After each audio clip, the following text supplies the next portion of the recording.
Hello, and welcome to another stream of GTA 5, Phase 2 of celebrating the game's 10th anniversary. Alrighty then.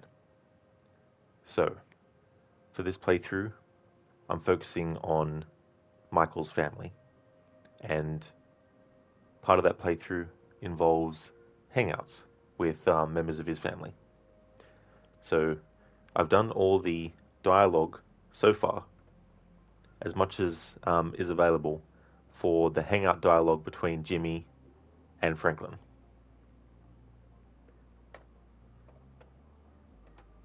Now I tried to see if Franklin, Jimmy and Michael could hang out, but that combination doesn't actually work.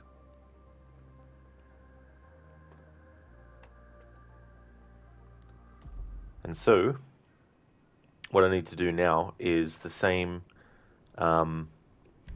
with Michael and Jimmy. So we'll switch to Michael and do hangouts with his son, Jimmy.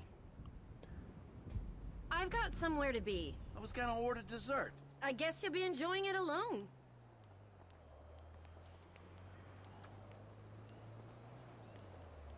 Speaking of alone,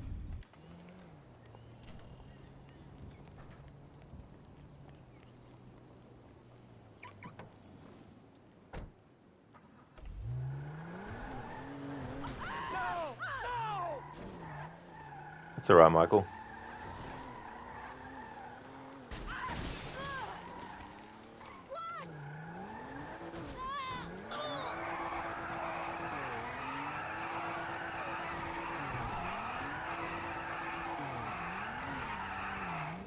There we go.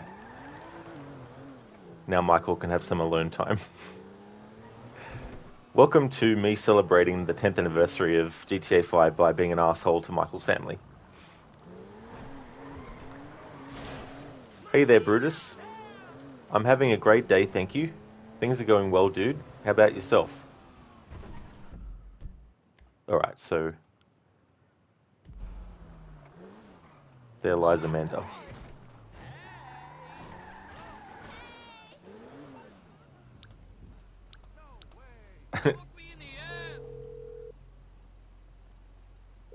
This is Amanda.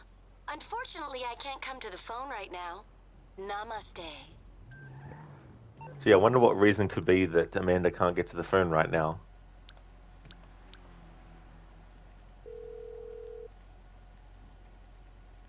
This is Amanda. Unfortunately, I can't come to the phone right now. Namaste. Nama, go fuck yourself. Brutus, you're going good. You're just enjoying your last few hours of the weekend. Well, I'm glad that you're going good, Brutus. And I hope that those last few hours go really, really slow as well. Alright, so we'll get a text message from Amanda saying, you know, whatever, give me the money, whatever. Get out of the fucking way.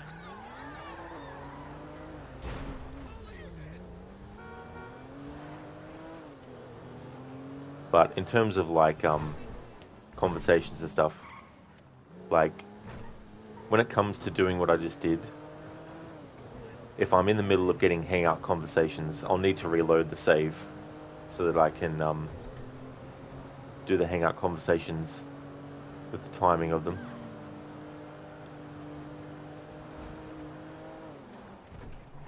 So there's moments, I'm going to have to actually look up because I can't remember when they come up, but there's moments in the story where Michael's family members will call him and ask for his help.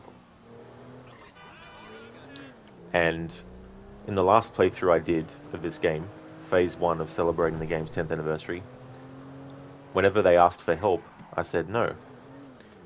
In this playthrough, however, whenever they ask for help, I'm going to say yes. But therein lies where the differences will happen, because when we get to that point, I'll be getting multiple variations of that scenario as well.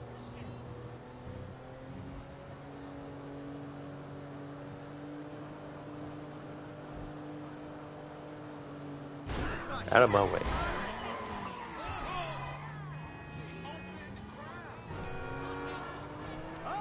That's something that I like to do in the GTA games.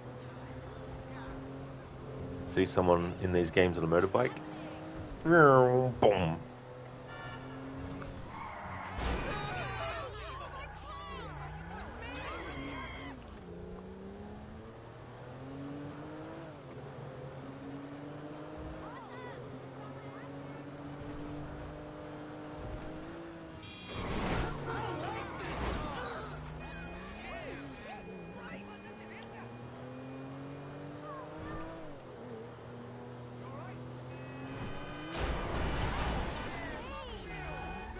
Okay, so I don't know how much time has to pass for a family member of Michael's to send him a text message after he has quote unquote killed them.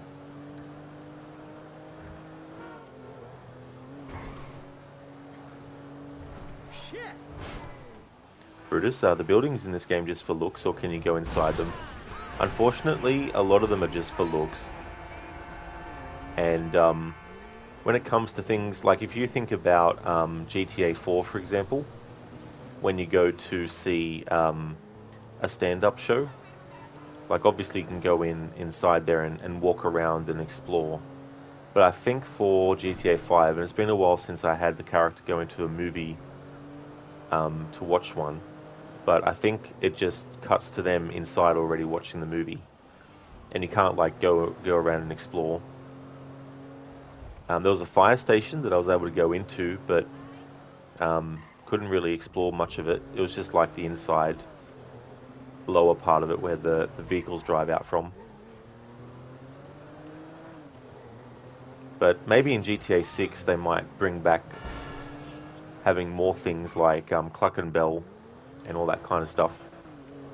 And then you can go into different buildings and things.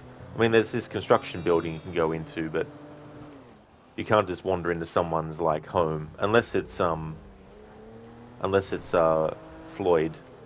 a character we meet later. Unless it's his place and you're playing as Trevor, you can just walk in there.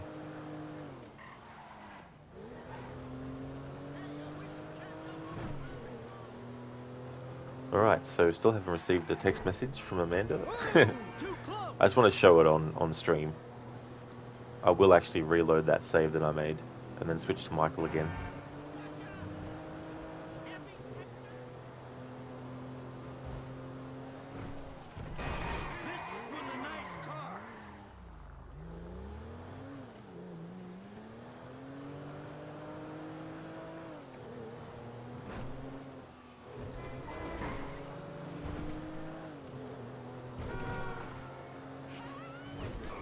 Something I wonder, like, if they were going to do it, but in the GTA series having, like... Now, I'm sure that in the online version, they've done something along these lines. But it'd be cool in, like, GTA 6 if the main character you're playing as can actually get a job at certain establishments. And, based on whether or not you have that character working at that job, certain things may or may not pop up. So for example, you might have the main character get a job as a pizza delivery person, right? And so they're driving around delivering the pizza. And there'd be scenarios that you wouldn't encounter unless you had gotten that job for your character. Someone might get a job as a delivery driver for the pizza place that their character works for.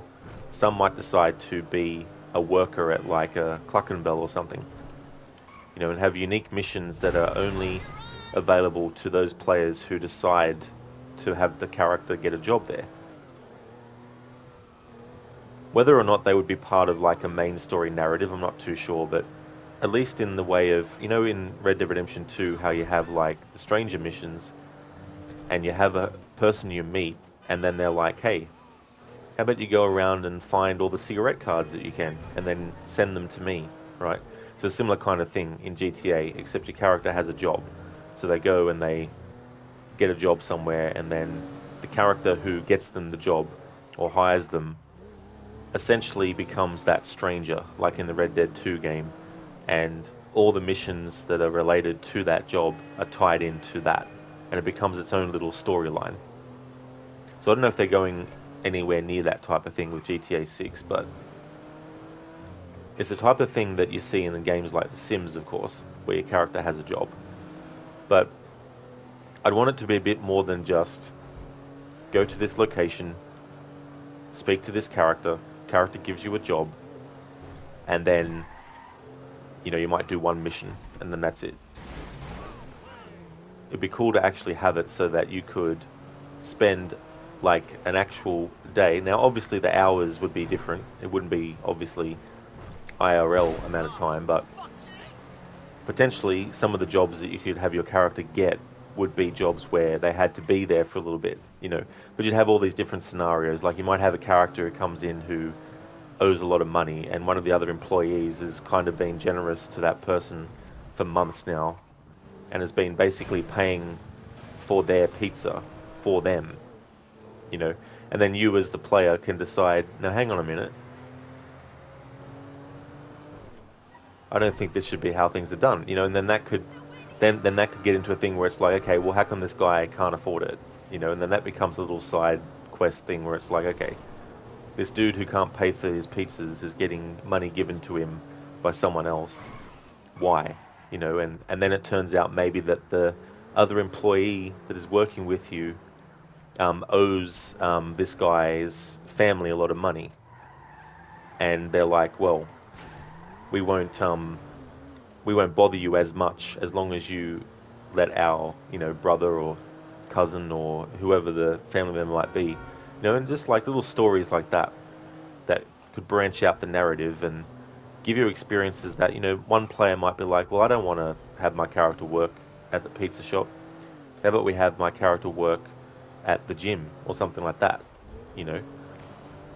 But yeah, have very specific kind of like jobs that your character can go to, and they become their own side things. They don't necessarily have to relate to the main story at all. And then you could even do it as like, you know, someone might play through the game and then they've done the story and they're like, okay, what else can I do in this game? Ah, that's right, my character could get a job and go through all these missions and stuff related to that. And not just have it be like 2 missions, like have it be a decent amount. But maybe that's a bit hard to do with a main sort of like thing. That'd probably be better to do in like the online version, I imagine. Although they could have a little taste of it in the single player mode for characters. Like maybe there's, you know, a few missions that you can do in the main story, as in the main game, sorry, for that job. But in the online version, maybe there's even more that you can do. Brutus, you like that idea? Yeah. I don't know how exciting it would be, but that would depend on the thing. And it wouldn't be a case of, you know, your character just goes to the building and then the cutscene shows the story part happening and then boom, you go off and do it. But actually have some situations where you can choose to not worry about it, because you might just be getting the job in the game to get money, you know, and just do whatever activity you have to do in the job. But it'd be a good opportunity to have, like, you know, so many people do voice work and be customers that come in randomly.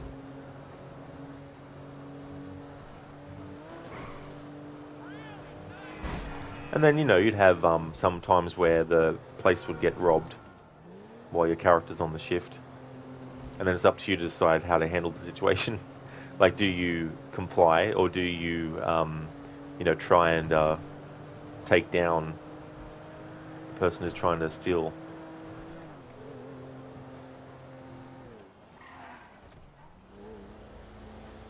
But I like the idea of having games where you as the player can do more than just the main story, and you can get more out of the character, and you see sides of them that you might not normally if you just play the main story.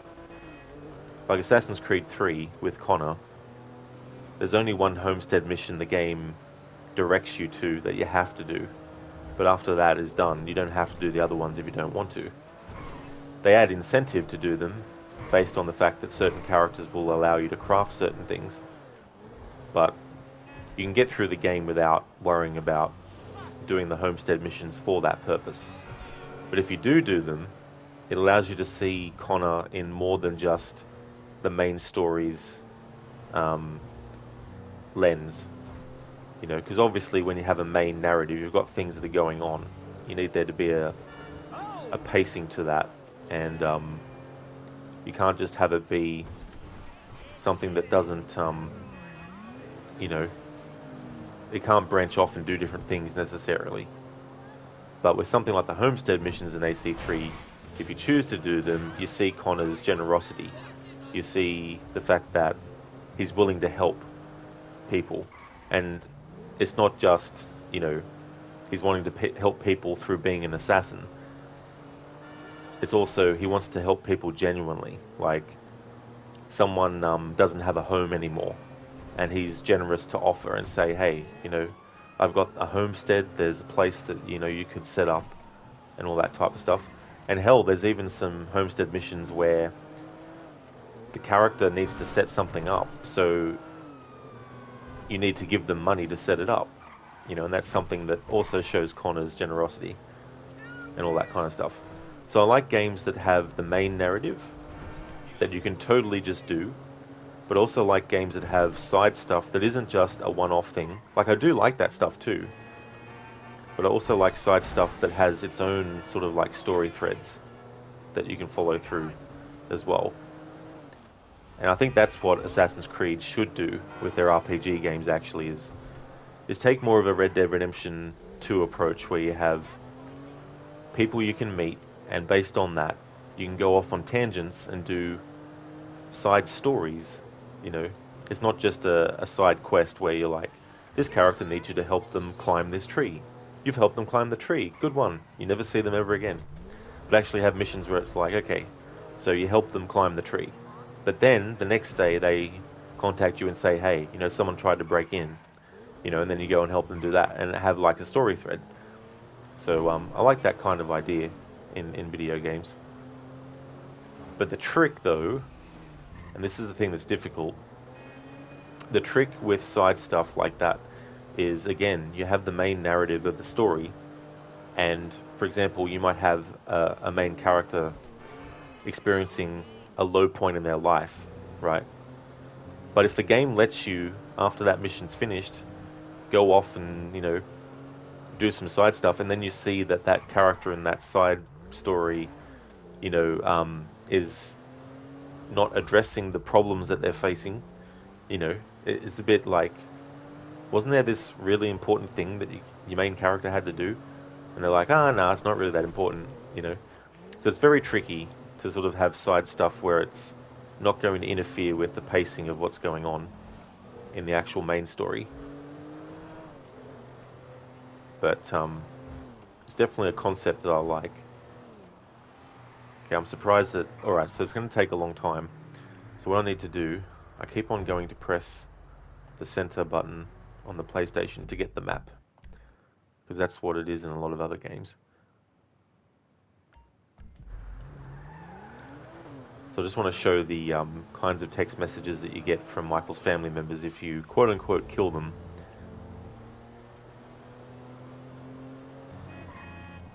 Then I'll reload my save, and we'll start the process of having Michael hang out with Jimmy. If we can, that is. I'm going to try. But I want to check anyway, because we did the part in the main story where Michael loses his boat because of Jimmy. So of course I'm hoping that we'll be able to get some hangout dialogue that's referencing that. This is probably going to be the only playthrough of this game that I ever do where I bother to have Michael hang out with his family members.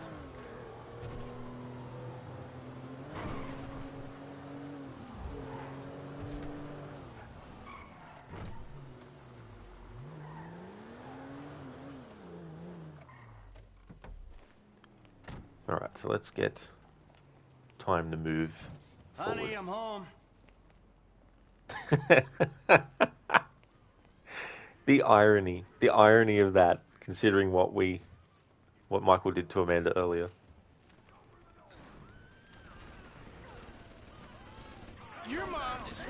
distract me now by sucking my dick, and I'm still beating you. Righteous slaughtered.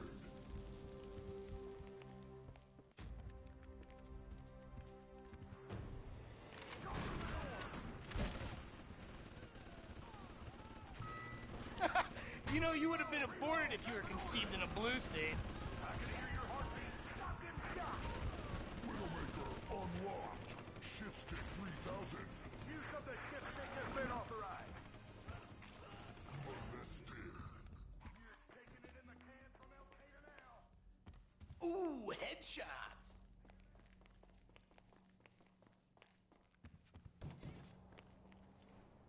I would be remiss to not take this opportunity. Ah, damn it. Game, why you do that for? I was hoping to upset Jimmy.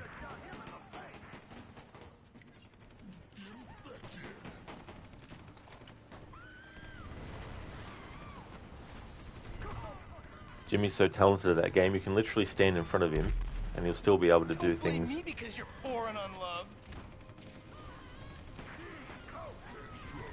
Like at the start of the game, how Dr. Freelander's like to Michael, so your son, he's a good kid? And Michael's like, a good kid? What, does he help the fucking poor?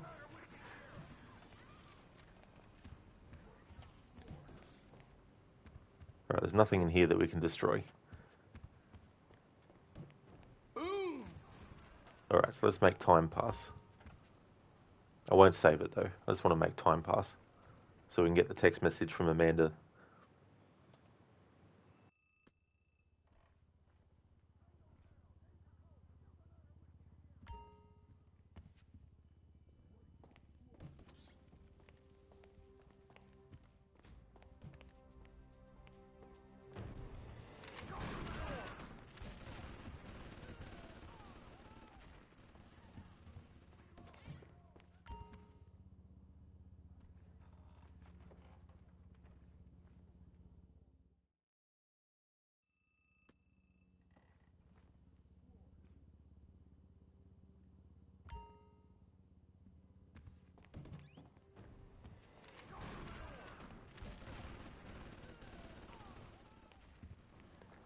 Alright, so we've made 12 hours go by. Surely Michael's going to get a text message from Amanda soon.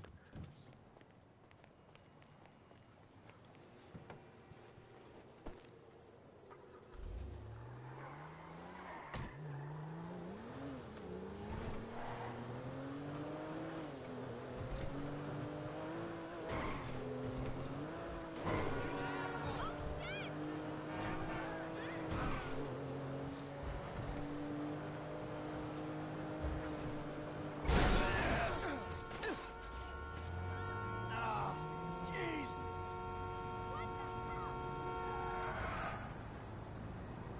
Nice one, Michael. Cartwheels and everything.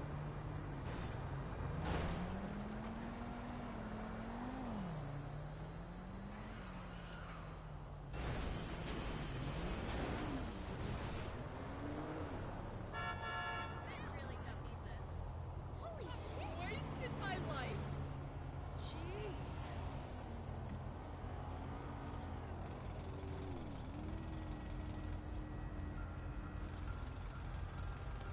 Alright, definitely wanted to clip that moment.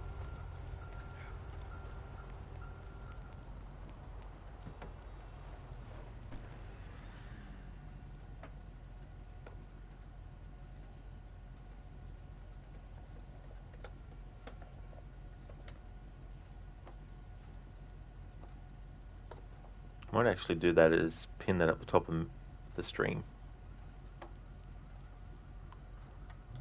Never thought of using the pin message feature like that. Whenever there's like a latest clip in a stream, when I don't have any other pinned messages I want to have up the top, I can put that up there.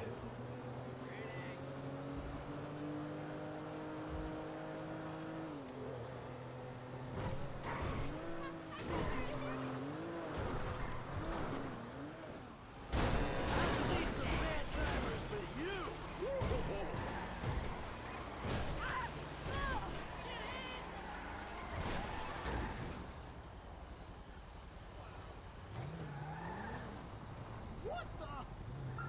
Son of a bitch!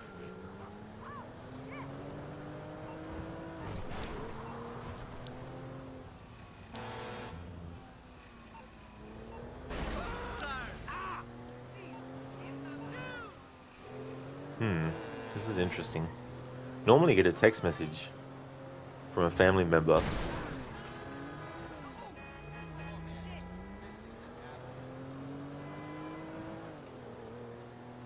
Maybe it needs to be 24 hours of in-game time passes by. Hey there, Lotus. Welcome, dude. How's things? Hope you had a good weekend. Damn it, Rod, we love you. Kick their asses. It's so funny because there's so many situations in this game where, you know, you have, when you switch to Michael, you have like a family member of his that he's interacting with. So that kind of thing is definitely perfect for the type of focus I'm having in this playthrough. Oh, that's awesome, Lightus. I'm glad that you've had a great weekend. That's excellent, dude. I had a great weekend too. Got a lot of Assassin's Creeding done.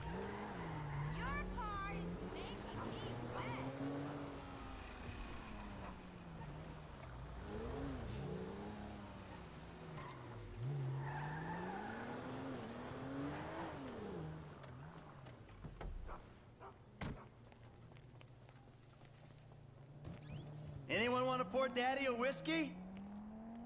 No? If you want something done right, Michael, you gotta do it yourself.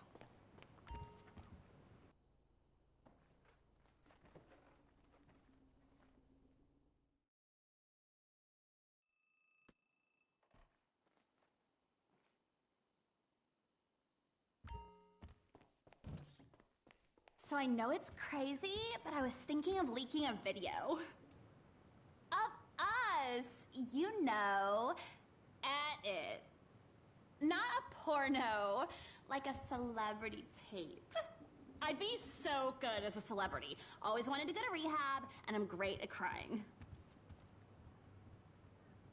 If only the game would let us pull out the pistol or a shotgun or something. It was so funny when I was playing as Franklin in the story mission where you break into Michael's house, because I was trying to punch Jimmy, like I was trying to run at him. Speaking of waste of space.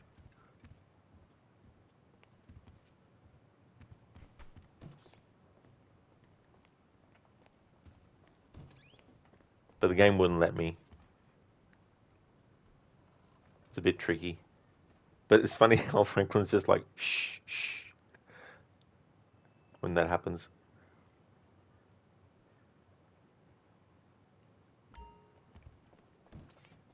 I haven't been to college either, and no. Don't know why the dialogue cut off just because we opened that door, but okay.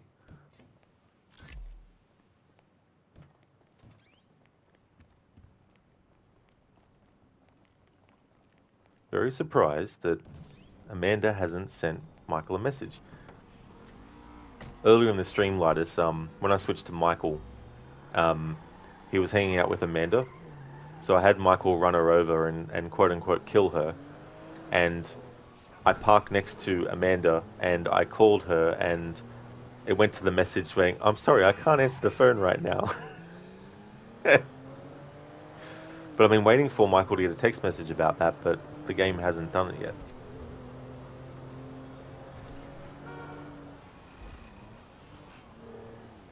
Hey, Iosif. Welcome to you. I hope things are going good.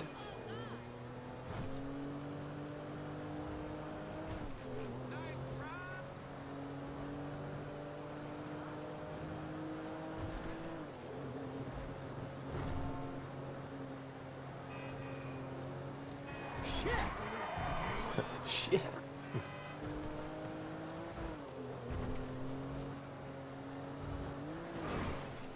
Right, how about we try switching to Franklin, then back to Michael? That might trigger a text message.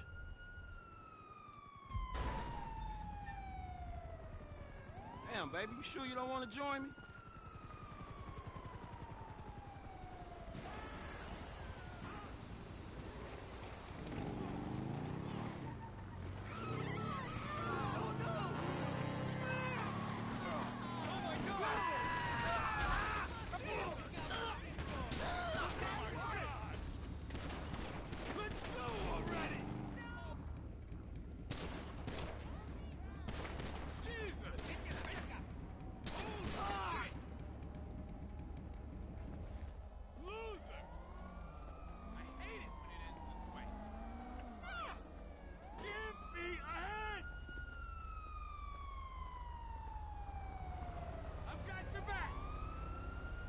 Oh, that's good to hear, Iosif.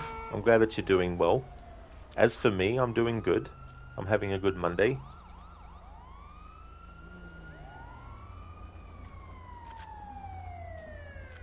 Free ammo.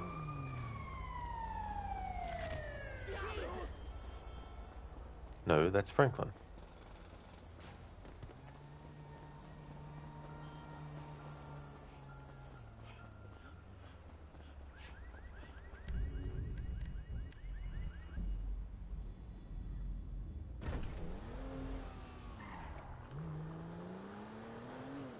Alright, now let's see if Michael will get a text message. Here we go, finally. Amanda, I just got out of hospital with my doctor's personal number and some hefty charges. I assume you'll take care of them. Amanda, needing Michael's money again. So there we go. Finally got a text message.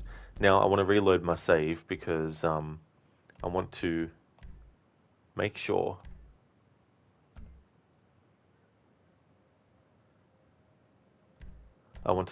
that I'm not potentially missing out on any conversation subject matter. Okay, so in the last stream, I had Franklin hang out with Jimmy as many times as possible until there was no more new dialogue. So I did that up until a certain point, but we've got to do that with Michael and Jimmy. Let's switch to Michael and see where he's at. Last time he was with Amanda. I'm leaving. Remember to tip. Yeah, they'll get what they earned.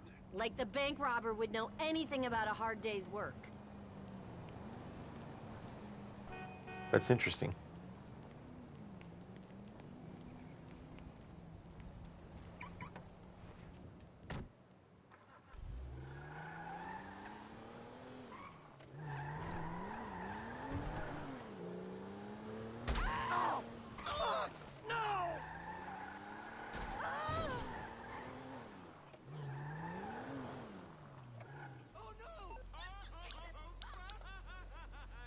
Just reenact this for people who didn't see it before. This is Amanda. Unfortunately, I can't come to the phone right now. Namaste.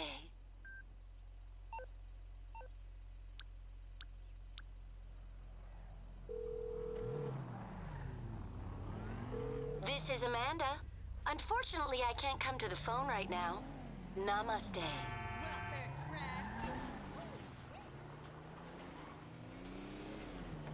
Okay, so will that put me back there every time I reload the save and switch to Michael? That's interesting. I didn't realize that it would do that. I just assumed that it doesn't keep track of what interaction it'll give you when you switch to a character after a most recent save. I thought it would randomize that, but it seems to remember and keep giving you the same interaction. Different dialogue, though. We got different dialogue between Michael and Amanda then than we did the last time.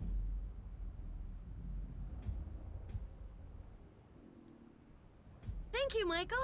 Awkward as always. Not as awkward as the sex. I really wouldn't remember. Bye now. But it'll be a good opportunity to get multiple different dialogues with his interaction. That actually works out well. Hey there, Tech. Mikey, why are you wet?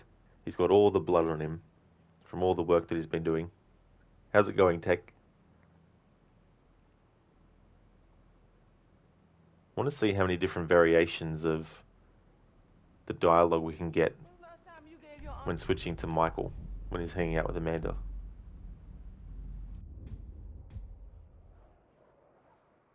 Thank you, Michael. Awkward as always. Not as awkward as the sex. I really wouldn't remember. Bye now. Alright, so we've looped back around.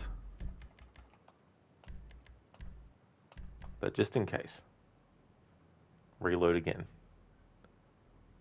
This is something I didn't consider to think about, because I always just assumed it was random. I didn't realize that if you made a save and then switched to a character, that every time you reload that save and switch to that character, you get the same scenario, but just slightly different dialogue.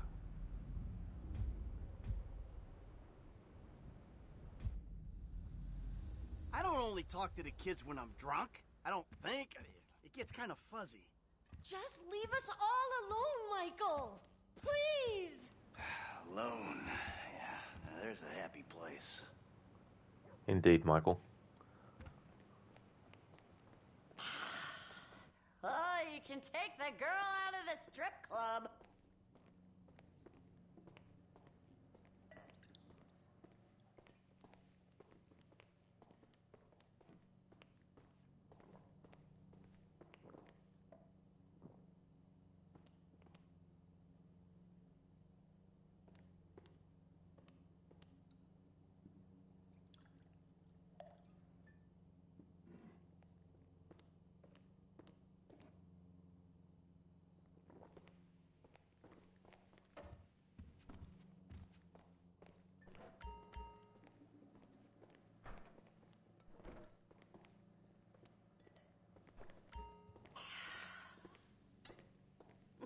Numbs the pain.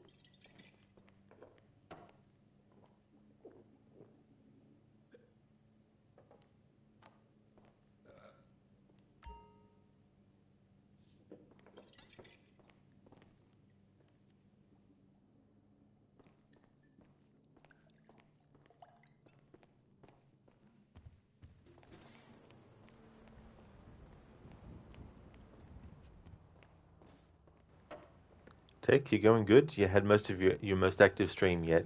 You got past the oil rig level in Tomb Raider 2. Great day, then made some Japanese extra hot curry with rice. That sounds absolutely delicious. I don't think I've had Japanese curry with rice before, but I would definitely try that. That sounds really good. Glad that you had a great stream too. That's awesome. And that's good progress as well with Tomb Raider 2 to get past the oil rig. Mine's going good, Tech. Yeah, really good. Especially for a Monday.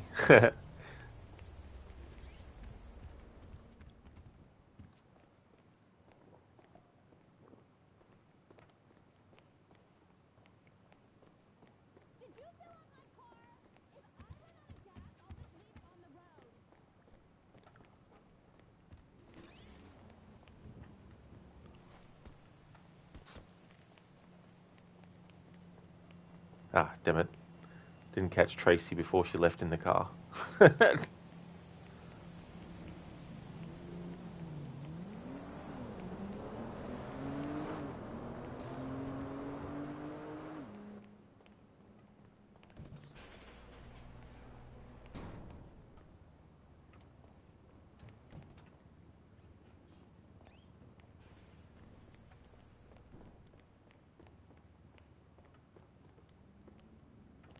Alright, so Amanda's just drinking. Tech, so it's 2:15 Monday morning yourself. Very, very early. Very, very early. Or late, depending on perspective. Brutus, Monday is still 45 minutes away from you. This is some serious bud.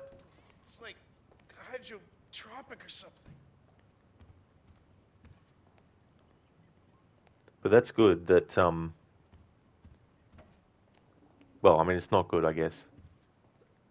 But yeah, 45 minutes until it hits Monday for you.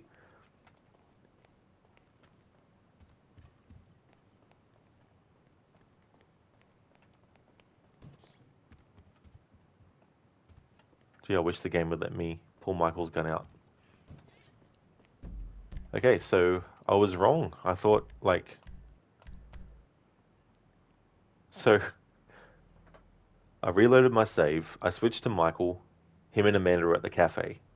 Did that probably 2 or 3 more times. It was back at the cafe. Did it a 4th time, then it was inside their house. So, let's see where it puts us now. British, you don't start to work until 4 p.m. though, so that is still a while. Well, that's good too, that it's not like, 2 hours or so away. Hey there, Code. What would be next, GTA India or GTA Japan? Well, it'd be cool if there was like... Thank you, Michael. Awkward as always. Not as awkward as the... It'd be cool if there was some sort of like parts of the game where you could like go somewhere else. Maybe they wouldn't have the game set completely there, but have that as like an option. be able to travel to different countries and do a few missions.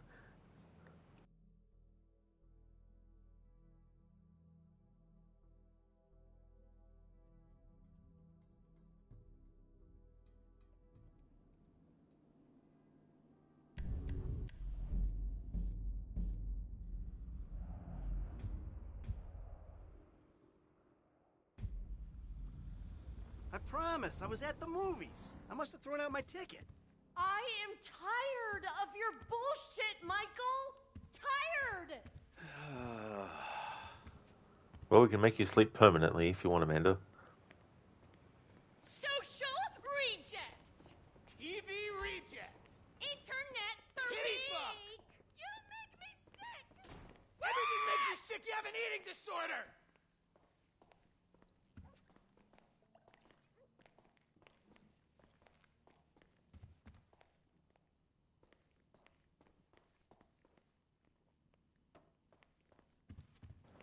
Tech, something tells you GTA is a USA thing. $5 is Chicago next.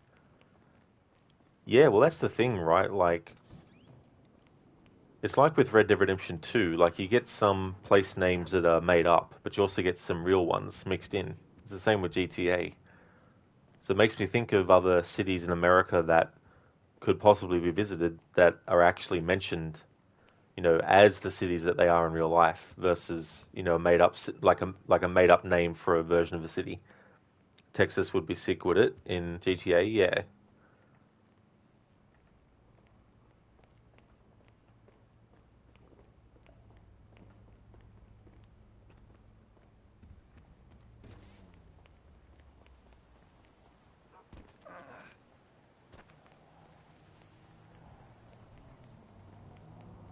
Here's Tracy's car.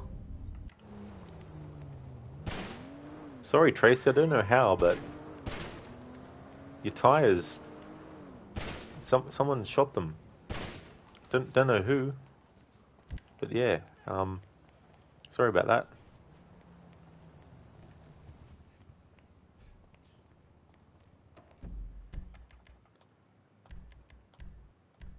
All right, I'd like to explore this as much as I can, with the reloading the save and switching to Michael and getting different scenarios and dialogues and different locations and stuff.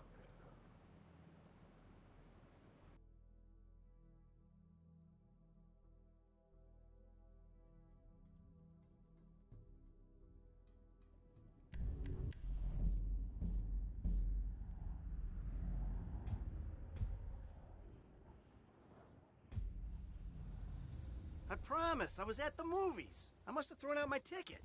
You are really pathetic! All right, we've heard Michael. that before, but Pathetic. Yep. there was something between Tracy and Jimmy last time that dialogue with Amanda played. So let's go up here and try to I had anticipate. a really heavy lunch. I thought we got you over this, babe.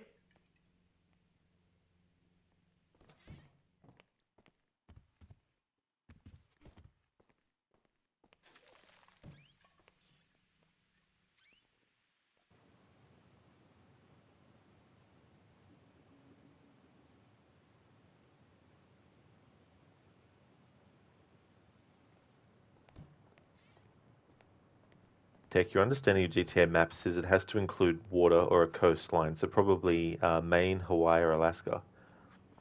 Now, if they set it in Maine, that'd be an interesting opportunity to add some kind of like Stephen King references, especially if they had like a stranger or freak that you could meet that was like a horror writer or something. I don't know.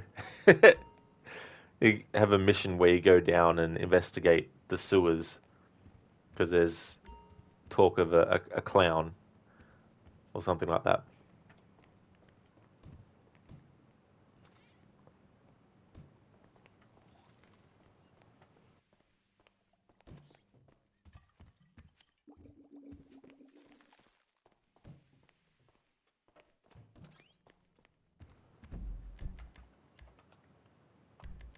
All right, so that was a different scenario that Tracy and Jimmy had in terms of like a conversation and stuff. So I'm going to reload the save and do this again because I'm curious about what different variations I can actually get.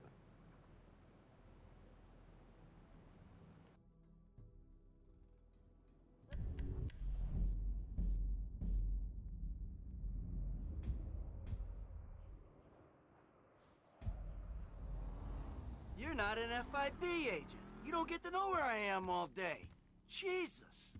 I am tired of your bullshit, Michael. Tired.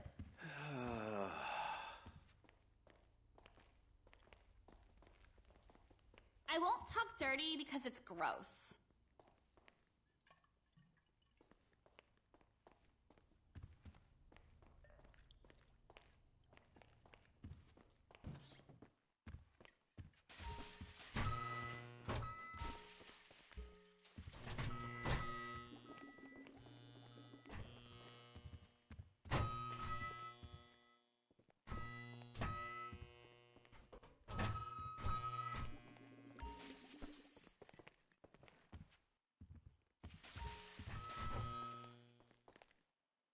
Awesome. Don't you dare judge me, Dad. Ah, Jimmy, where to begin with you? So much to say.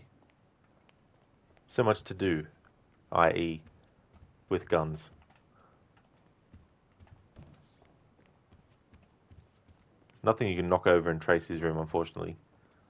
Like there is with the guitar and stuff in Jimmy's.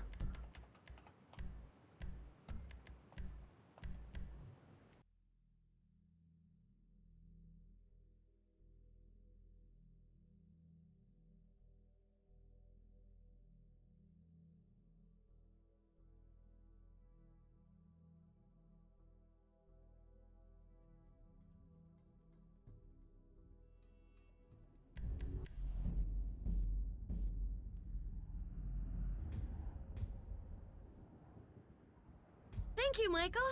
Awkward as always. Alright, so it's back to that location.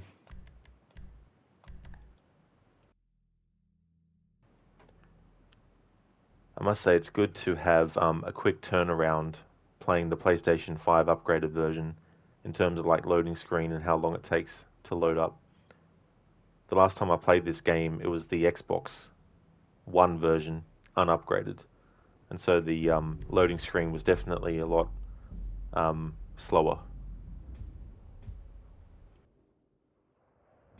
I've got somewhere to be. I was gonna order dessert. I guess you'll be enjoying it alone. Got some new dialogue there that we hadn't gotten yet in that scenario.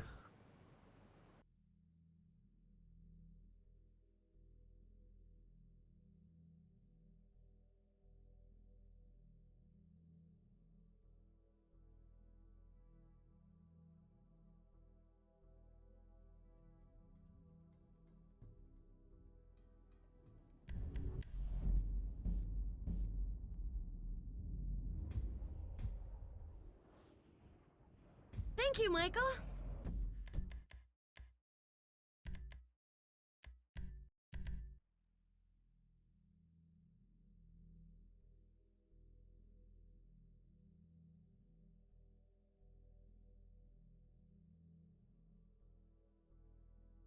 Hey there, Stan. Good morning to you. How's things going for you?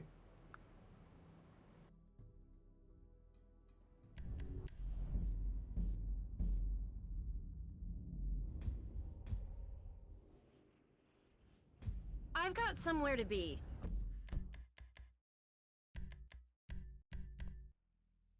Hot and humid where you are, Stan. Ah, really? Damn. That would be annoying. As for me, I'm doing well. It's still winter here, so I'm still able to enjoy the colder weather. But that'll be ending soon, though.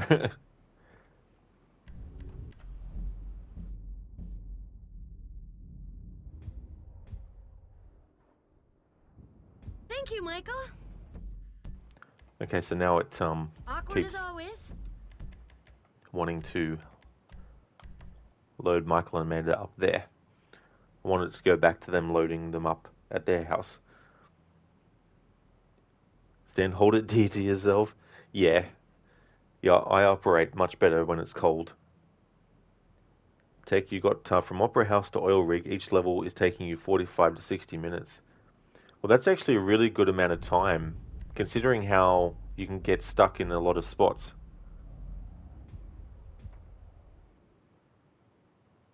I'm leaving. Already heard that dialogue there. Yeah, busted, Bunny. Yeah. Yes, it's been winter here in Australia for a couple of months. Almost finished now. Brutus, yes, you'll be getting your heat soon, and we will be getting your cold. Look forward to it. Yeah. Well, that's it too. You know, like I don't mind it when it's relatively warm and that. But yeah, when it's really, really hot, that's when it starts to annoy me.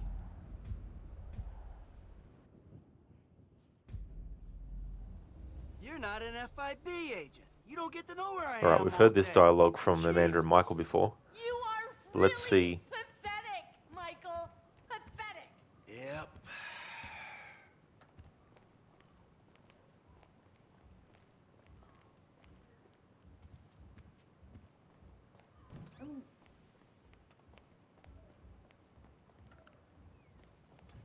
Okay, so this door here seems to stop any dialogue that Jimmy or Tracy might start saying, so I need to stop trying to go into that door.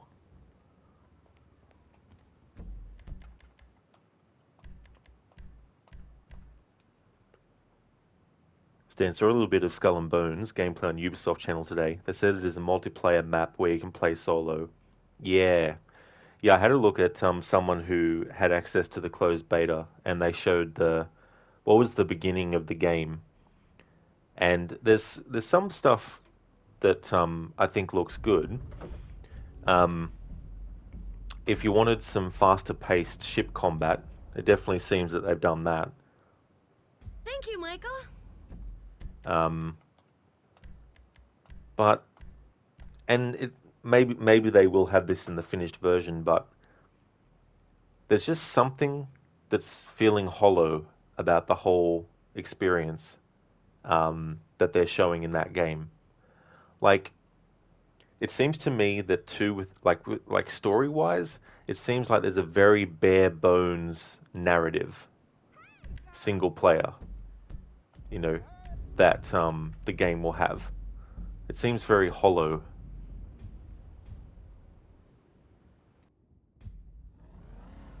I don't only talk to the kids when I'm drunk. I don't think. It gets kind of fuzzy. I am tired of your bullshit, Michael. Tired.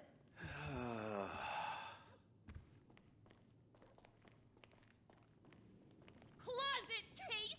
Couldn't get cast in a gangbang! Shit bag. Go Hermaphrodite. masturbate. I would, but you're in all the nastiest porno!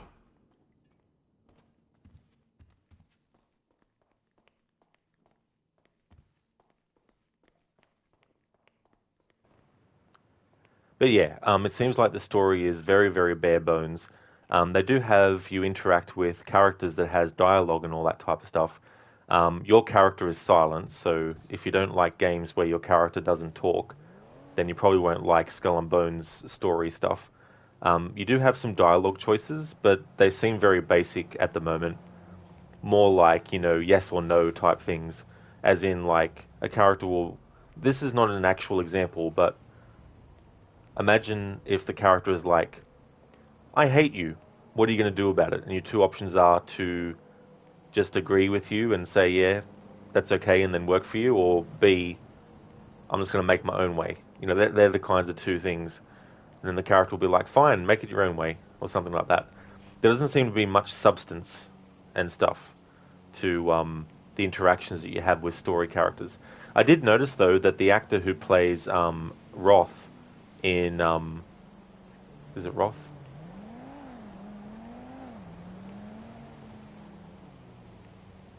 What character am I supposed thinking of? Damn it.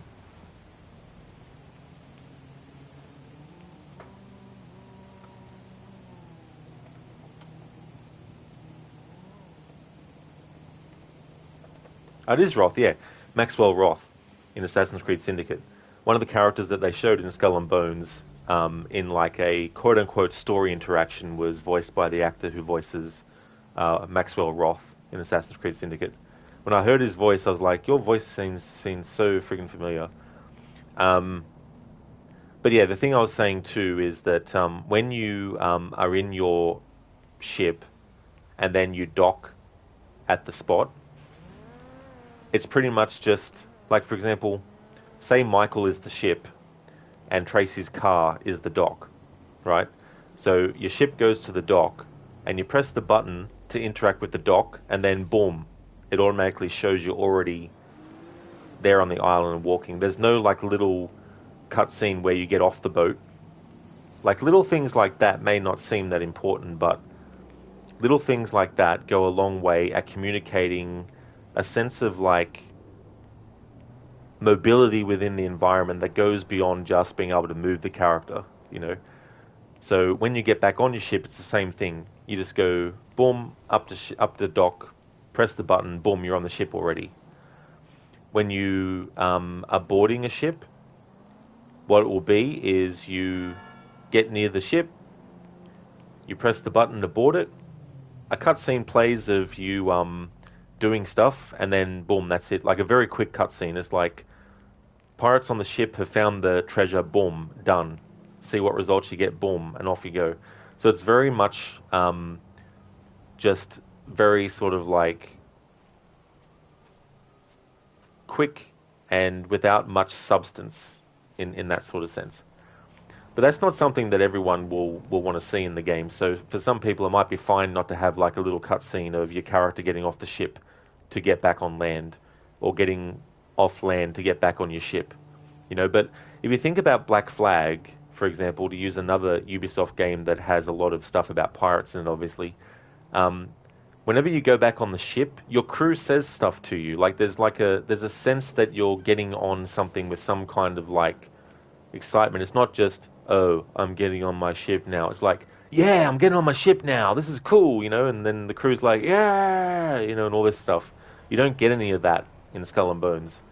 Like you might get that once you've done the boarding and you get the little quick cutscene that shows your characters on there. But there's no grandness, there's no epicness of pulling up beside the ship and then, you know, the gunshots going off and the smoke from the barrels and the pirates yelling, you know, and throwing the ropes across with the hooks, and there's no spectacle about it. And I feel that really brings the game down in terms of like excitement. But if you're someone who doesn't care about that stuff, then it's going to look like it's going to be fine, you know, from that perspective. And the ship combat, while it is a lot faster, it looks a bit more arcadey. You know what I mean? Like it's more like you're in a Dodgem car at a carnival, and you're just going around and boom, bump into done, boom, bump into done. You know, going around and all that. Like it's very arcadey kind of sort of combat and stuff. So yeah, I don't know. It just feels like the Skull and Bones game is going to have a very thin solo story campaign, but it's going to be more of a, you know, as you say there, Stan, with multiplayer map where you can play solo if you want to. So I'd say all their resources are more going into that side of things than actually crafting a compelling narrative. So it seems like, and it might be different when they actually release it, but it seems like Skull and Bones is just going to be a very, very basic, thin storyline for the single player component.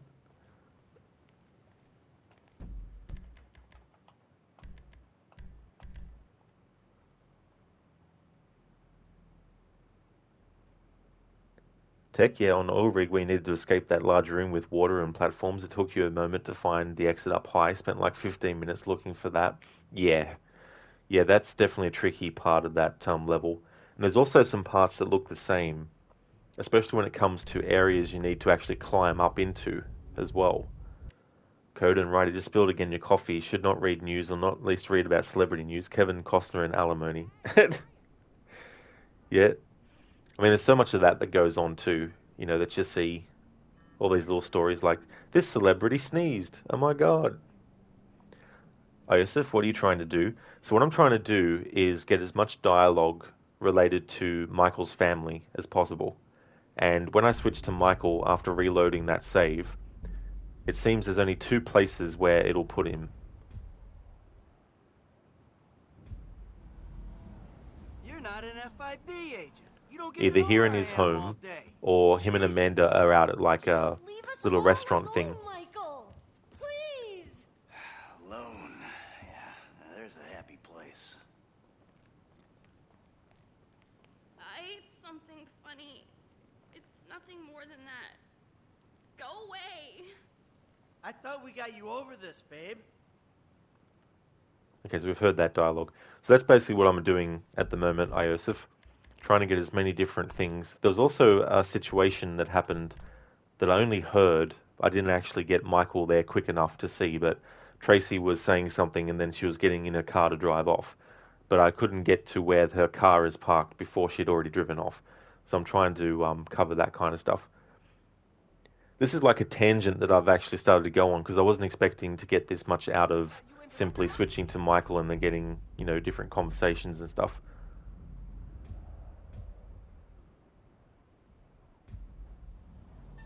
You're not an FIB agent. You don't get to know where I am Especially, all day. with some Jesus. scrutiny I where am I'm tired of your doing it bullshit, multiple times to Michael. get different dialogues and Tired. stuff.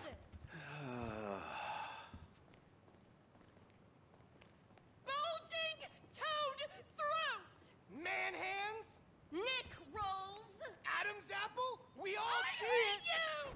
I hate you more! Alright, so it seems that when Tracy and Jimmy have their argument like that, the game won't let you go into either of their rooms even when the door's open. So that's a little bit of interaction between the two that we hadn't heard yet.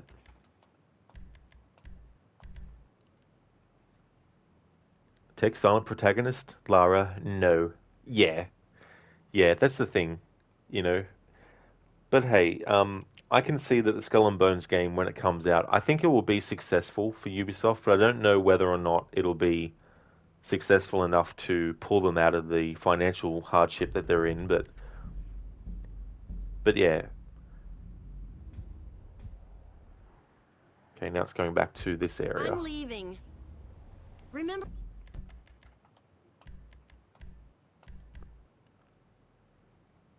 Buster Bunny, Jesus, you misheard. Shit and dog couldn't make sense of what you were saying. And I can't even remember what I might have been saying at the time. Hey there, Shin. I hope things are going well. Code, if Michael's daughter has larger Adam's apple than her brother, you think there's some heavy hormonal issues going on? Well, with Michael's family, you would not actually know.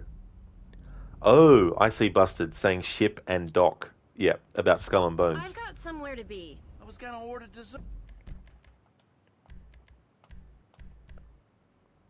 Shin, have you changed the phone color yet? I haven't, Shin. No, that's not really something I've thought about doing. In fact, it's not really relevant to this playthrough to change the color of the phone.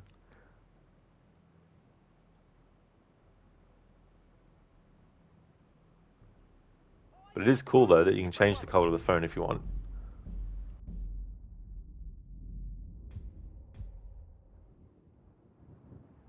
I'm leaving. Alright, so we've gotten all the variations of dialogue when it loads Michael up with Amanda there in that restaurant. But there's still something that I want to try and get when it puts Michael at his house.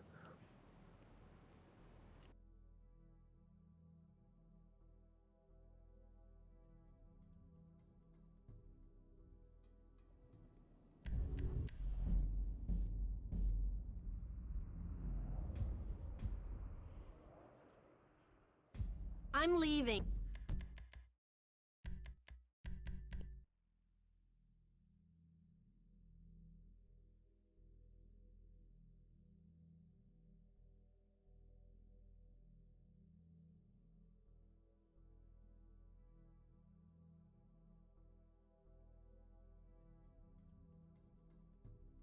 I'm so stressed out you interrupted my...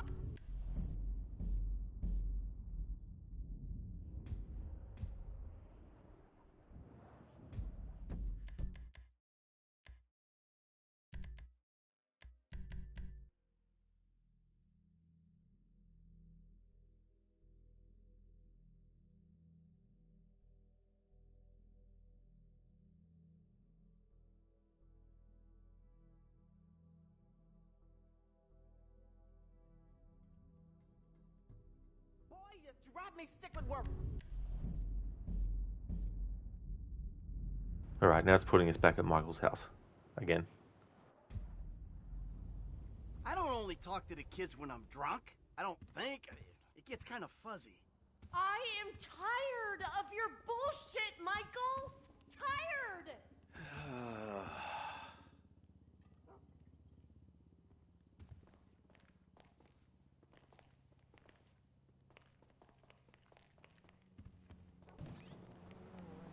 Can you put some gas in this when I get back? I'm like about to run out.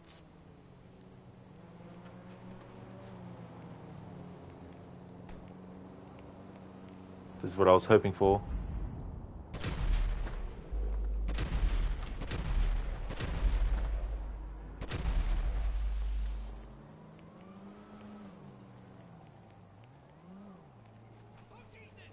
Hey Amanda, how's your car going?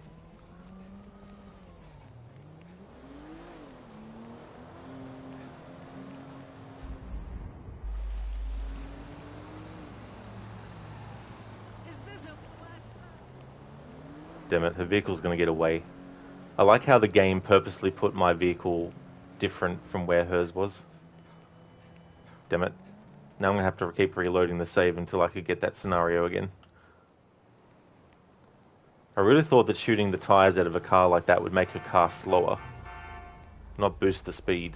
Move, let's move. I'm sure the game has despawned her out of the map now.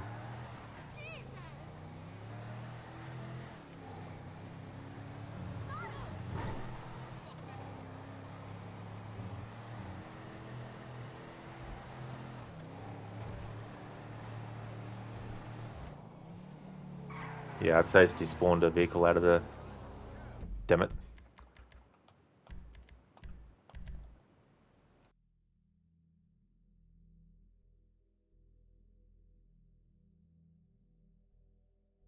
Now we need to reload the game 50 times to get that scenario to happen again.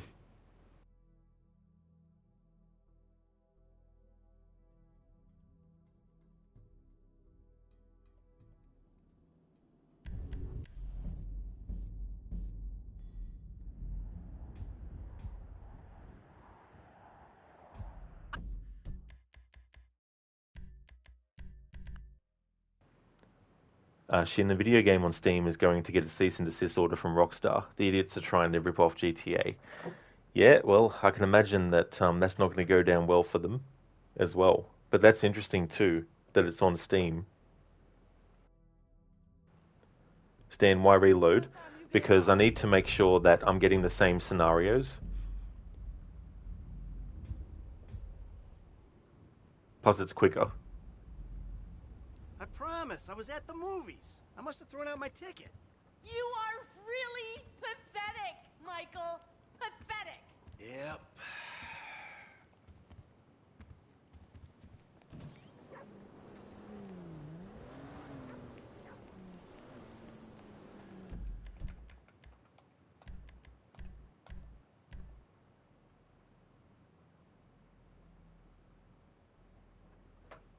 But yeah, for this playthrough, I've got to be very, very thorough.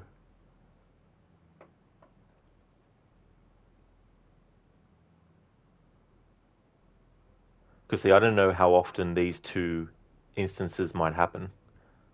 Because I know that you can also be spawned with Michael and Amanda at the tennis court, for example.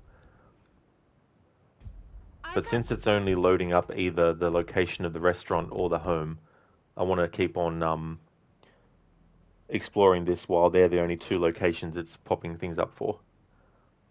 So you can only wishlist it right now, but it won't make it to release. It looks like GTA Vice City with really crappy graphics. Ah, okay.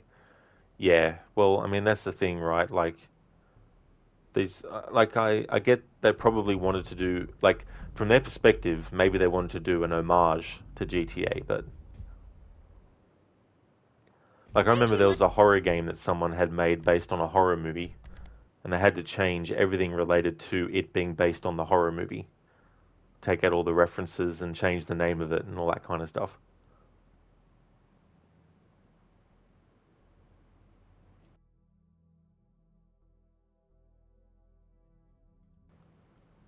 But there could also be other reasons why they want to get on it, because maybe they're thinking it could possibly be used to confuse people with GTA 6, especially if people want to doctor the footage and try to make it look like it's from something else. I don't only talk to the kids when I'm drunk. I don't But think if the if the game has crappy graphics already, Just leave us that's probably all not a alone, consideration they're worried Michael. about. Please. Alone. Yeah, there's a happy place.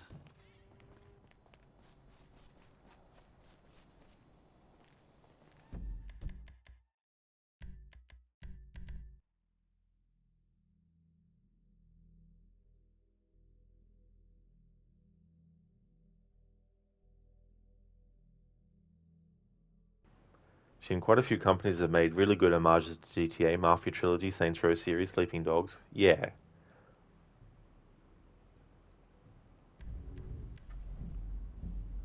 I guess the difference with those games is that they're very specifically different. I don't only talk to the kids when And I'm obviously they're drunk. backed by I big don't studios think. too. It gets kind of fuzzy. I am tired of your bullshit, Michael. Tired.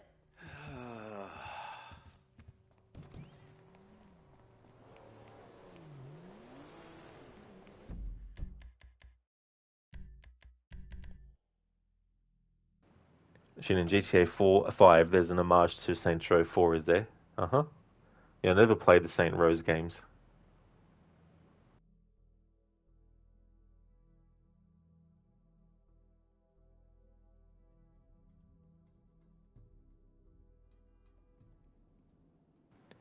Stan, you don't understand. Are the scenarios randomized? You've never played or seen it play before.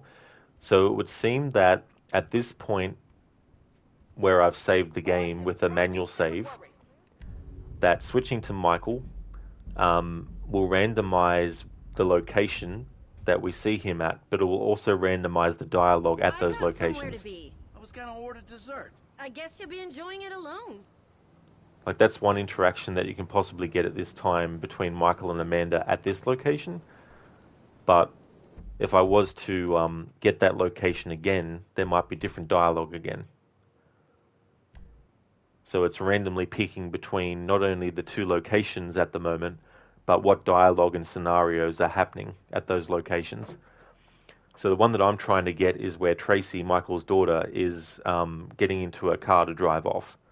Because I want to shoot the car's tires out, but I also want to get into Michael's vehicle and do like a car chase thing.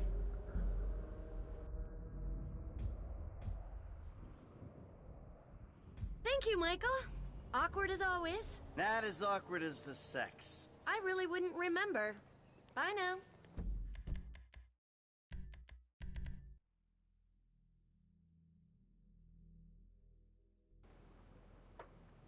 The mission is a marijuana stand that makes you see aliens that you have to kill. Ah, I gotcha. Yeah. You do not know when the mission is available. Yeah. Yeah, it's definitely a reference to the GTA 5 missions.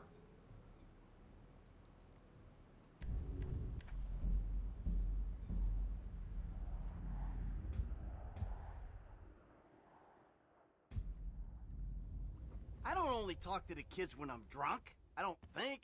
It gets kind of fuzzy. Just leave us all alone, Michael. Please. Alone. Yeah, there's a happy place.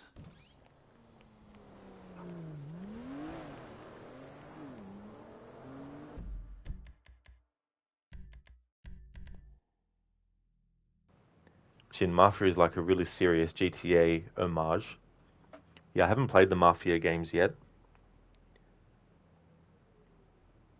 But that's cool that they've made an homage to GTA with it. I think that's good to do, you know. You should check them out. Yeah, I do plan to at some point, but I just don't know when though. But next year when I'm streaming, because I won't be doing regular Assassin's Creed streams every weekend anymore, and won't be doing regular Tomb Raider streams once a week anymore. It'll give me more days to dedicate to other games. However, next year I'm going to do my annual playthrough of Red Dead 2 first thing I can, and then once that's finished, like, this is the plan for 2024. So whatever day is my first stream day in 2024, it'll be Red Dead Redemption 2 annual, 7 days a week until that's done. And then once that's done, it'll be Red Dead Redemption 2 every weekend. doing the dialogue focus playthrough, and then Monday to Friday will be one game, and then once that's finished, another game. Once that's finished, another game. Once that's finished, another game. I'll still do my annual playthroughs, but they'll literally be annual playthroughs. Although there might be some playthroughs where I'm like, you know what? I feel like playing Assassin's Creed whatever again and doing like a challenge, or same with Tomb Raider. But as far as saying, hey, every weekend there's going to be an Assassin's Creed stream, and every Friday there's going to be a Tomb Raider stream, next year that won't be the case. Going to be changing things up for the channel. And then based on how that goes next year, I think 2024 might be my last stream year.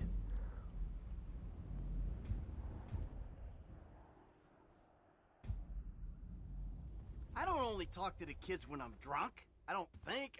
It gets kind of fuzzy. I am tired of your bullshit, Michael! Tired!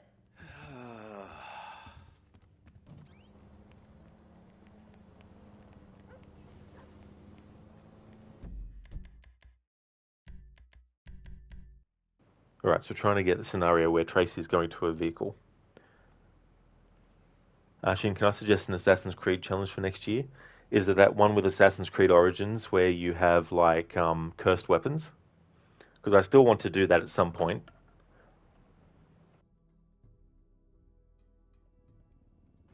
Yeah. Yeah, I would like to do that at some point.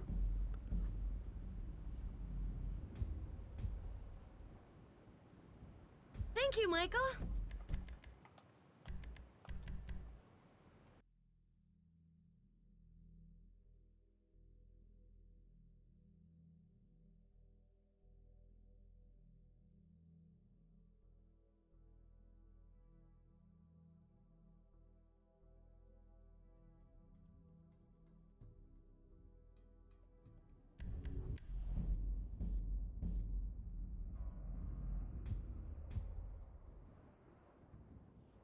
I'm leaving. Alright, so it's loaded us back up there again.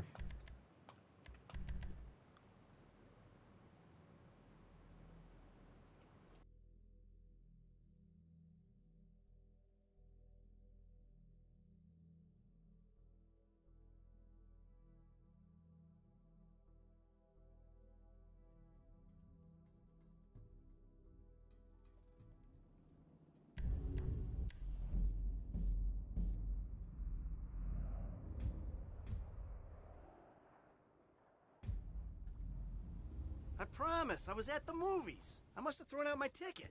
You are really pathetic, Michael. Pathetic. Yep.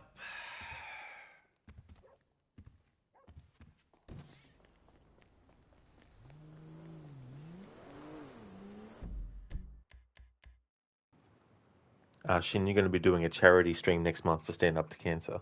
Well, that's really good, Shin, that you're doing something like that. That'll be good. Be right back in a moment.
Oh, did you, Shin? Oh, damn. Sorry to hear about that. That would definitely be rough.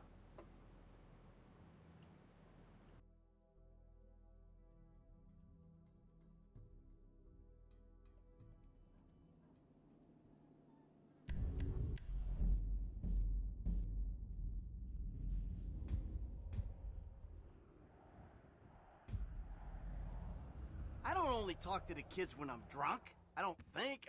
It gets kind of fuzzy. I am tired of your bullshit, Michael. Tired.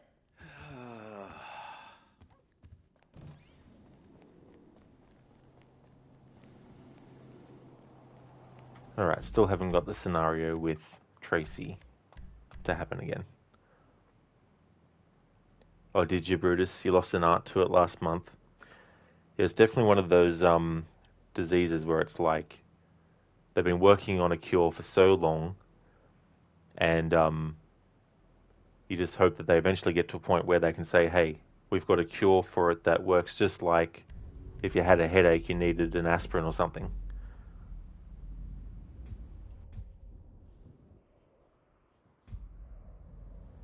I don't only talk to the kids when I'm drunk. I don't think.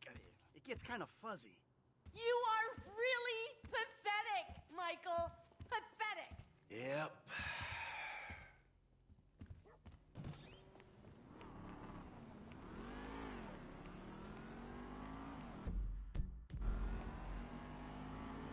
Ah, I didn't realize Tracy Did would you spawn fill there. up my car? If I run out of gas, I'll just leave it on the road. Hey!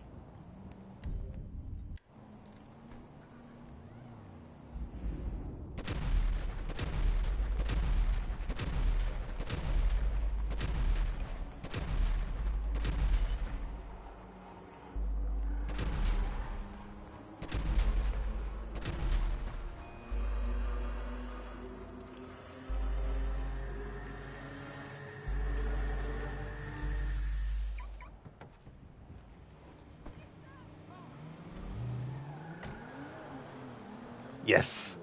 Alright. This is what I've been working towards for the past 10 minutes or so.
Yeah, busted. So yeah, the point of this playthrough is as much as possible to cause as much annoyance to Michael's family.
Oh my god. They changed the character model. They changed the character model of Tracy to this dude. That's crazy. I didn't even expect them to do that. So that's a shame. I'm not going to worry about reloading again until I get to that scenario, but I was hoping to get the car to blow up with her still in it. But now the game is like, no, we'll swap the character model out for some random character model. Bunny, Michael, you've gone insane. He sure has. With a family like his, no wonder. Alright, so I've exhausted that as much as possible. Alright. Now, for the next thing to focus on is Hangouts. So that was the initial thing I was going to do at the start of the stream before going off on this tangent and getting different dialogues and situations to spawn when switching to Michael after reloading a manual save. So now what I need to do is have Michael and Jimmy hang out, if possible, and do all the hangouts for that, which will probably take a few hours. I've got somewhere to be. I was gonna order dessert. I guess you'll be enjoying it alone.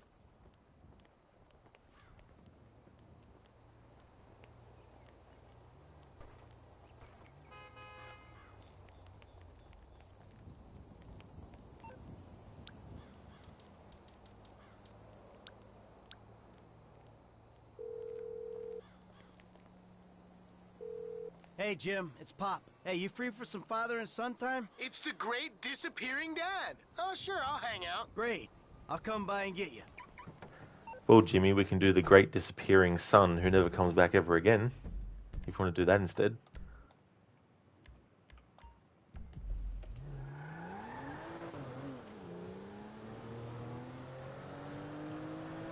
Alright, so this is the drill.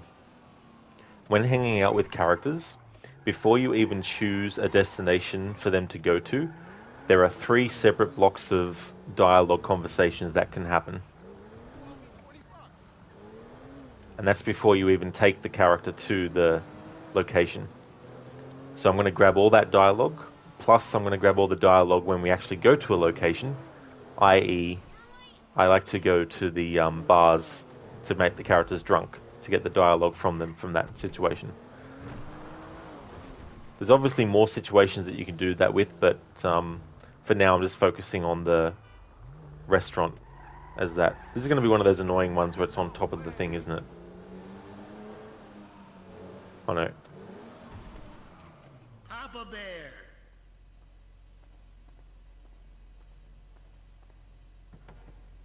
Good to see you, Papa.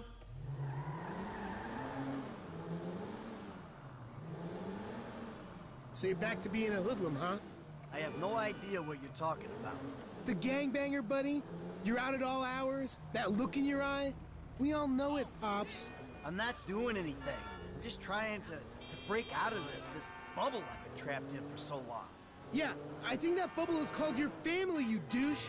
Listen, I'm sure we're borrowing and everything, but for fuck's sake, what kind of example are you setting? Well, by the looks of you and your sister, an awful one. Very funny. You know I'm fat because you hate me. No, you're not. You're a bit overweight because you smoke too much pot and don't do any exercise. Knock it off with the self-pity. Oh, that's rich coming from you.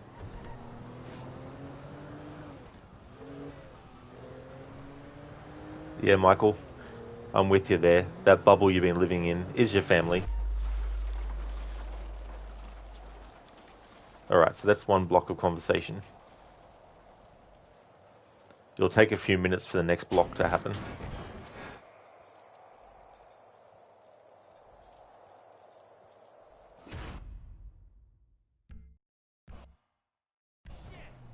I didn't want to turn auto-saving off. I just didn't want to auto-save that part. That's something I wish they would fix as well, is like, it's not that I don't want to actually auto-save ever. It's just in that instance, I don't need to auto-save. Hey, there's like a bar around here? Father-son beer time. Come on. I ain't quite ready to condone your drinking, Jim, or smoking grass, or doing anything. So the robbing and shooting's cool, but drinking isn't? Exactly. It's a level of hypocrisy I can live with.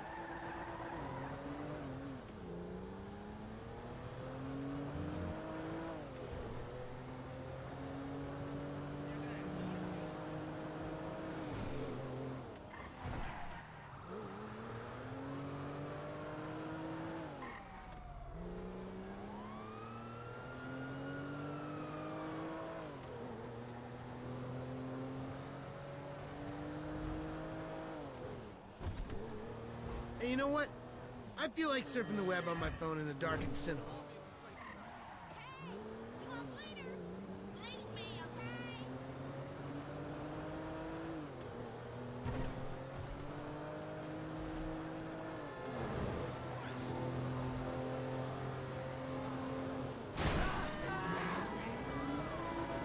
Ah, you fuckheads!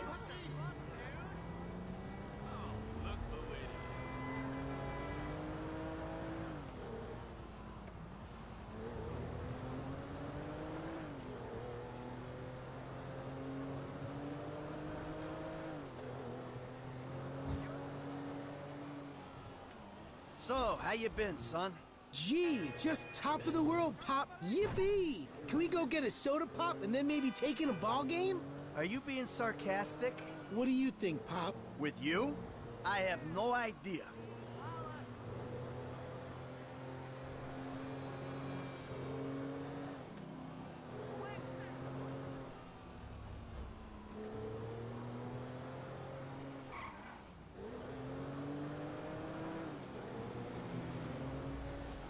So that conversation that Jimmy and Michael had about drinking, I think that is only because I was driving near a location like that. So I think the dialogue we just heard is the second block of dialogue that happens if you don't go to a destination straight away when doing a hangout. And usually there's 3 blocks of dialogue before you do that, each time you hang out with the character. So I'm going to treat that dialogue as the second block, not the dialogue about the drinking.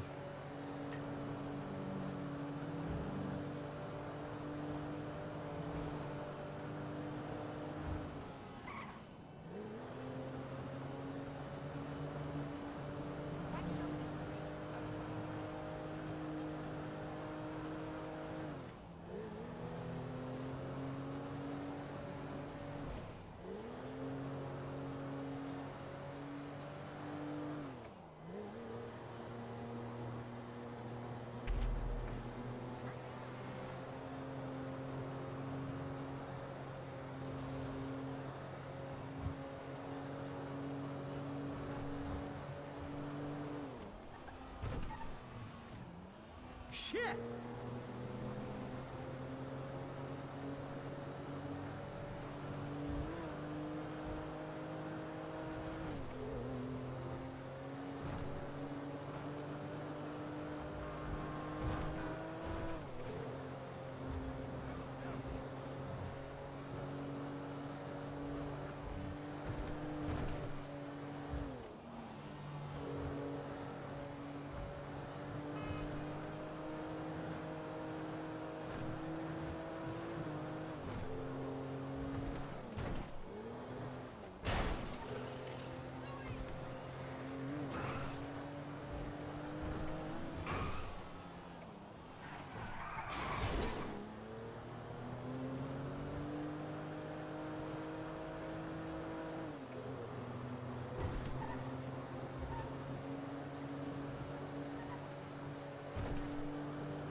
Look out!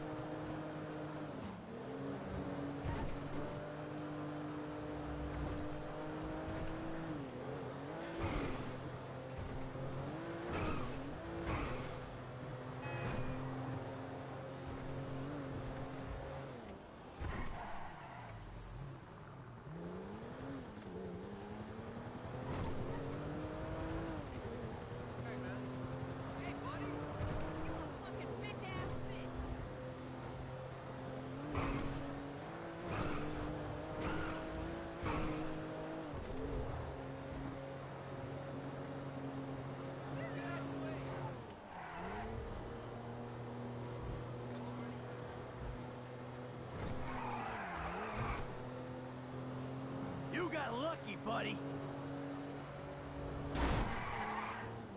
Come on, man!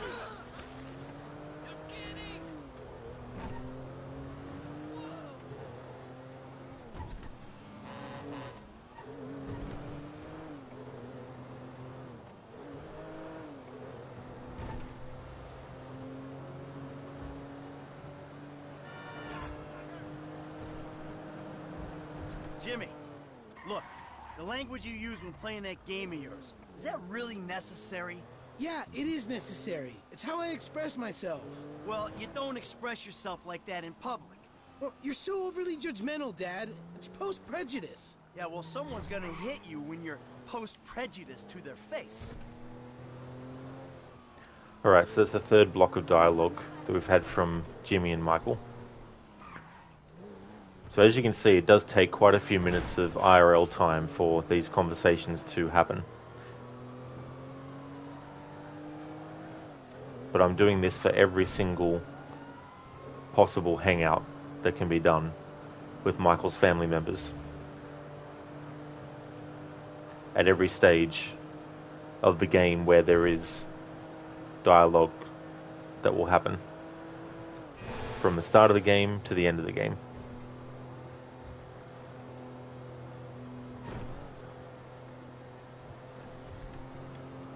So usually there's just 3 blocks of dialogue before you take the character you're hanging out with to a location. At least there was when it was Franklin and Jimmy hanging out with each other. I don't know about Michael and Jimmy.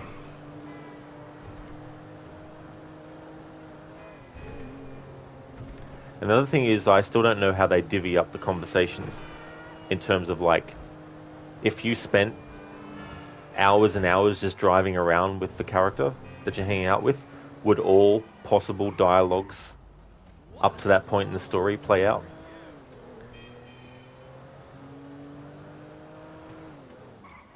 Or is it breaking it up into chunks that makes that dialogue play out? So if there's 6 blocks of conversation that could be had, does the game let you just wait until all 6 happen one after the other? Or do you have to do 3 and then hang out and then actually go to a location and then take the character home and then after that hang out with them again, and then that next set of conversation happens and would have happened too if you had actually waited for it to happen? How about some tennis? I mean, you liked it enough to buy a house with a tennis court. That dialogue doesn't count necessarily. It's good that I got it though, but it doesn't count because it's not a conversation block of dialogue. But yeah, I don't know how they divvy it out, so I just do it in blocks like this. But it seems though that taking Jimmy to a bar is something that Michael doesn't want to do.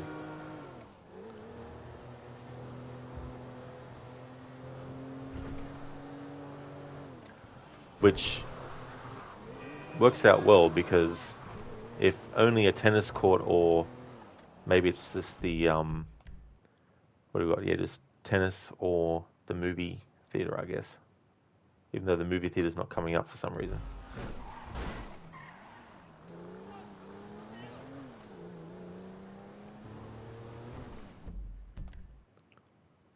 In any case, let's go back towards this way.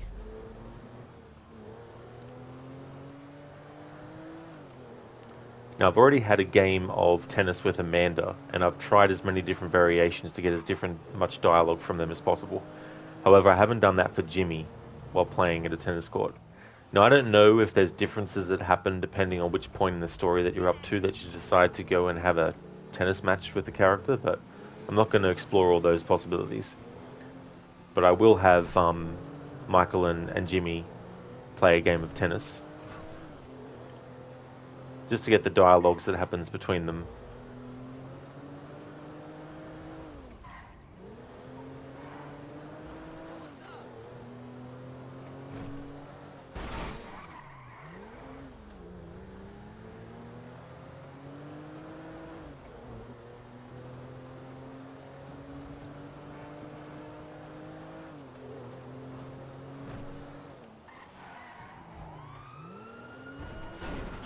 Careful!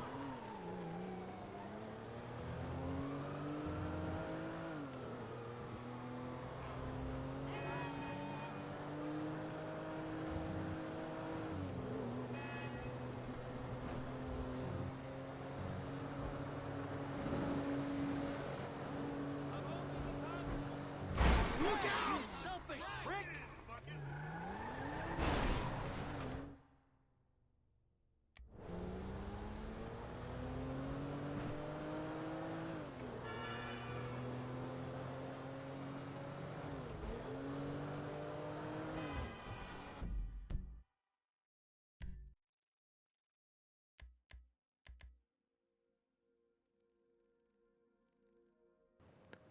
Interesting. Oh, maybe because the movie theater's probably closed down. Like it's probably not open at the time of day it actually is for Michael and Jimmy now. Maybe that's why it's not popping up on the map anymore. Alright, so just to get some progress done, let's actually have Michael and Jimmy play some tennis. But I'm not going to focus yet on getting dialogue from him playing tennis just yet.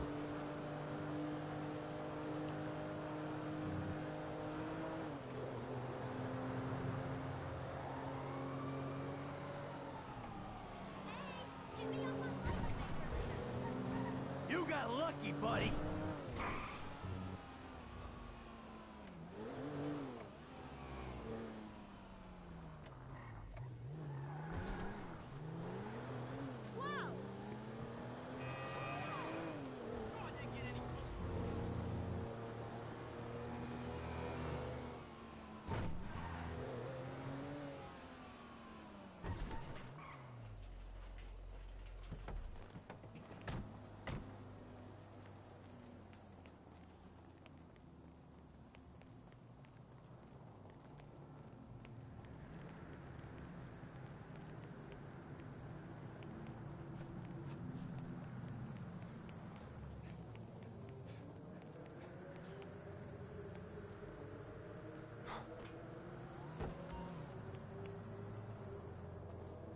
Looks like you're my next victim. Wow, you really are shit at this. So maybe we should, like, play tennis? This one's got ace written all over it.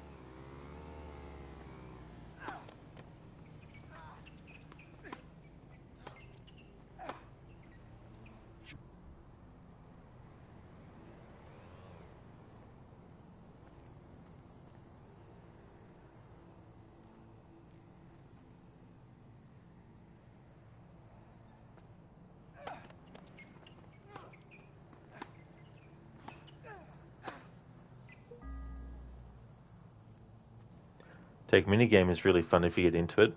I don't actually mind the tennis in this game. I'm not really a big fan of the sport or anything like that, but in terms of like a minigame in this game, I like that. I like playing darts as a minigame. That's really cool. And GTA 4, I like playing pool.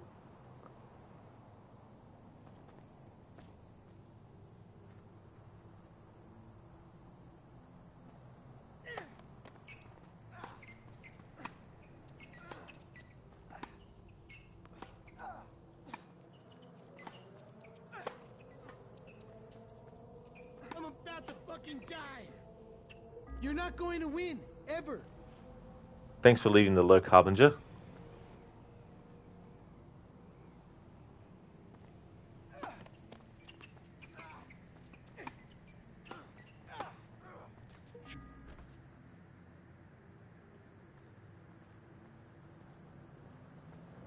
Take, you have a dartboard you got as a gift. You don't think your landlord would appreciate it though. You'd have to hang a metal plate of some sort. Oh yeah, absolutely.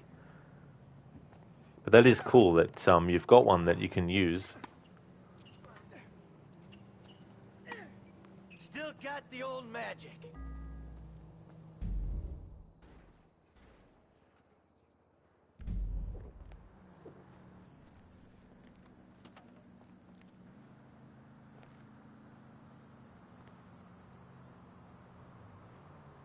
Oh, I guess some of that tennis pro magic rubbed off on you. I think you've done your fatherly duty if you wanted to take me home now.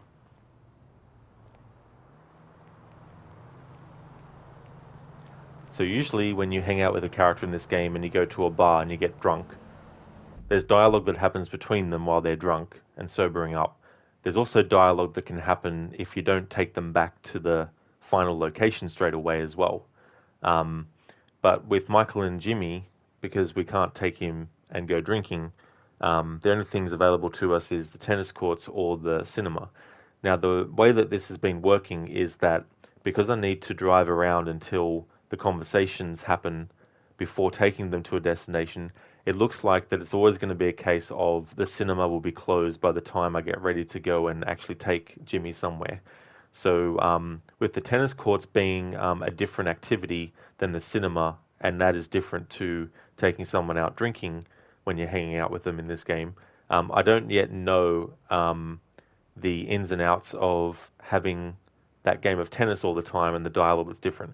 But what I'm going to do is not focus on solely playing tennis with Jimmy. I'm going to do that eventually, but I want to keep on just focusing on the dialogue between the two characters. So I'm going to see what dialogue happens between the two of them before taking him back to the destination. Tech, you'd rather they added a progression to Jimmy. If you play sports with him, he loses weight like CJ in San Andreas. Yeah, something like that would have been interesting to incorporate, and maybe have his attitude towards his father change based on that too.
Yeah, pretty much, Tech. It's like, come on, Jimmy, say something.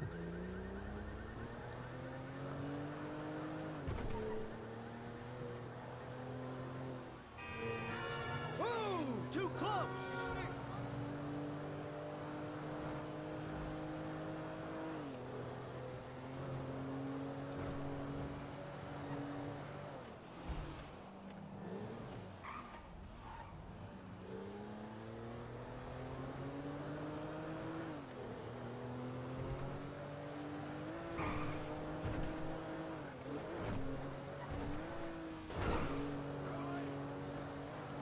So at the moment, this game, I've got it scheduled for Mondays, Tuesdays, and Wednesdays. But soon, because I'll be finishing Shadow of the Tomb Raider for my annual playthrough of Tomb Raider games, and since they have been scheduled for Thursdays and Fridays, once Shadow of the Tomb Raider is finished, and I conclude my annual playthroughs of that series for 2023, Fridays will become the only Tomb Raider stream day each week, which means Thursday will be freed up for another GTA day. So this type of playthrough I'm doing with GTA 5, with the focus I'm doing, currently it's 3 days a week, But when it becomes 4 days a week, that's going to be even better, because it gives me more time to spend in a week working on this game, which means I can get it done quicker.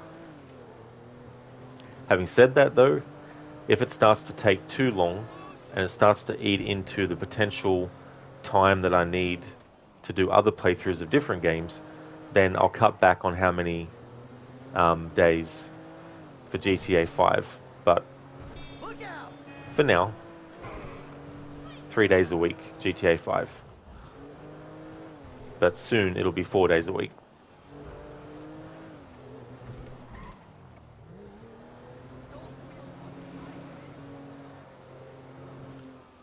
Take you look forward to your Tomb Raider playthroughs for next year. You'll have the series finished by then. You'll get to watch them in their entirety.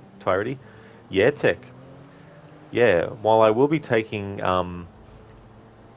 regular Tomb Raider streams off the schedule next year, it doesn't mean I'm not going to do my annual ones, of course.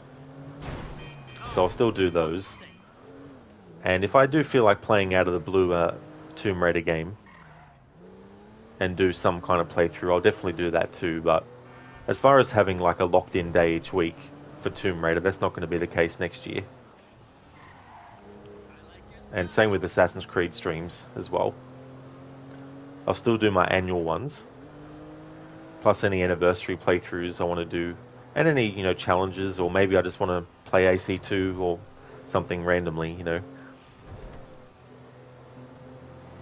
But yeah, Assassin's Creed streams won't be a regular all year round thing.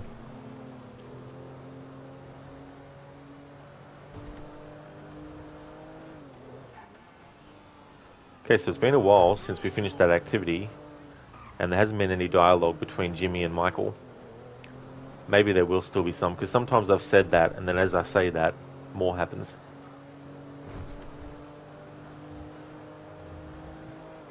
Shit! Careful! Fucking dick!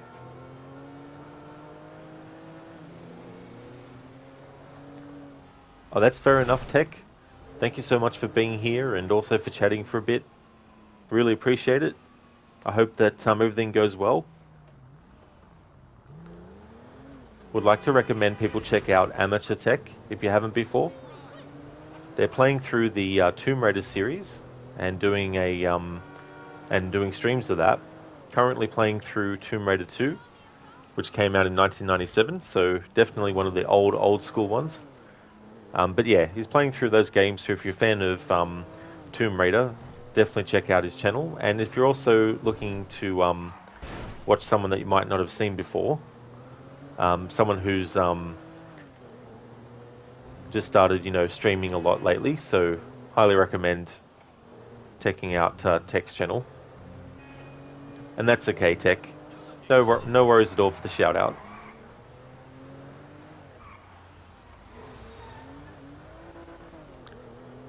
So it looks like with Jimmy, we can't really get any conversations after the activity.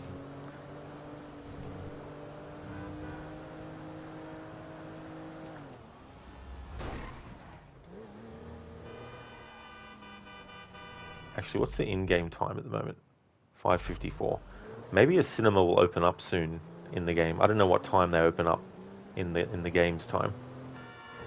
But I may as well take this opportunity, since we've spent this much time anyway, to just double check.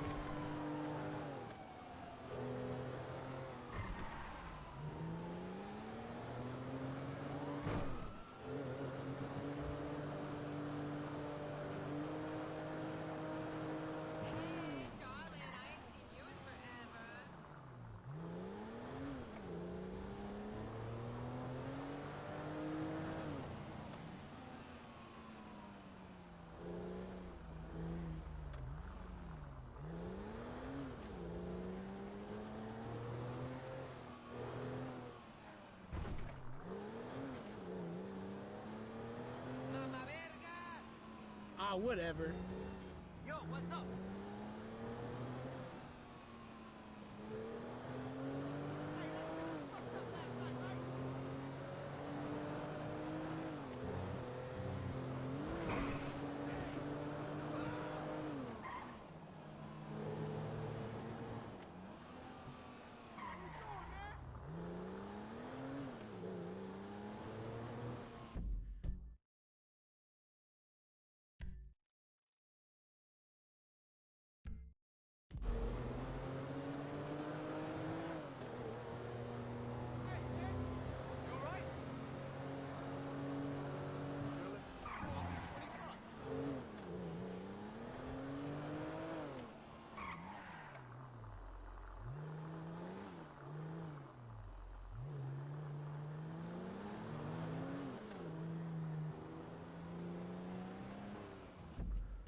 Right, so in-game time is 6:37, but I don't know when the cinemas open up in this game.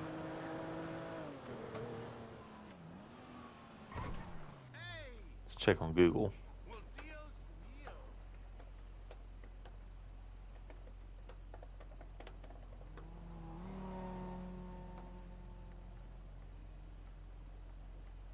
Okay, so it's they're open between 10 p.m. Hang on.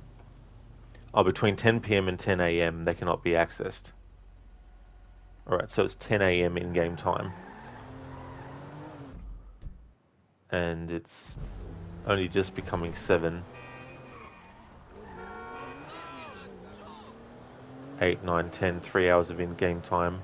Don't know how many seconds of real time translate to whatever time that is in game.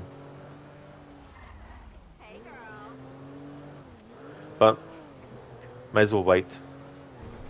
We can take Jimmy to the cinema, be able to get some dialogue from him.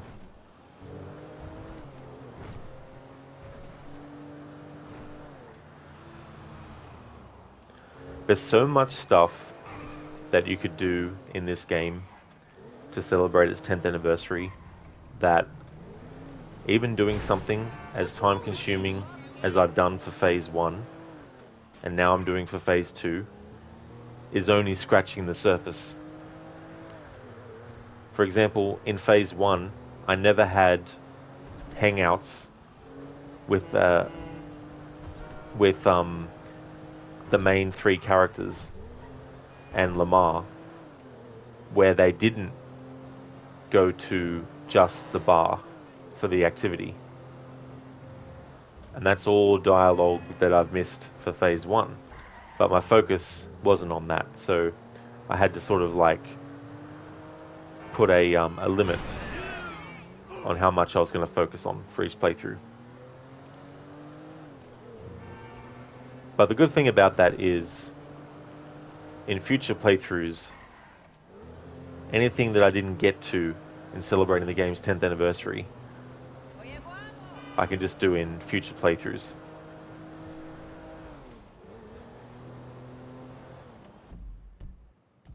Alright, it's almost 8 a.m. in-game.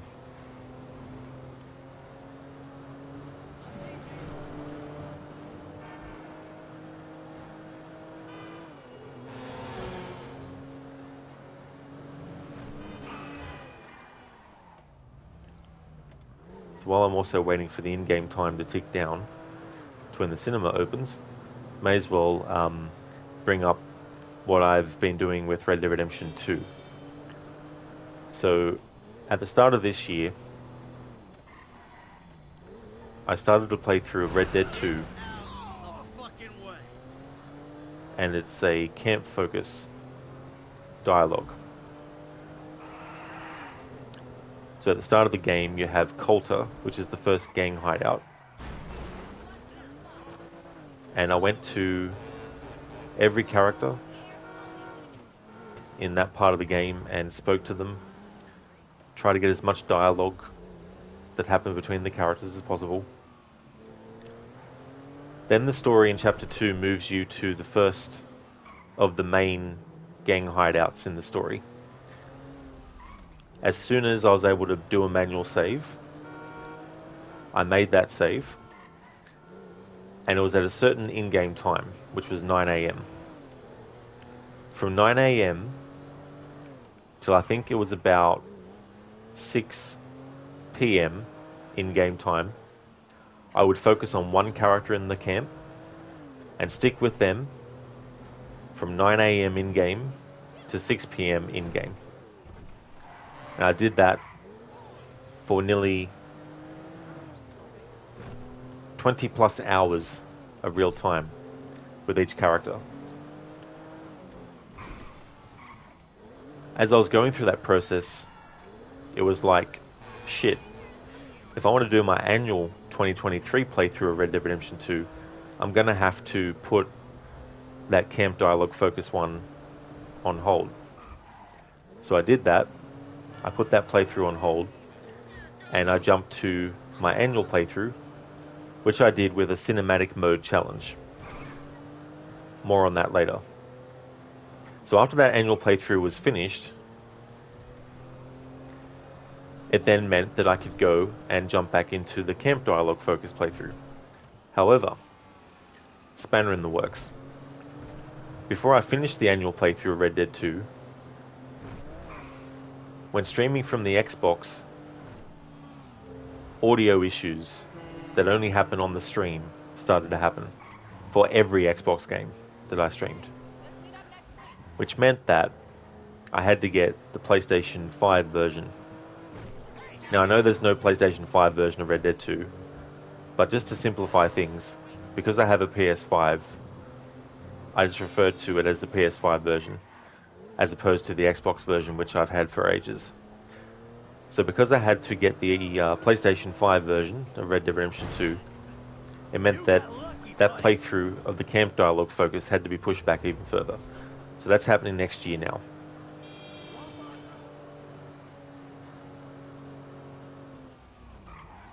And so that's what's happening with the camp dialogue focus. I mentioned about how I would pick a character and stick with them from 9 AM to 6 PM in-game. That doesn't count checking the time from 6 PM to 9 AM the next morning. So I still have a fair chunk of stuff to do, and to put it in perspective with that playthrough, I am still just at the point before you do any missions in Chapter 2.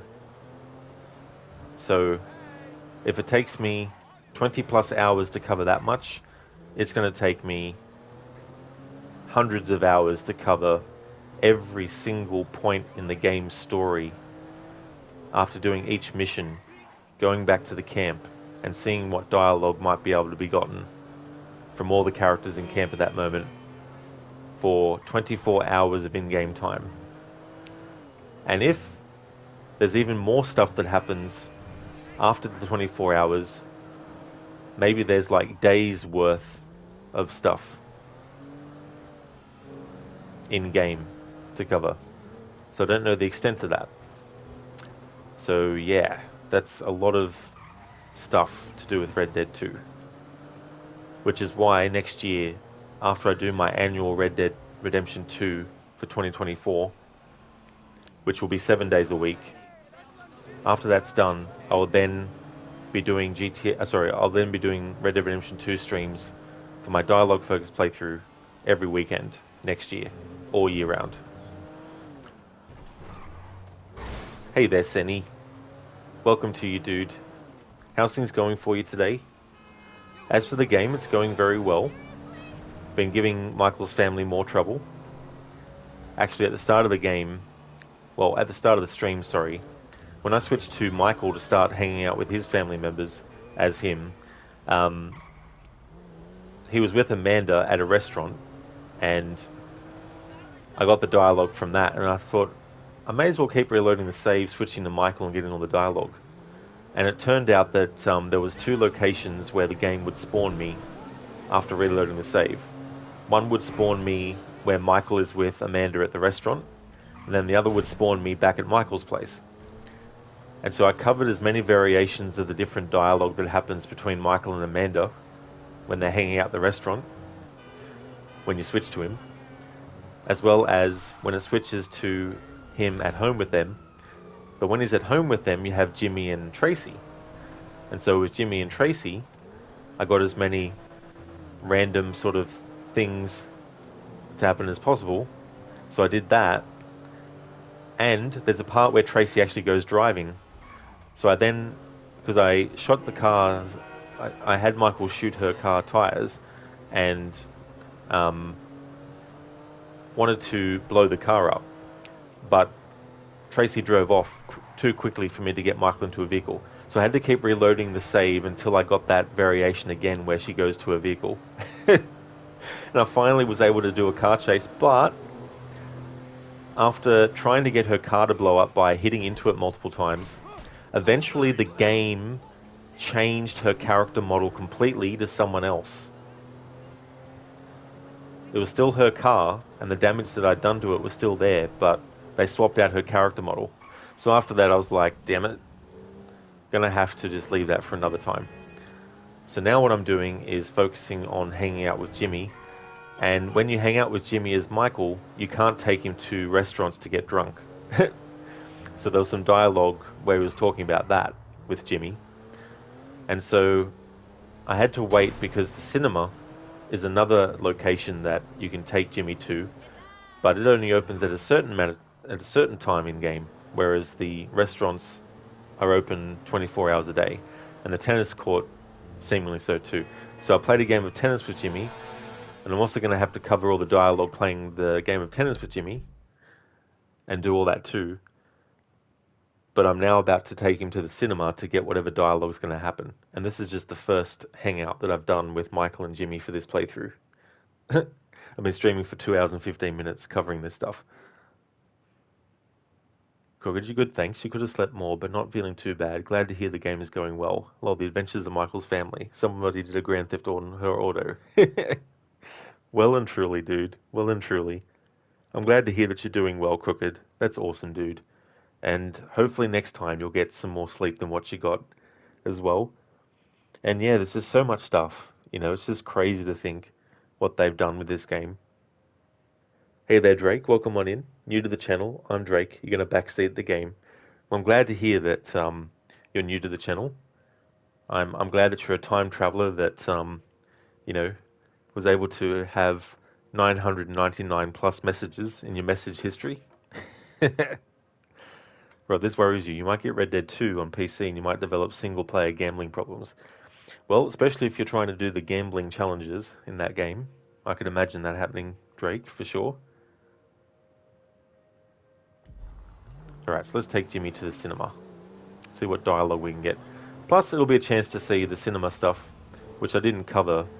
I won't be covering in full, either, for this playthrough, but just for the fact that we can't take Jimmy anywhere else except the tennis and this place.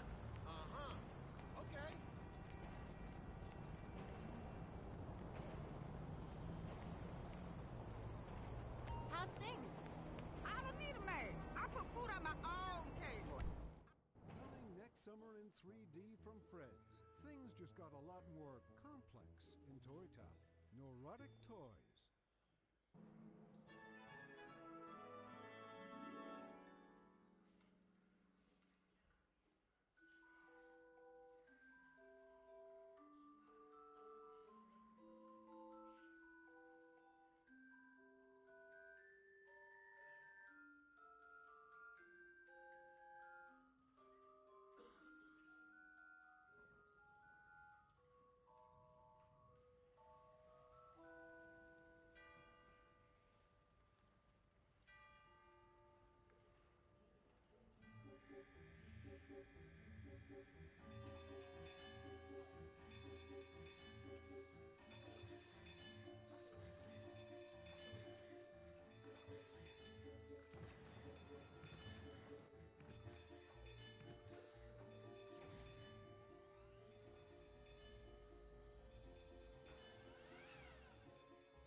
Just fantastic, Marty.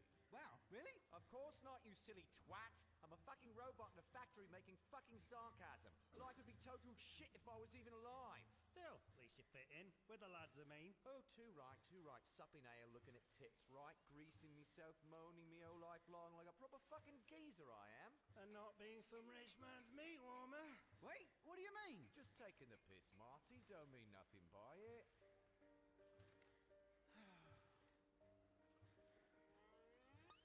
Who is that piece of crumpet? Well, I can't remember her name, but I had her up to Gary. Good for you, Wade.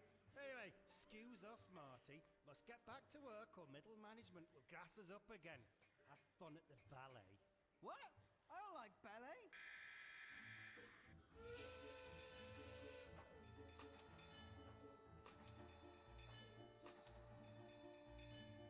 Bloody hell. I'll never be one of the lads. I like ale and birds as much as the next robot, but I just don't fit in anywhere. I'll always be a tedious middle-class droid. At least the boss still likes me. Martin, Martin, come in here, dear boy. But at the same time, I'm really just a servile little wretch. Oh, clean it nice. Yes, yes, I've made a boo-boo cake back there. Oh, no, further down, further down, further down! Oh, thank you, Martin. My God, look at that.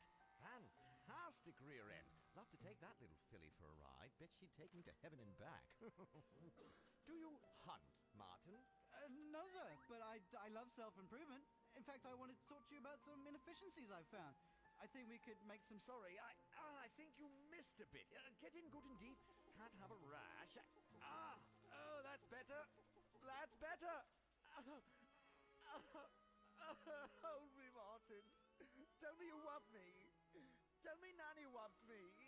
Tell me Nanny loves me more than Freddy. Nanny loves you more than Freddy. That's good. That's very good.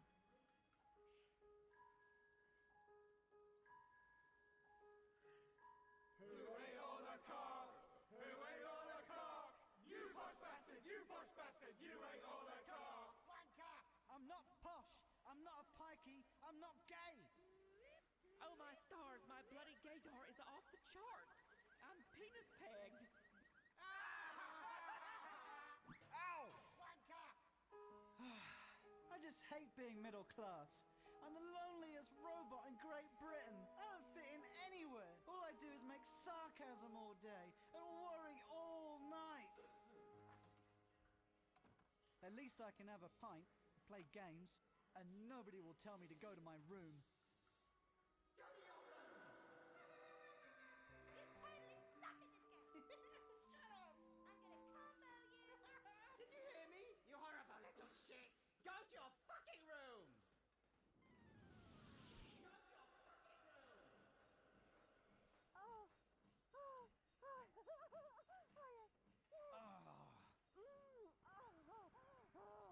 Oh, yeah. Oh, you're a nasty little robot. Oh, yank it good and hard. Fuck me! Oh, Maury, not again. I'm not cheating on you, Martin. I'm a pleasure droid. It's my nature to have sexual intercourse with all these men. It's not even like I enjoy it that much. I know, I'm emotionally inarticulate. What with me being a... A robot? A British man. A British robot. I want to marry you. Make little robots together. Maybe you could give up being a pleasure droid. You must be joking. I'd never marry you. You're broken. Everyone knows it. We all laugh at you behind your back. Really? No, of course not.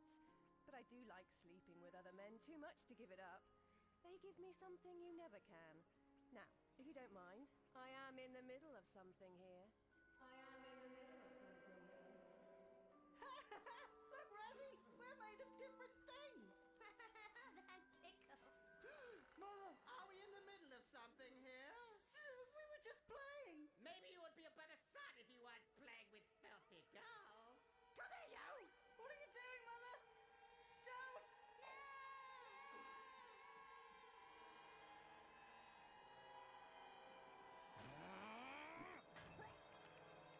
What are you doing, Martin?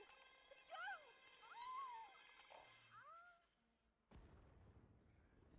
What the hell have you done, you bourgeois tin can nut job? I loved her! I'll recycle you for this, you little shit. Come here! Twat! Twat, twat, twat, twat, twat, twat, twat! Bloody hell. What have I done? I need to get reprogrammed to love me this time. I know. I'll go see Phil, best friend, good loyal lad.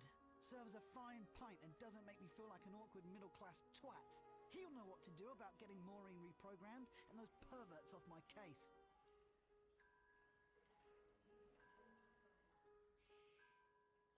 Oh my God! Phil! What happened?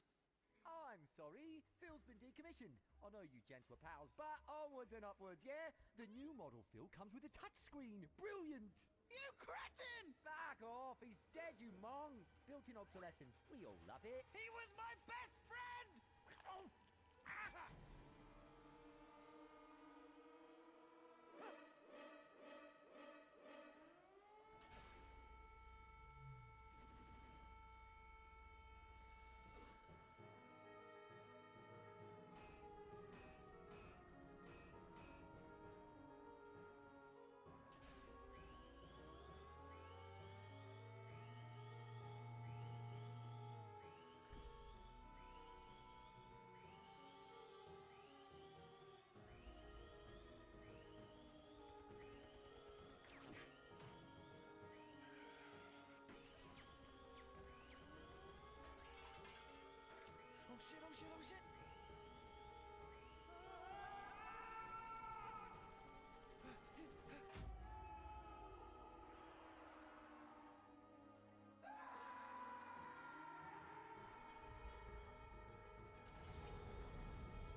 celebrate. Phil!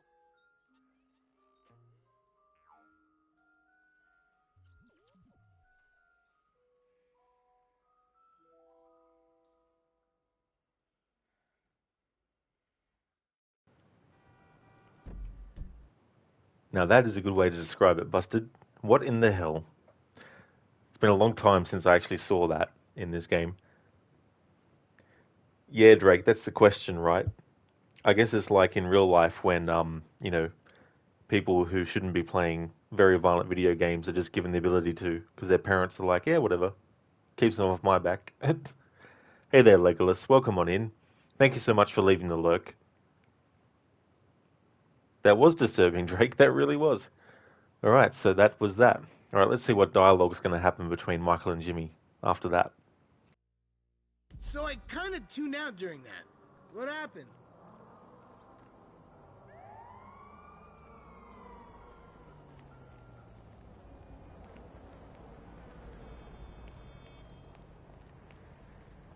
Cool, someone left this vehicle for us. That was generous of them.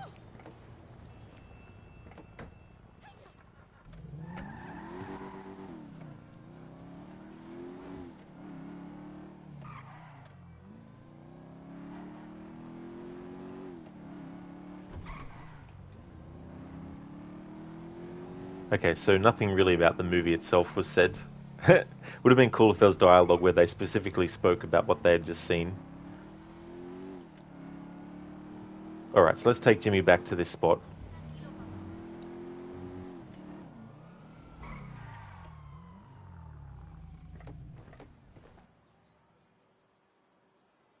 Hey, Jim. It's been fun. Thanks, Dad. Look after yourself, okay? Oh yeah, Drake, I don't mind if you give some spoilers about GTA Online and Jimmy.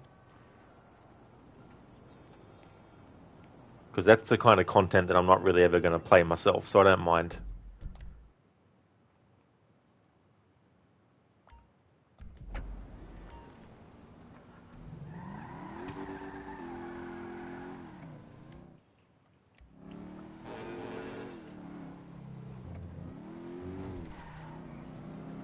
Alright, so I want to keep this vehicle for Michael. Alright, so we've done one hangout with Jimmy.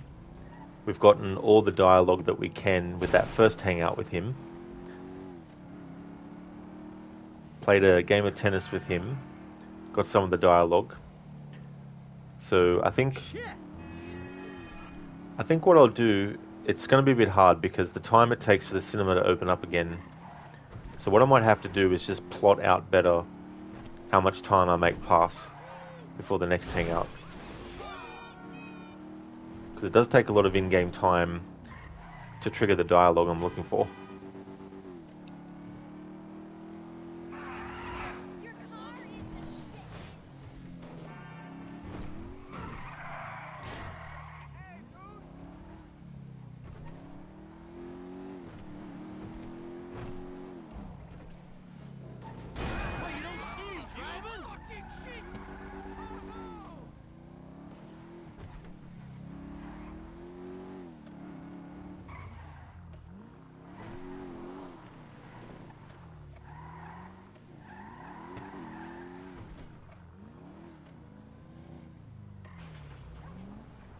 Is peace and quiet too much to ask for?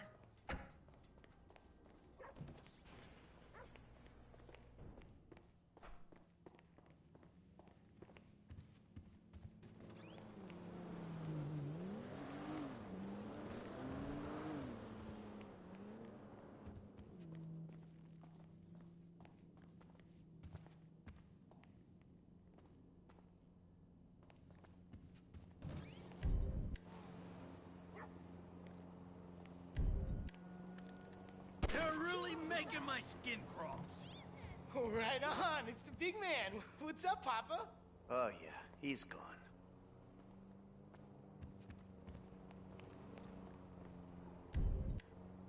You know what? Come on, please. You're one nasty fuck.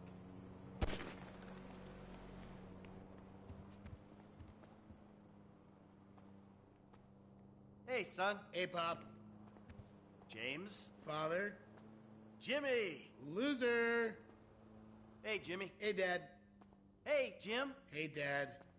I love you, son. Whatever you say, Dad. Jimbo. Actually, it's Jizzle. Hey, son. Hey, Pop. Jimmy. Loser. Pop. Loser. I'm the guy with the gun. Find everything that's wrong with this place. I'm out. Hey, Jimmy. Hey, Dad. Drake, well, Jimmy works for the online protagonist in an arcade disguised as a planning room for Diamond Casino Heist, and he's still a dumbass. He can't even identify that the arcades he was supposed to test out are even plugged in. Pretty much he cleans the arcade, and that's about it. Right on, it's the big man. What's up, Papa? So that's the He's gone. So that's the big job that he gets.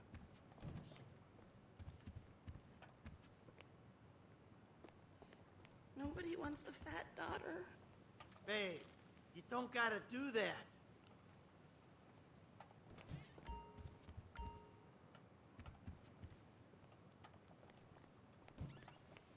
J-City! What's going on, Trace? What's going on? I love you, Trace. Hey, Tracy. Hey, Trace. Hey, Trace. All good, Trace? J-City. What's going on, Trace? I love you, Trace. Hey, Tracy.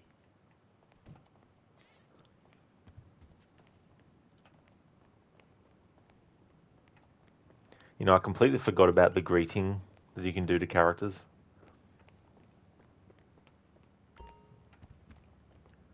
Alright.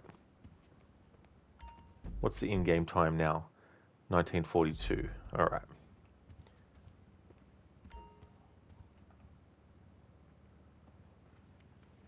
You'd call him Jizz.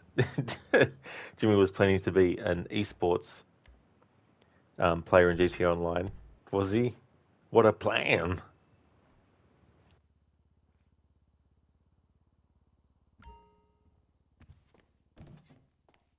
I ate something funny. It's nothing more than that.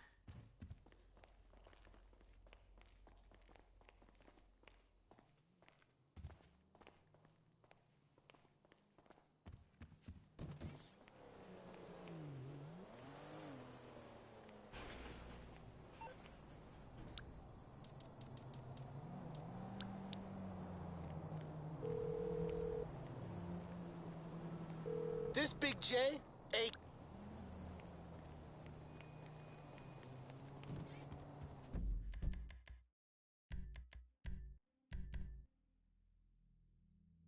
And Drake, what plan? Dutch approves of that plan, kinda. So Michael just slept and Tracy is still hugging the toilet. Well, that's something. That's true. That's 6 hours of in-game time later. Let's see where they get put, though, after I reload the save. I want to hang out with Jimmy again, so...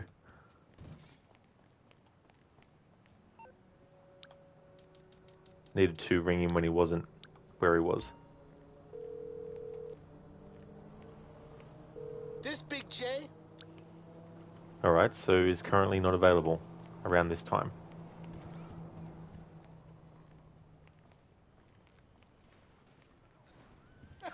You know, you would have been aborted if you were conceived in a blue state.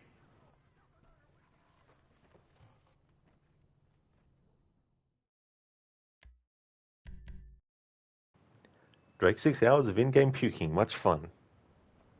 Lots of fun. Not.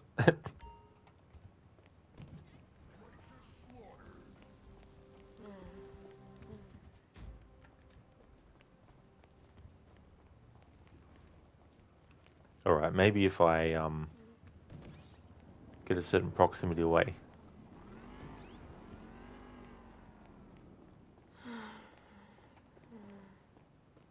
What the hell?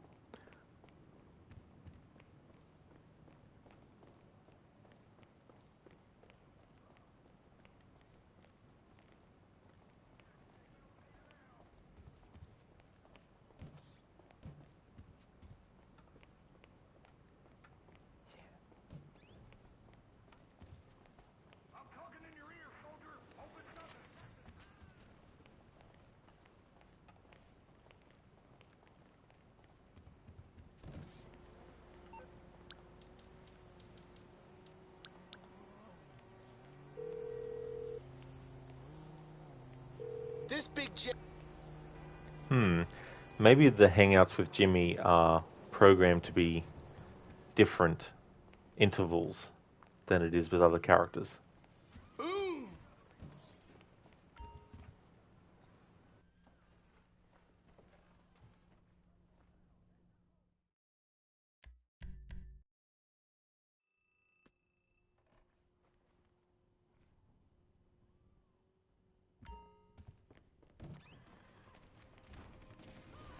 Your mom is trying to distract me now by sucking my dick, and I'm still beating you.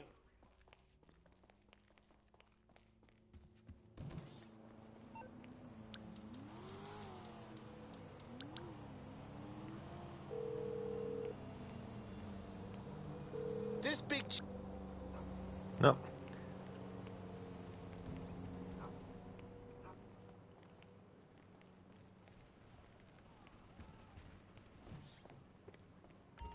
Because normally with other characters, when you want to hang out with them, you just have to make time go past a little bit and then call them again and they can be hung out with again. But it seems with Michael hanging out with Jimmy is a different story.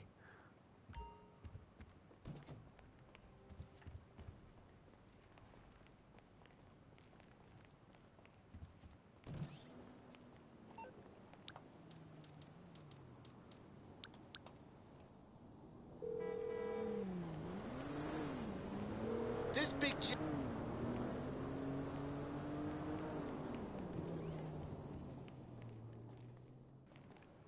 Okay, so I think what I might need to do in this case is switch to Franklin.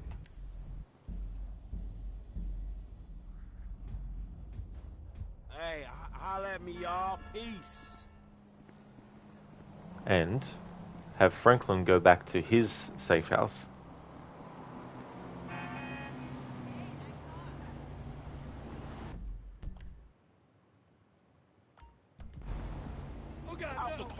Make the save at his place to make time go past, and then switch to Michael, so that when I switch to Michael, he's off doing some other activity which resets where Jimmy and all that are, and that'll probably allow me to actually have Michael hang out with Jimmy again.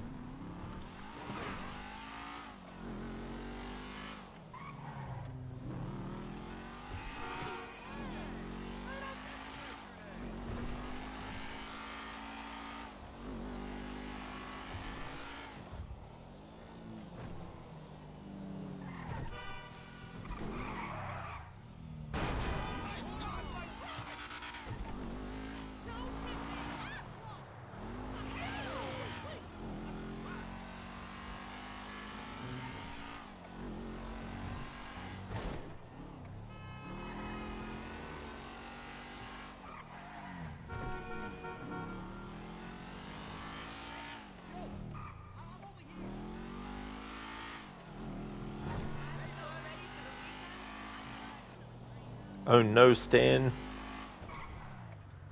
Oh no. Michael's violating the traffic rules.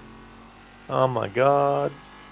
What is this world coming to in a GTA game where someone disobeys the traffic rules? I tell you what, this series is slipping. Used to be so wholesome. Used to be so positive about, life and everything. But now it's like violating traffic rules.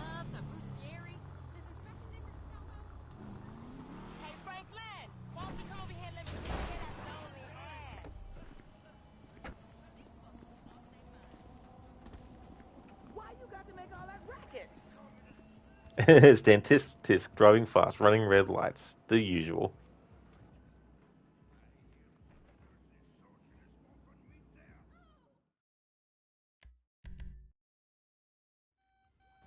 Alright, so saving at Franklin's place to make time go past, and then switch to Michael, and then have Michael ring Jimmy.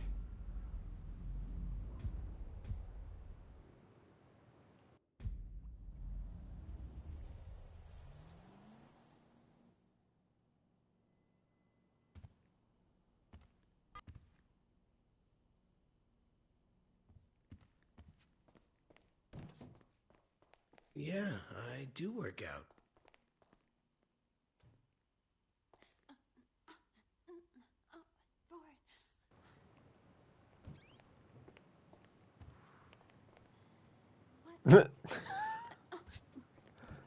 Jimmy, Jimmy, Jimmy. Explosions.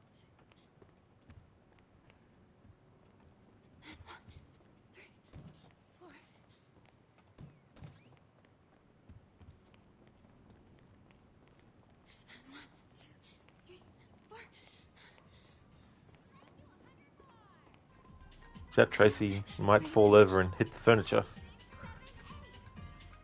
How about we change the telly? Change the channel. Quick, change the channel.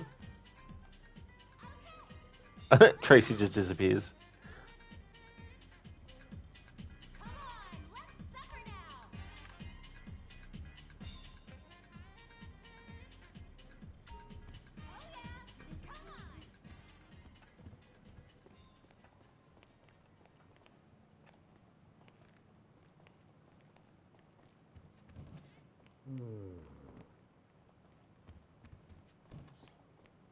Amanda, wake up. The house is on fire. Quick, wake up. Fine. Leave you in the house to burn. Goodbye.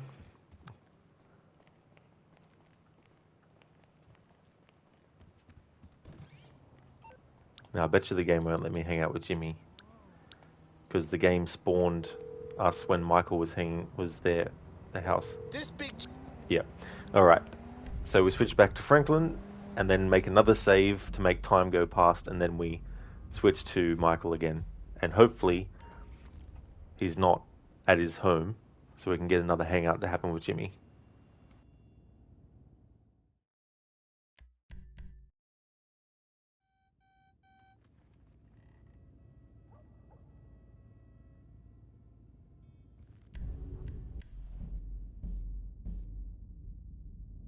No, it's back at his house again. I promise, I was at the movies. I must have thrown out my ticket. You are really pathetic, Michael. Pathetic. Look in the mirror, Amanda.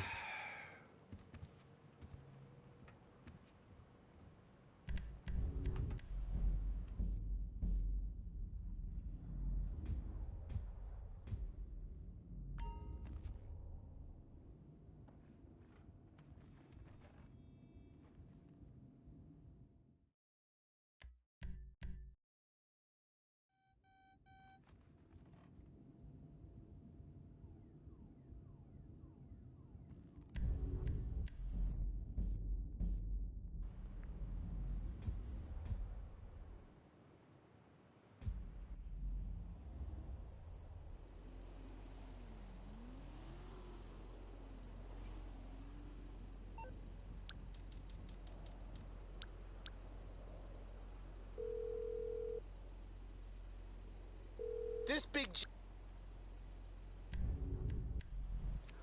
Alright, so they might do the hangouts with Jimmy differently in this game. Because I'm trying to get another hangout with Jimmy to happen, but maybe because I haven't progressed the story any further yet, it's not letting me do more than one hangout with Jimmy.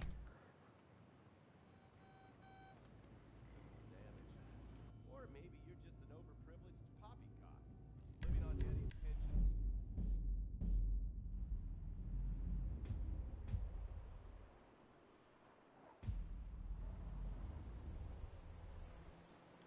Double identity theft, assassination, or even worse. There we go. Getting to see Steve Haynes. Wife always say, not clean enough.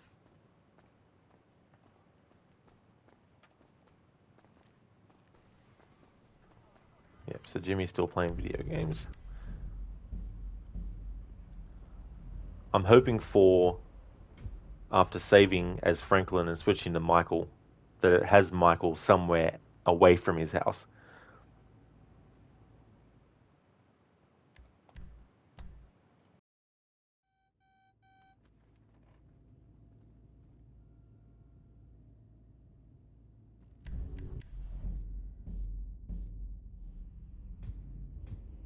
Finally. Give me a break, please.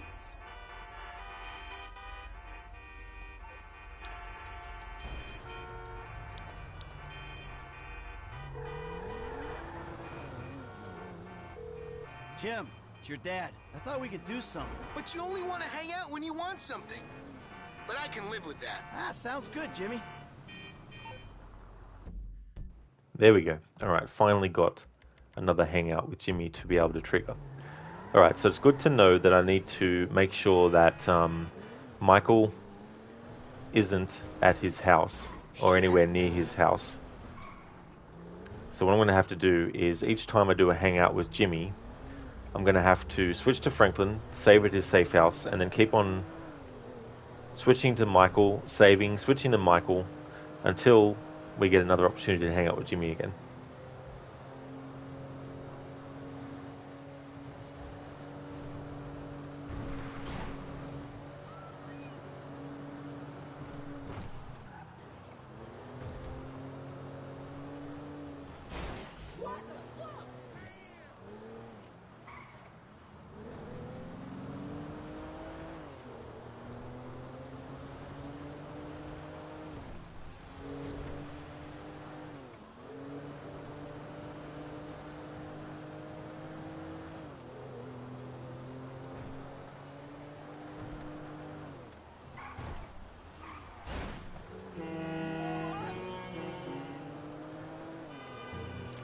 Alright, so when we get to Jimmy, there's usually 3 separate dialogue conversations that happen, but there is literally in real life minutes between each one. And I'm covering them all.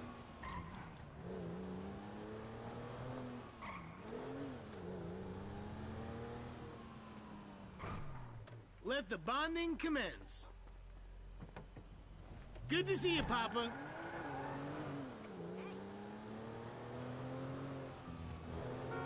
So, you gonna tell me about that job hunt? Can you give it a rest? Do you really think this helps?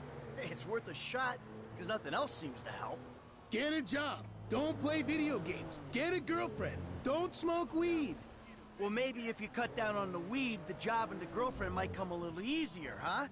And you wouldn't have so much time for games. You're so fucking judgmental, Dad.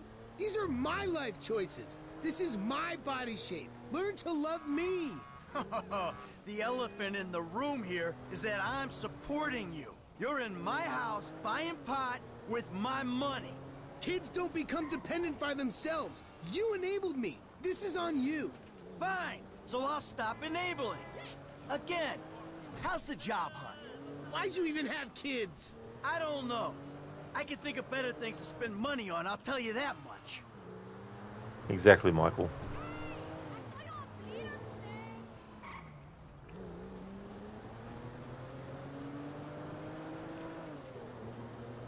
But that's the number one thing, right? Amanda, Tracy, and Jimmy. What's the one thing that they all want from Michael? And that's the only thing they really want. It's an S with 2 lines put through it. Or if you're in Australia or some other place, it's just 1 line. That's all they want Michael for, is his money. If Michael was just to say, fuck you then, goodbye everyone, and go and live his life on his own, and let them fend for themselves, they wouldn't last, because they don't have his money to do it with. This is why I don't like Michael's family.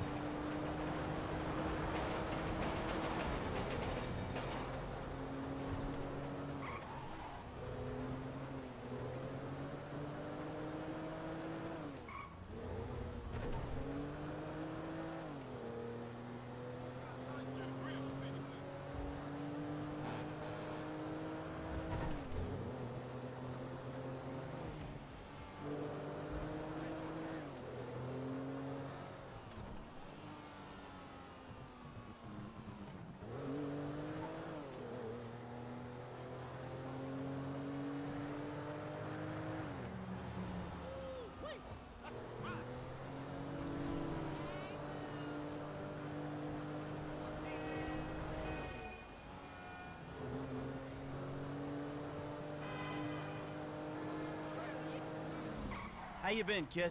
Well, Pop, funny you should mention it. I've had a breakthrough. In the therapy I don't go to, I mean. What are you talking about? I realized just how much I dislike you. It's a great revelation. Great revelation there, Mom. They're Jimmy, hey? Busted, they'll last, they'll get jobs, cut down on expenses, and will look for happiness somehow different. Yeah. It's just a shame that we never get to have a different ending for Michael in regards to his family. For example, if you played through the game and never helped any of his family members, then you should get a different version of Michael's ending if you decide to let him live, versus if you don't.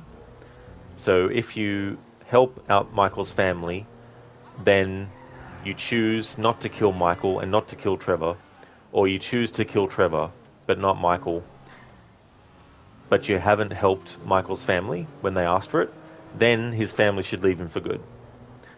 But if you have helped, then they won't.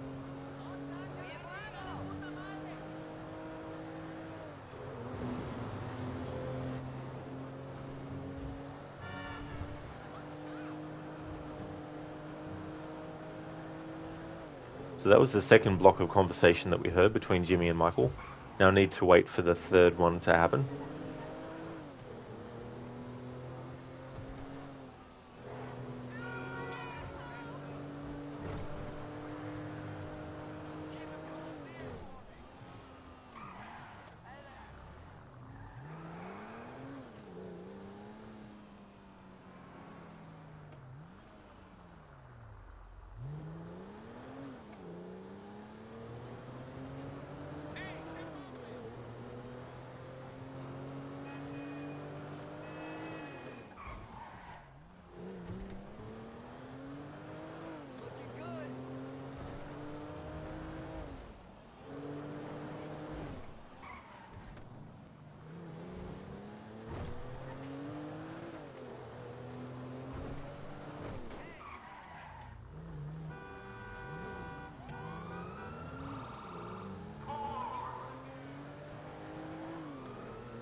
Dad, why do you hate me? Stop being such a drama queen. I don't hate you. Dad, I know I'm a disappointment, but can you just give up on attaining your ideal, notion of a son and come to terms with the reality?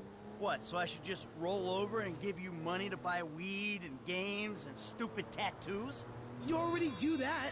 You should just be less of a dick about it. Alright, so that's the third block of dialogue.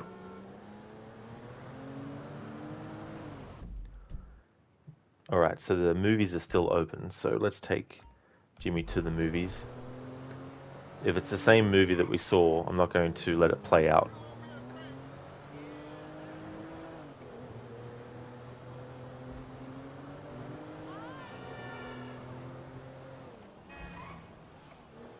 Shit!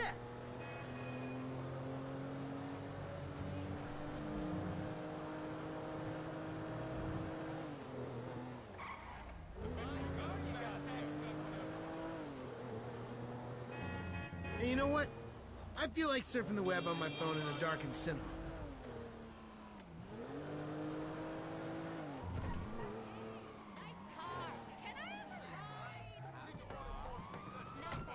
I'm going in for my fourth stomach stapling next week. Got a good feeling about this one. Welcome to the cinema. No mobile phones. No talking or toddlers. And please, be considerate to your fellow moviegoers. No masturbating. Now sit back and enjoy the show.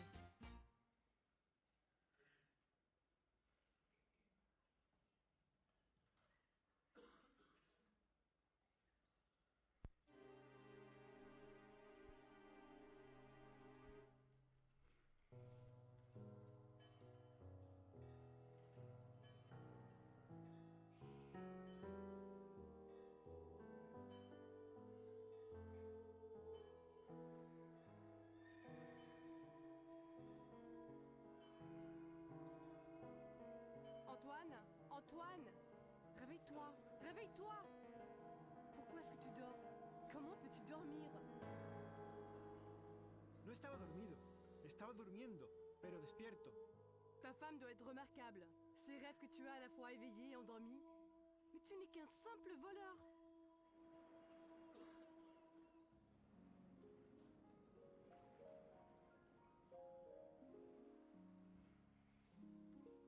La guerra me hizo una puta y a ti una ladrona. ¿O era al revés? Freud a beaucoup d'explications à donner. ¿Quién ha dicho eso? ¿Dónde estás? Muéstrate. Antoine, de quoi parles-tu? S'il te plaît, Antoine, s'il te plaît. Esa voz. Tu parles de moi. Sí, tú. María, tú la escuchaste. ¿Quién era? Antoine, qu'est-ce qui te prend ces temps-ci? Depuis la mort de Luigi, tu n'es plus toi-même. Si tú lo dices, querida mía. Si te hace feliz y así lo dices. J'ai marié un voleur. Un bon, honnête voleur qui connaissait sa place dans la vie. Maintenant, je suis coincée avec un hermaphrodite.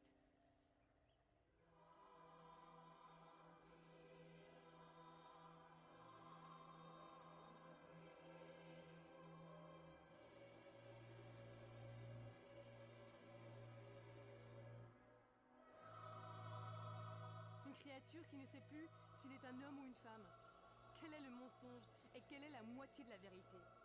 Pourquoi les choses doivent être aussi simples mais continuellement compliquées avec toi, Antoine? Sí, María, contigo las cosas no son tan complicadas. El carnicero viene y abre las piernas. La policía viene a detenerme y abre las piernas. El cura viene para confesar. De nuevo, sabemos dónde acaba.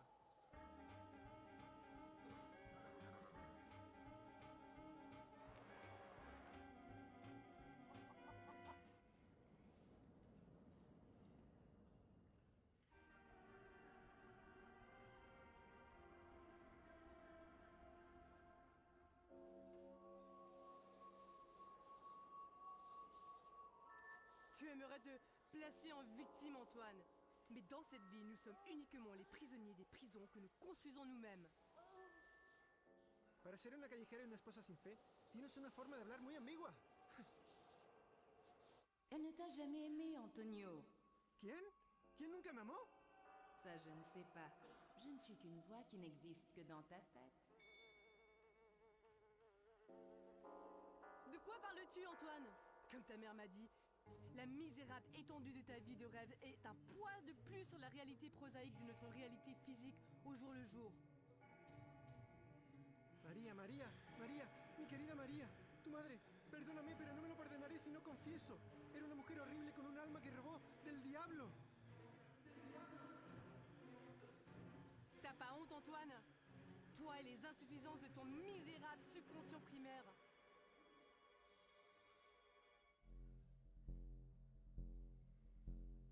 Antonio, Antonio, réveille-toi, réveille-toi. ¡Cállate! Eres solo una voz en mi cabeza. Déjame soñar en paz. Est-ce que c'est à ça que tu veux réduire toutes les femmes, Antonio? Une analyse réductrice du féminin est un archétype classique de ta répression. Oh, por el amor de Dios. Deja de sonar como mi esposa cuando no está pagando el alquiler por sí misma. Ta femme, est-ce qui je suis maintenant? Espero que no. Peut-être après que tu l'aies traîtreusement castré. A-t-on déjà considéré ça? Lo hemos considerado fuera de cámara muchas veces. Consideramos el modernismo. Predijimos el posmodernismo. Adoptamos el surrealismo. Refutamos la visión tecnocrática del futuro de la humanidad. Tantas maravillas hemos adoptado que me asombro del sistema educativo italiano.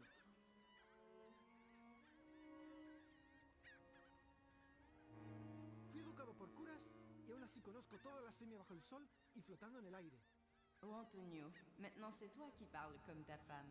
C'est peut-être ton désir le plus intime d'être martelé jour et nuit par des bouchers et des prêtres et des policiers. Sugiere que deseo acostarme con otro hombre, porque quiero hacer cosas, y me odio a mí mismo por mis tendencias destructivas. Opino que es un poco simple, incluso para el subconsciente de un humilde ladrón. L'humilité est comme le paradis pour des hommes comme toi, énormément surestimés. Tu devrais choisir l'enfer. Au moins tu y connaîtrais des gens, comme Luigi. No hables de Luigi. Él no era ni siquiera un buen tipo. Enfin, on peut tous justifier l'incarnation de notre chute. Même Icare l'a fait, alors qu'il plongeait dans l'azur méditerranéen. El pensamiento clasicista es la gran debilidad del alma contemporánea.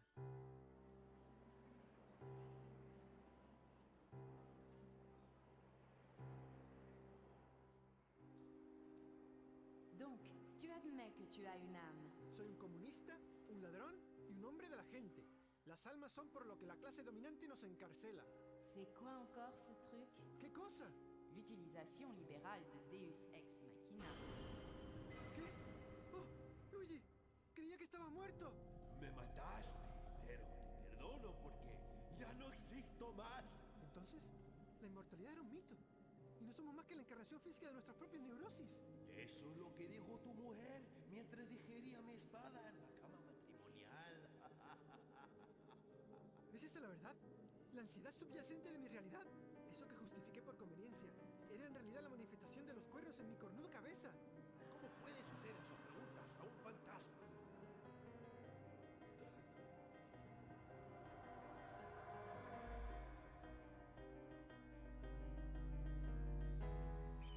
El águila que escucha el susurro de una flecha mientras hiere su corazón ve que la flecha ha sido creada usando sus propias plumas.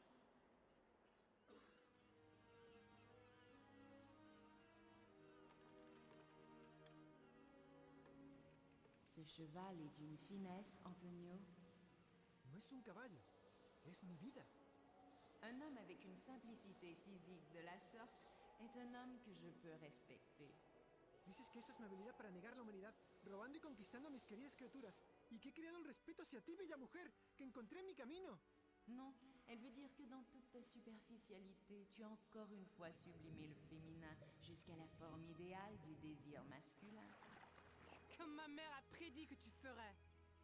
Es un error común entre traidores y entre pecadores y los redimidos. Es solo a través de la expresión creativa, un mundo vacío de color y únicos planos de cámara que nuestra verdadera naturaleza puede ser revelada.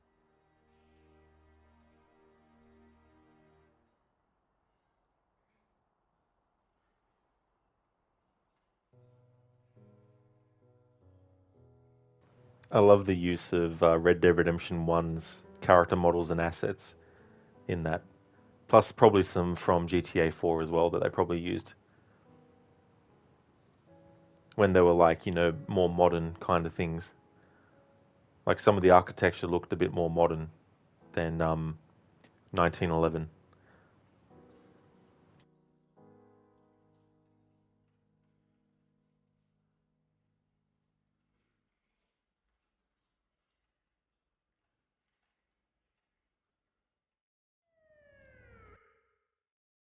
So I kind of tuned out during that. What happened? You kidding me? That's all Jimmy says after going to the cinema. Duty if you wanted to take me home now.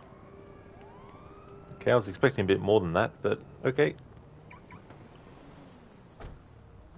Hey there, Daz. Things are going well. Things are going great. Thanks for asking. How are things going with you, Daz? I'm not going to take Jimmy home straight away, just in case there's some more dialogue that will trigger. Yeah, busted. Hermaphrodite. It's quite a surreal movie that they did for that, which is, of course, the point. How about some But- tennis? I mean, you liked it enough to buy a But it's house with a also tennis to court. point out the absurdity of surrealism in movies, which is quite an ironic loop. Hey there, Arthuri. Good day to you. How's things going for you? Des, you're doing good? That's excellent. That's great to hear, dude. Currently doing some hangouts with Michael's son, Jimmy. I'm trying to get as much of the dialogue from their hangouts as possible.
Thanks, Des. I appreciate that, dude. Arthuri, lunchtime now. You complete your morning gym day. You work out a back and rear and back delts. Soon you drinking coffee and take time easy. Evening was working a swimming hall. That definitely sounds like a very busy day that you've had, Arthuri. Definitely sounds like you've deserved to be able to take a bit of a break and have some lunch and some coffee as well. That's excellent. Glad that all that's going well for you.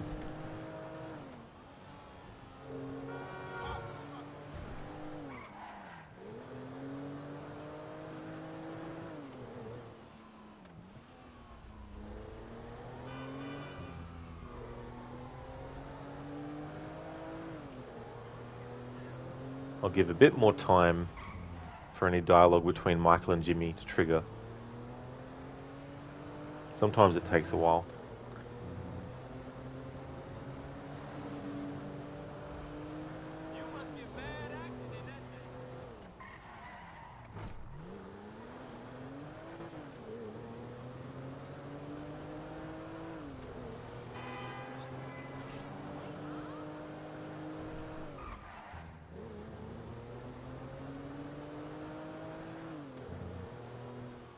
Arthur, that's a very normal and basic Monday.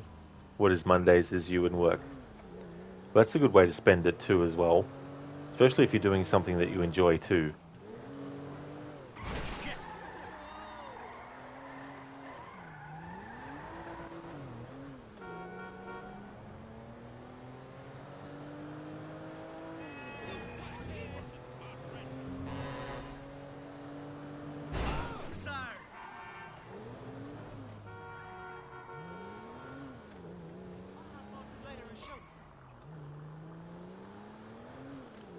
Alright, let it go for a little bit longer, but maybe there's not any dialogue between Jimmy and Franklin after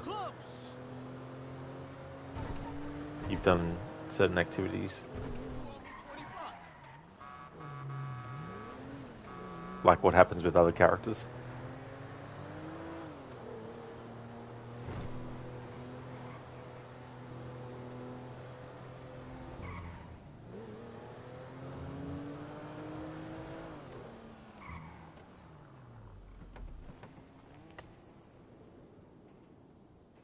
All right, here we are. Thanks, Dad. Look after yourself, okay?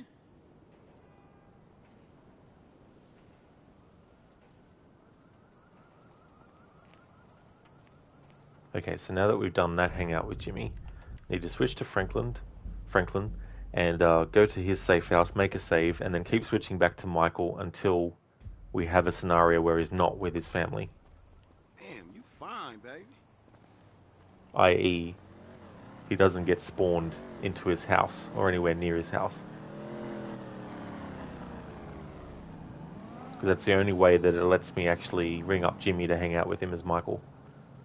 Because if Michael is spawned in his home, it means that Jimmy will be somewhere in the house doing an activity that you can't get him away from to take him somewhere else to go hang out with him.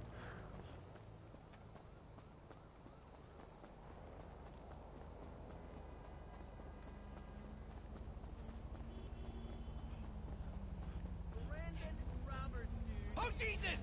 Ah, fuck it. Oh, No, it's Franklin, not Jesus. crap!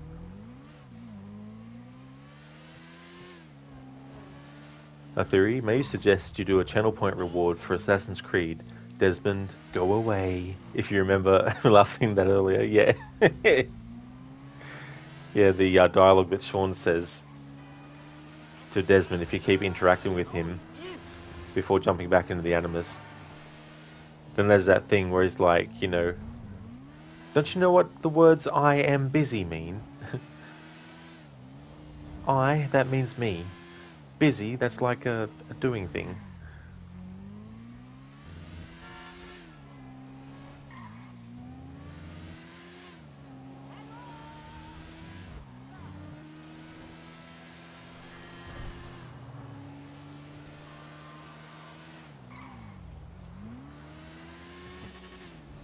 You're still the voice actor, you just won't admit it.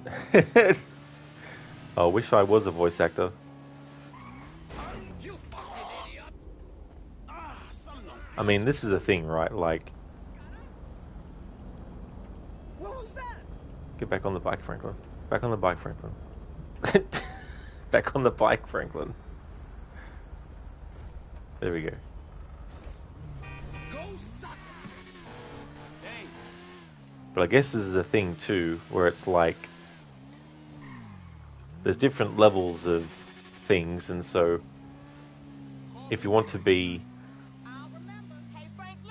doing a certain, you know, profession and stuff like that, obviously, you can still be a writer, for example, without actually earning any money from doing it. You know, the lack of earning money from writing does not make you any less of a writer. It just means that you're writing not for profit. You're just writing because you like to write. You know, and so we can all be that level of what we want. You know, if you want to be a if you want to be an artist who draws, you know, once you start drawing, you're an artist. You know, you may not be getting money for it, but you're still doing what's needed as part of that profession, which is actually doing the drawing.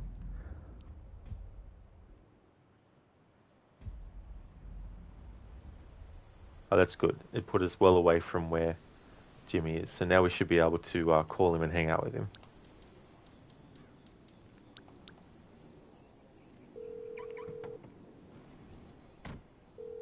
Jim, it's your dad. I'd like to see you, bud.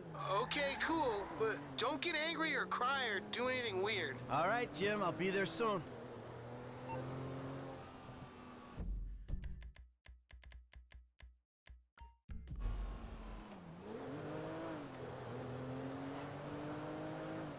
Yeah, definitely a fail, our theory.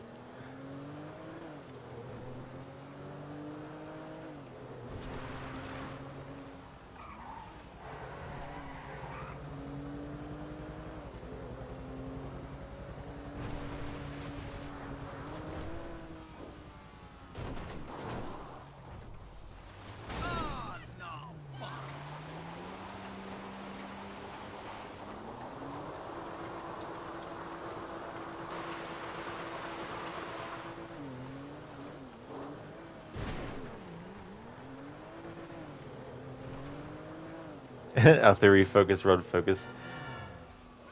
Yeah, I need to get to Jimmy as quick as possible, so I'm taking shortcuts.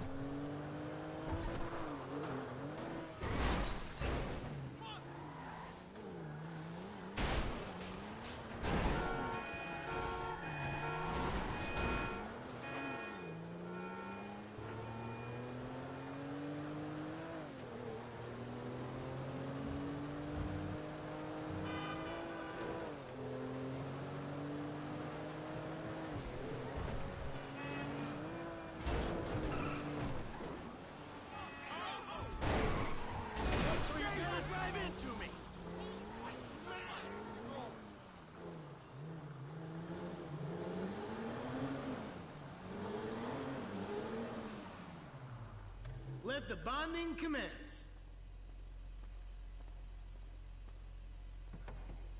Good to see you, Papa.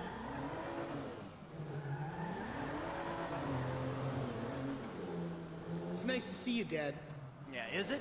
Or are you being sarcastic? I can't tell anymore. My God, why do you hate me so much? What are you talking about? All I do is try to make you happy, and all you do is throw it in my face. What are you talking about? I'm sorry I'm not cool, or tough, or good at anything, and you're ashamed of me, but I love you. Ah, not this again. What do you mean? The guilt trip, the confession, the crying, the hugs, and then you ask for money. I don't know what the fuck you're talking about. So you don't need money? No, but if you got any spare... Shut up. Just shut up. Jeremy, welcome on in. How's things going? You know, it's the kid from Pete and Pete, but he always sounds like Jonah Hill to you. Yeah, I mean, that's actually a good point. I wouldn't blame you for feeling that way. He definitely does sound like Jonah Hill.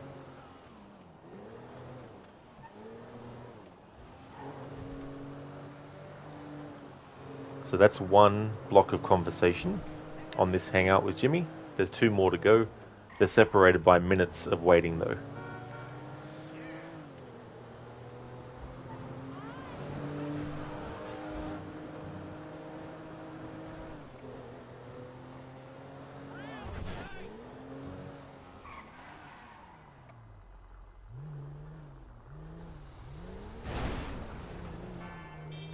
I see some bad drivers with you. Woo-hoo-hoo.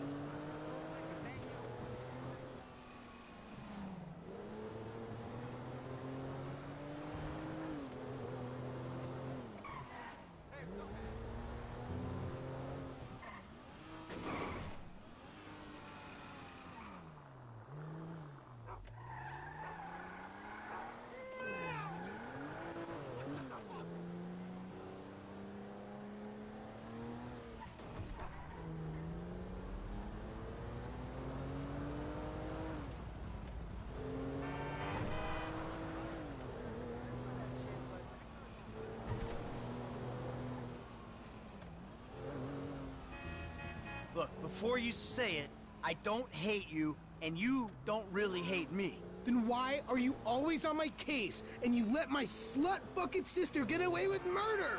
That's not true. She ain't Daddy's little princess now. Anyone can have a go, and most of them have. Seriously. Alright, that's the second block of conversation that we can have with Jimmy on this hangout. Now to wait for the third. Usually there's 3 before you even take the character to the destination you want to go to.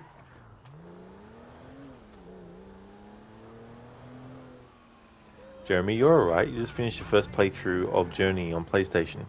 This is after getting Platinum for Spider-Man Remastered. It's been a gaming weekend. I'm glad to hear that you've been doing well, Jeremy. That's awesome, dude. And GG's on that too, as well, getting the Platinum for that game. So how was it overall, getting the Platinum for that? Was there some really, really challenging ones to obtain?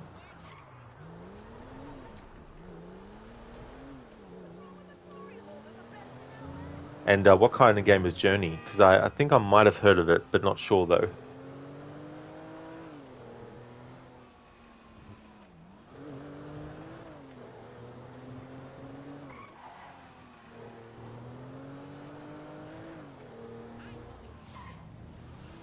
A theory, by the way, that's not important, but finally playing your My Summer Car PC game storyline and ended it. Hardest version is Mortal Permadeath mode, almost 350 hours going when you finally got through it, was it? That is a big amount of time. That's crazy, 350 hours worth. That's definitely a lot of time. I hope that it felt really good after all that to end the game storyline as well. Especially if you're playing it on like permadeath mode too. So does it set you back literally to the start of the game, or are there sort of like checkpoints based on chapters or something that they return you to?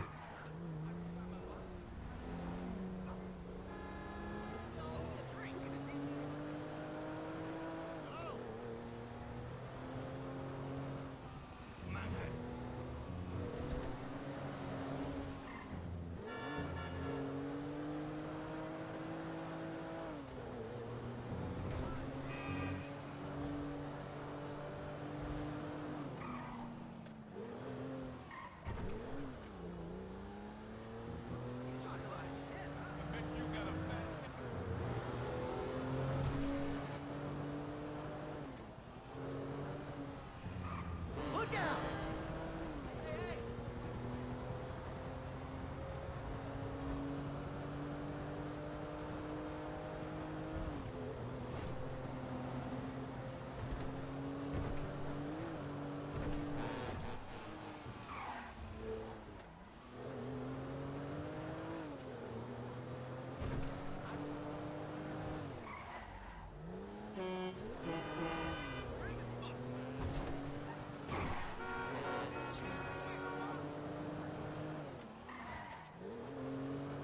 Shit!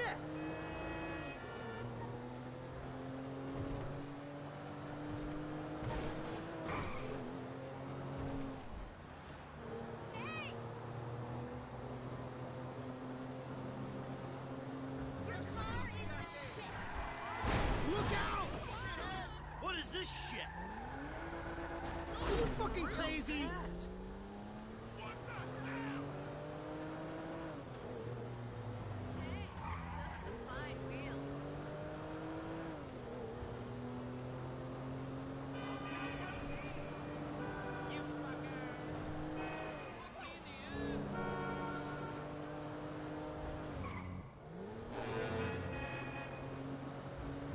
Oh!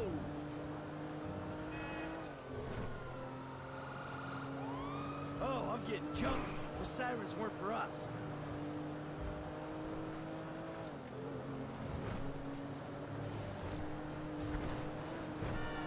You know it's all your fault.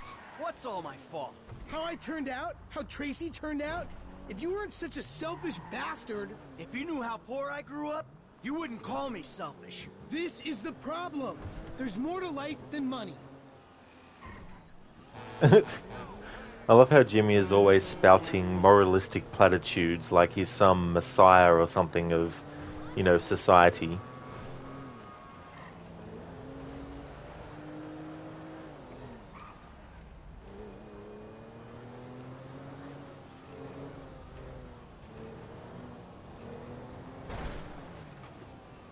And you know what? I feel like surfing the web on my phone in a darkened cinema. Alright, so that's the 3 blocks of dialogue before doing a hangout activity. Our theory: permadeath in mortal mode is so addictive it doesn't look at how far the save is. If you die, the whole thing starts over. Regardless of the situation, if you die, you think, again, and start a new game. I see, yes, so it's one of those, yeah. Yeah, that's the thing, playing through games like that. Doing the same thing for the new Tomb Raider games, it can be very, very annoying, especially when it's later in the game and you die and you're like, oh well, have to start all the way at the start again. In October, to celebrate the 10th anniversary of Outlast, I'm going to play that on the highest difficulty, and that game doesn't save on the highest difficulty at all. So it's essentially permadeath mode. So I'll be doing that with that game. And the good thing about that game is it's short, relatively. So it'll still be a longer playthrough, because no doubt I'm going to die and have to restart the game multiple times. But overall, it's not like it's a 10-hour game on its own. You can pretty much wipe the game over in one session, pretty much. If you're not worried about collecting all the, journal stuff that you find, of course. If you're worried about doing that, it's going to take a lot longer. Jeremy, you really like Journey. It's relaxing, like most of that game company games. You don't intend on completing it this morning, but I was enjoying it so much. Spider-Man Platinum wasn't too difficult, other than going up against the end boss. That took quite a bit of time to complete for you. Well, that's good too when you can find a game that's very relaxing as well, you know.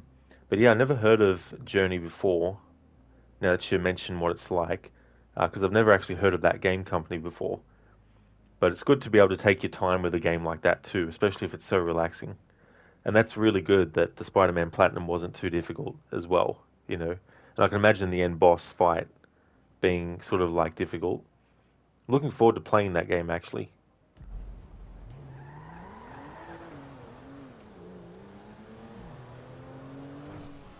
Alright, I think there's only 2 different movies that play. We've already seen both.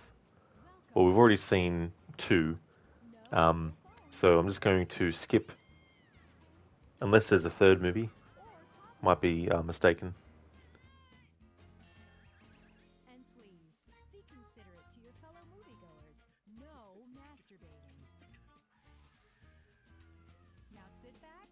enjoy the show. Yep, so we've seen this one before. Now, we've gotten the same dialogue from Jimmy after seeing a movie twice, and it's been the same. So let's see if we get that every time. Is this a nicotine break, or are we actually, like, out of here? He actually said something You've done different. your fatherly duty if you want Except to this take part me about home. the fatherly duty. But the other part he hadn't said before. Jesus! Oh. Jesus! You're an asshole. You unenlightened fool. Whatever, dude. This is so bad. Whatever, dude. Worse than an earthquake! Whatever, dude. Jerk! You're crazy as hell! Whatever, dude. I don't want to hurt you. Are we finished? Whatever, dude.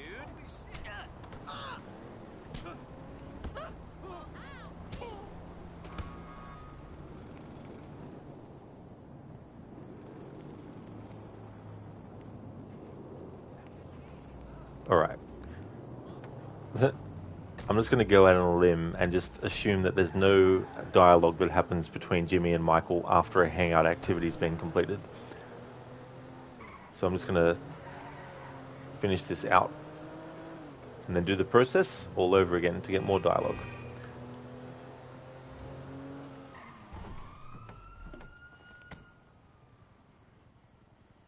Hey, Jim. It's been fun. Hey, don't get yourself killed, okay? I'll miss you. Translation, don't get yourself killed, Michael, otherwise I'll miss your money.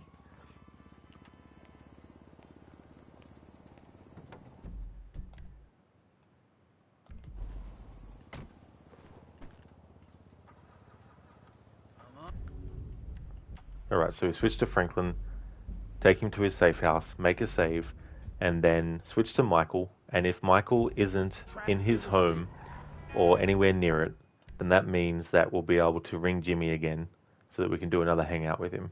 But if we do that and Michael is in his house, it means the game won't let me call Jimmy up to do a hangout, which means I'll have to switch back to Franklin and do the same thing over and over again until the game, when I switch to Michael, puts us in a spot where he's not inside his house, so I can ring Jimmy for the next the next hangout. Jeremy, that game company made Flow, Flower, Journey, and Sky Children of the Light. They're all relaxing games, highly recommend them. That's really cool. Because sometimes you just want a game to relax to. You don't necessarily want one that you want to worry too much about. Hey, you know, I've got to go and collect all these things, or you just want to experience the atmosphere and the music and things like that. Senny, thank you so much for clipping that moment. Nice. Michael's fatherly duty goes wrong. Thanks for that. So what I'll do...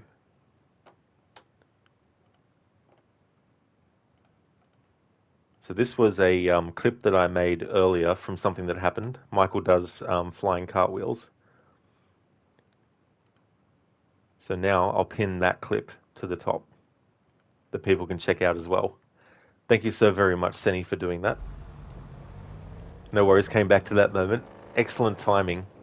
How was the walk? I hope you and the doggo had a great walk.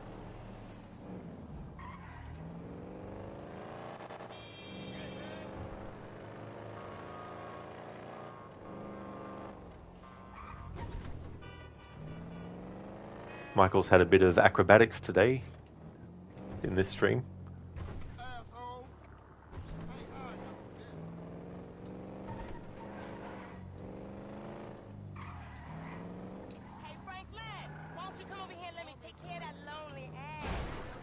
Sorry, Tonya.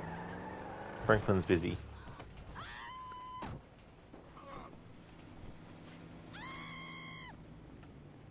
Contract. 2, 3, 4. Release. Release.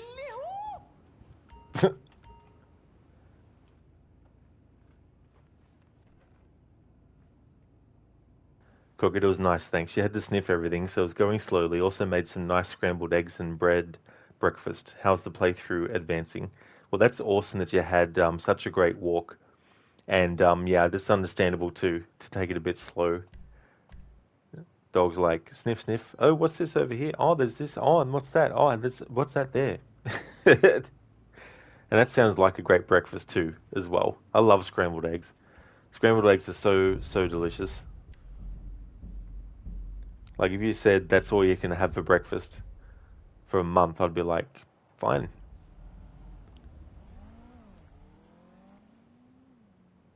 Quick, Michael, get the flamethrower now. Burn it. Kill it with fire.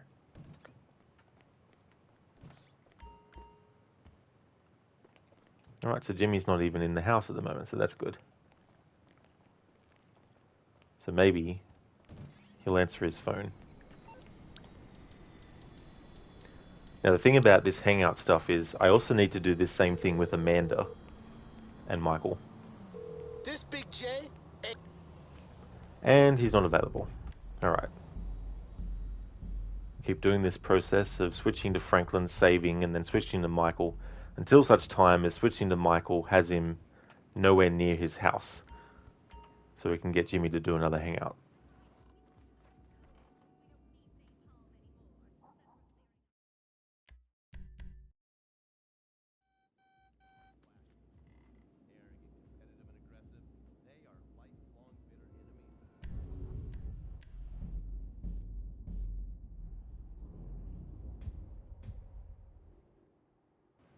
Alright, so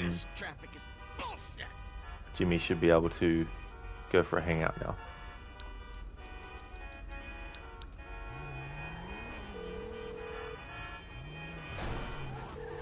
Jim, it's your dad. We're bonding. Free up your schedule. Okay, sure. You're feeling guilty about something, aren't you? Ah, sounds good, Jimmy. Nice response. Sounds good, Jimmy. Michael is suffering the guilt from not abandoning Amanda, Jimmy, and Tracy earlier in his life.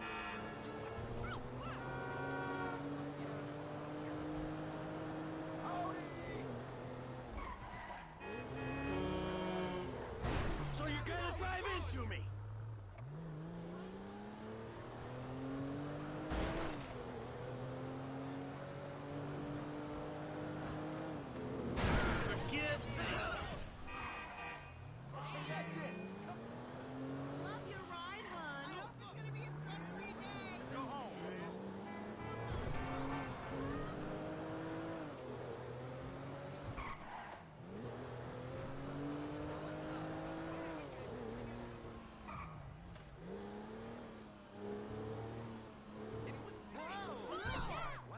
Let the bonding commence. Good to see you, Papa.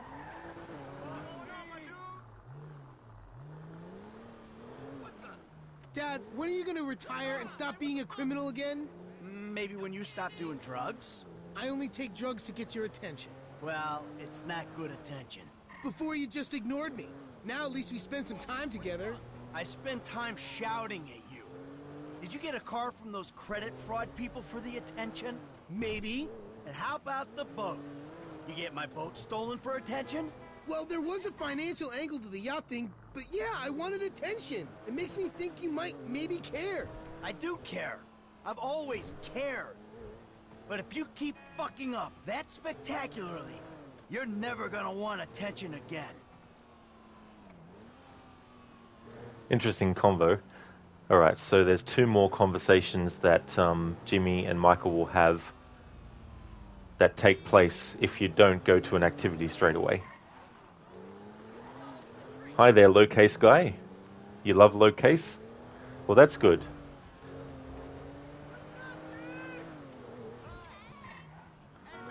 Jeremy, got to work in 4 hours. Going to try and get some rest before then. Hope you'll have a good day, night. Thank you so much, Jeremy. I definitely will, dude. It was really good to see you and chat again. I hope you have a good rest. And I hope that work goes well for you too. And also enjoy more of the Journey game that you're playing, and hope you have a great time with it.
That head smack.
Shitty shit!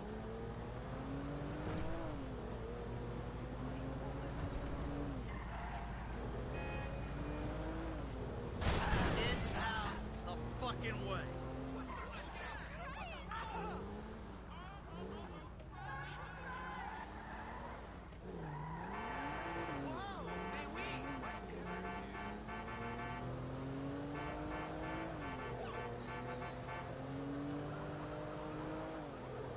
How about some tennis? I mean, you liked it enough to buy a house with a tennis court.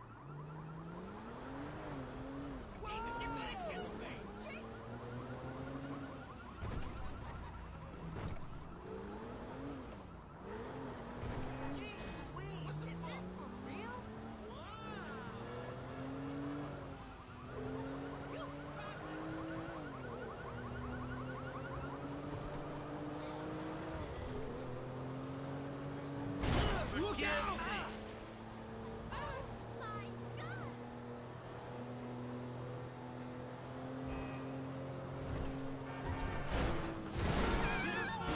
You fuckhead!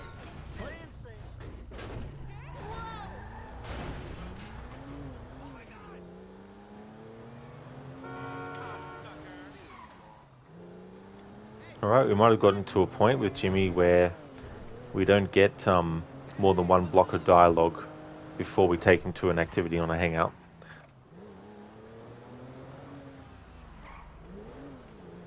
Hey there, Afro, welcome on in. No, that's definitely not the goal. Although, because it's Jimmy, I want to cause him as much problems as possible in this game for this anniversary phase 2.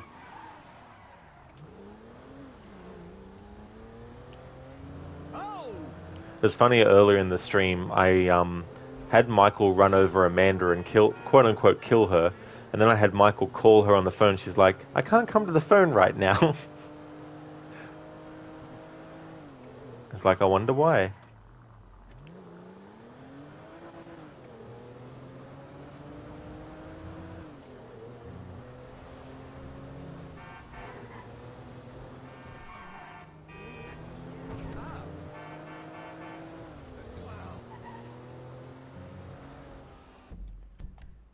Alright, so it looks like we don't have any more conversation dialogue. Although then again, sometimes it's taken 10 minutes of real time and then another conversation's popped up.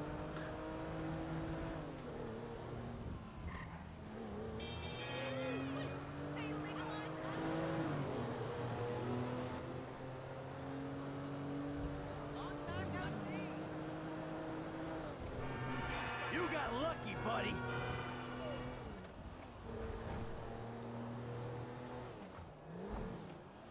Buster, just do a drive on the highway. Nah. I like to be close as possible to an activity and stuff. But yeah, that's one of the things about this game too. You know, if you want to have a section of area that you just drive on and, you know, just enjoy it that way. You know what? I feel like surfing the web on my phone in a darkened cinema. So there's only 2 movies that the movies show. So I'm only interacting with this to get any dialogue from Jimmy afterwards. Is this a nicotine break, or are we actually, like, out of here?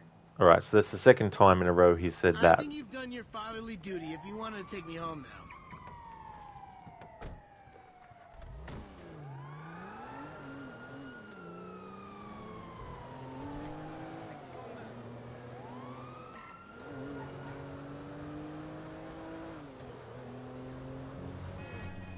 Look out!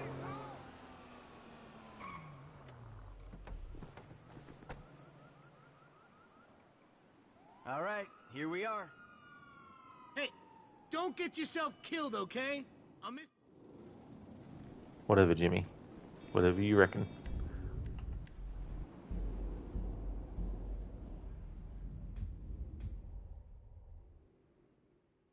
This why I don't respect road rules.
Nice and tight, nice and tight. I am 18 inside, baby.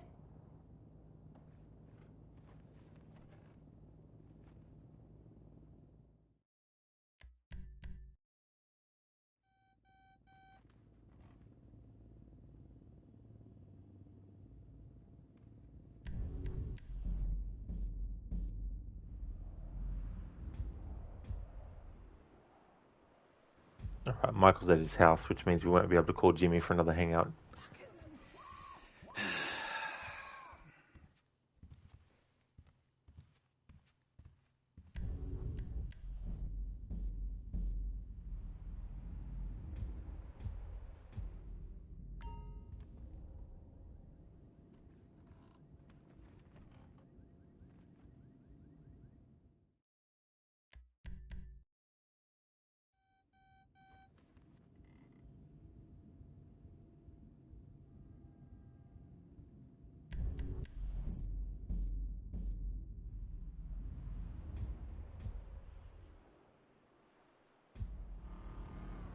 I don't only talk to the kids when I'm drunk. I don't think. It gets kind of fuzzy.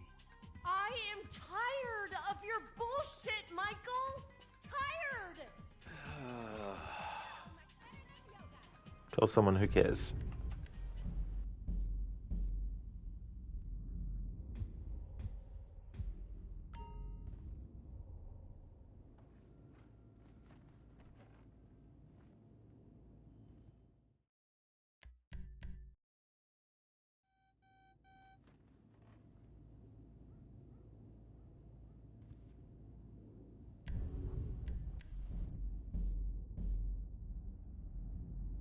Alright, good.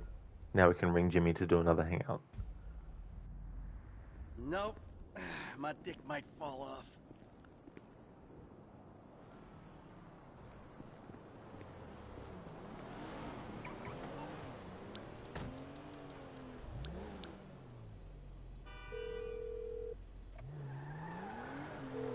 Hey, Jim, it's Pop. Hey, you free for some father and son time? Okay, cool, but don't get angry or cry or do anything weird. I'm coming to get you, Jim.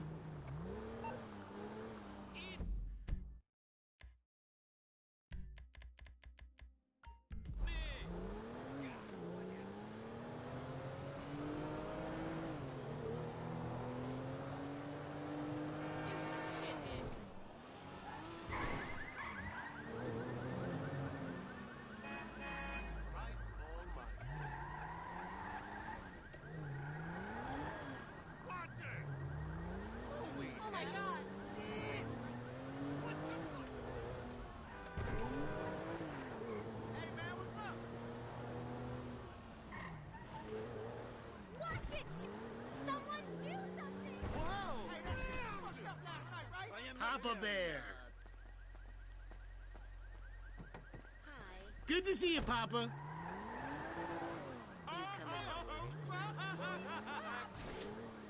Dad? What do you want? Nothing. Well, not nothing, but hardly anything. What? I want another tattoo. Really? Another one? You need another one? To go with entitled? The piece on my neck? Well, you want asshole on your face just to seal the deal? Well, that's something I'll pay for. Oh, you just know nothing about post-ironic body art. Ignorance in this instance, Jimmy, is bliss. Alright, so that's one conversation on this hangout before doing an activity. 2 more to go.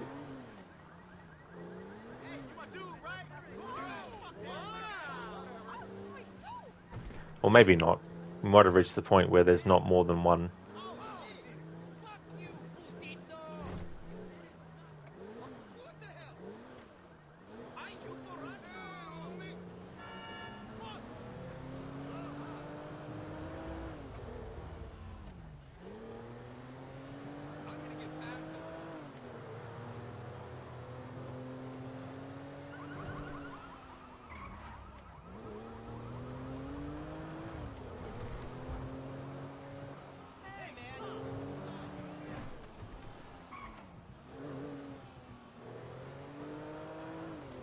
Whoa! Too close!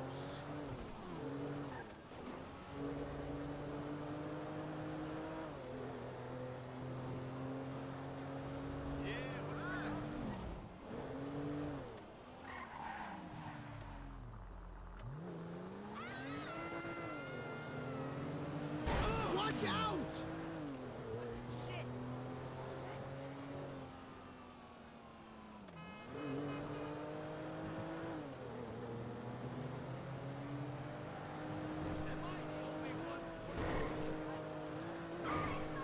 You got lucky, buddy.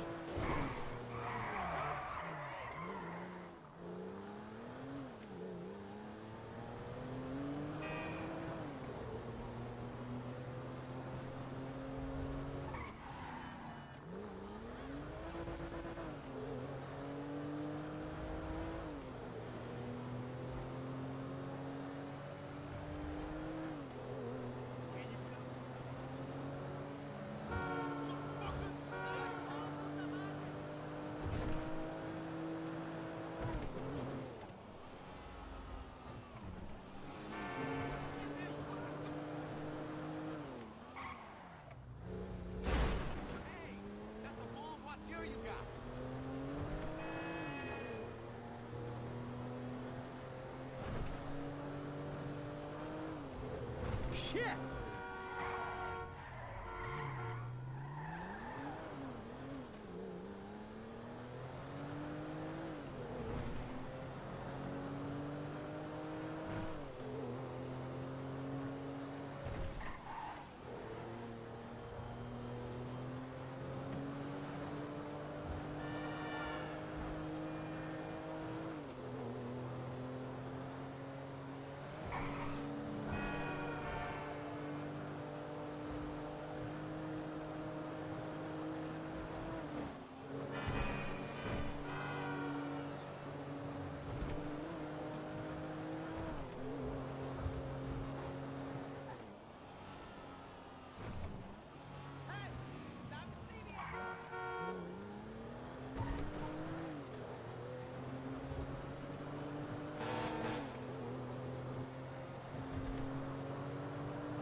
Alrighty then. So, looks like we're only now getting one conversation per hangout with Jimmy before doing an activity.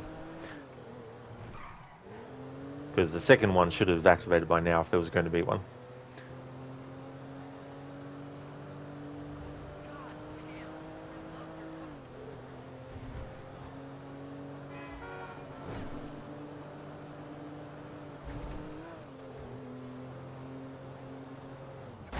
What's wrong with you?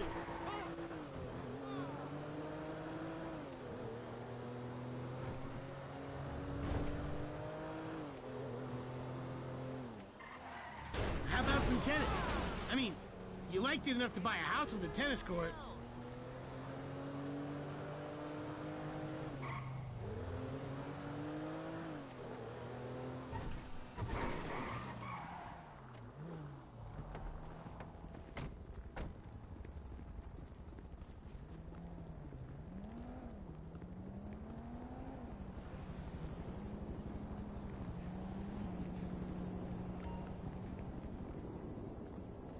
So, are we gonna do this?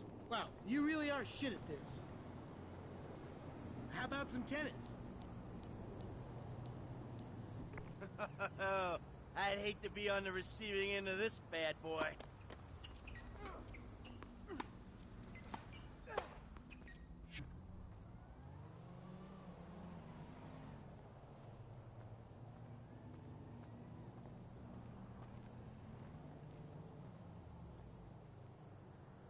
Babe, stay off the WH this weekend, okay?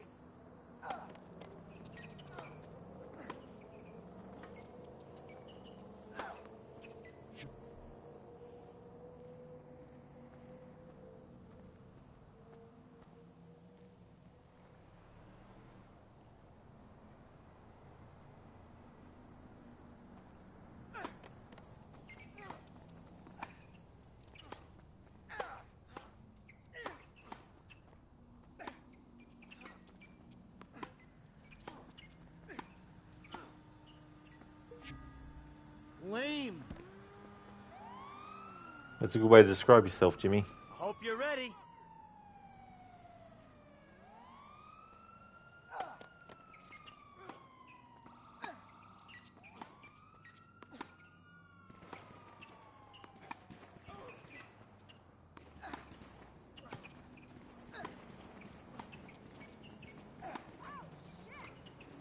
I ain't washed up yet.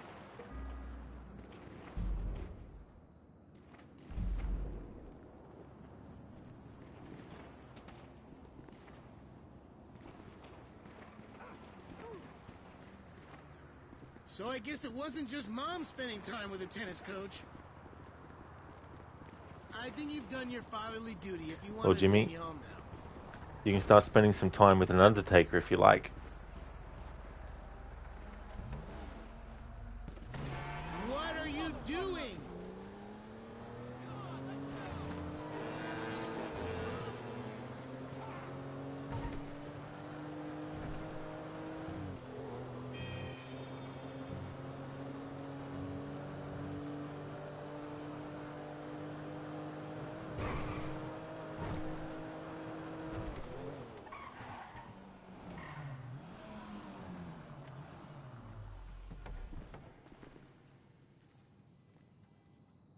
All right, here we are. Hey, don't get yourself killed.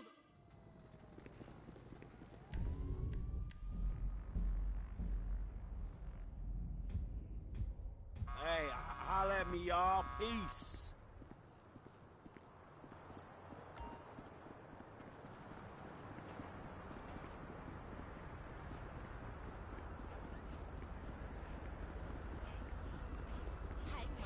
Hey, don't make me commit a 187, homie.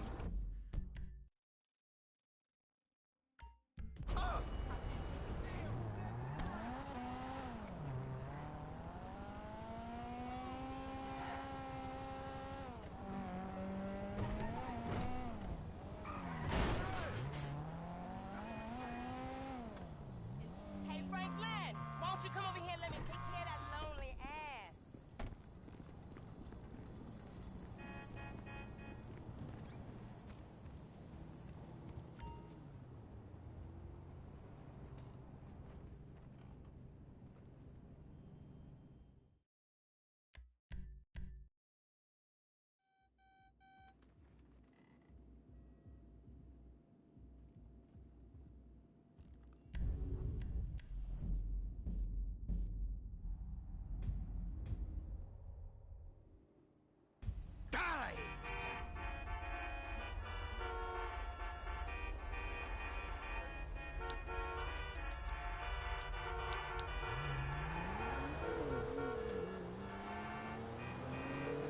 Big J, aka Jade, and I should probably...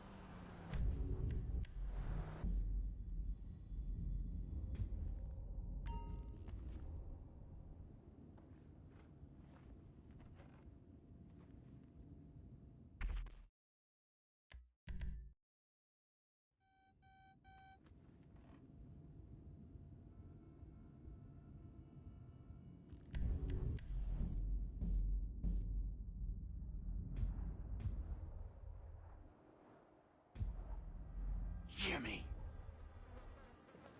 Yeah, I know the feeling, Michael. Like Jimmy.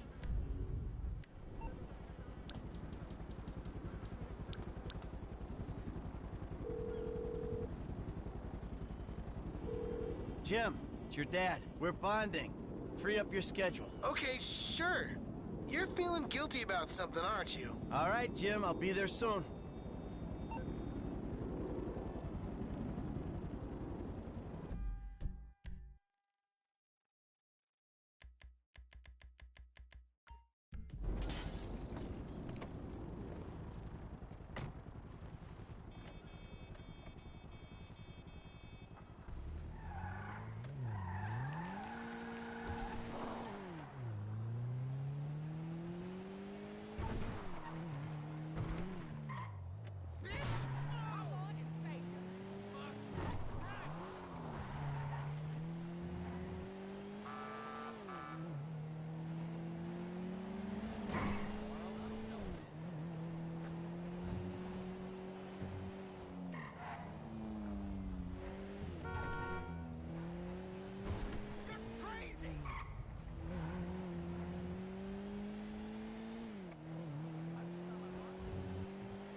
Too close!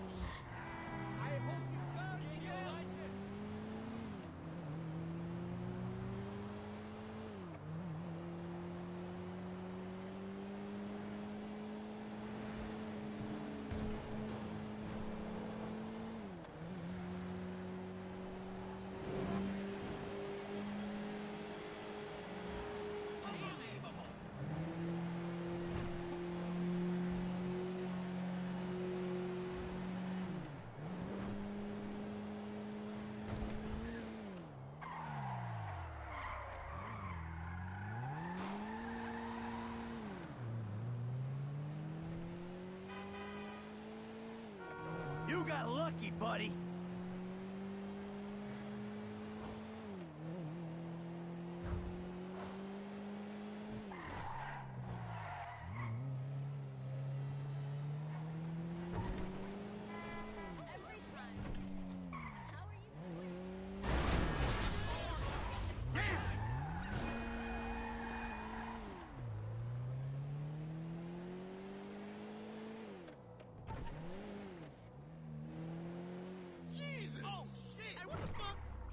I thought I'd become an orphan.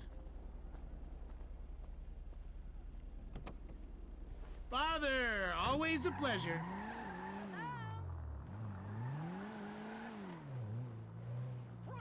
I just had an idea.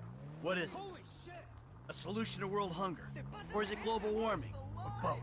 A fix for us. I think our problem is that you keep giving me money. Well, I can stop doing that whenever you want. Hey, I can kick you out of the house, too, if you think that'd help. Listen, hear me out.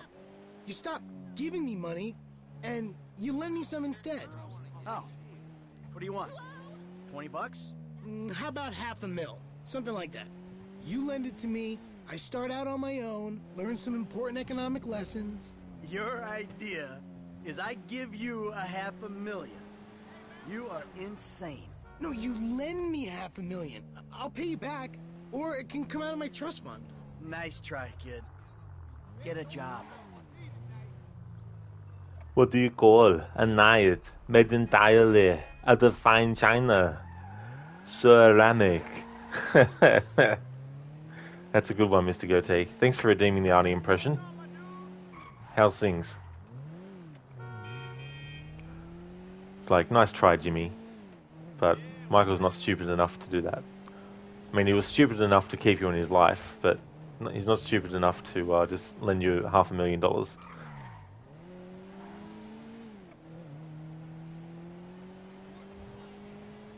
Hey, you know what? I feel like surfing the web on my phone in a darkened cinema. Hey, hey, careful!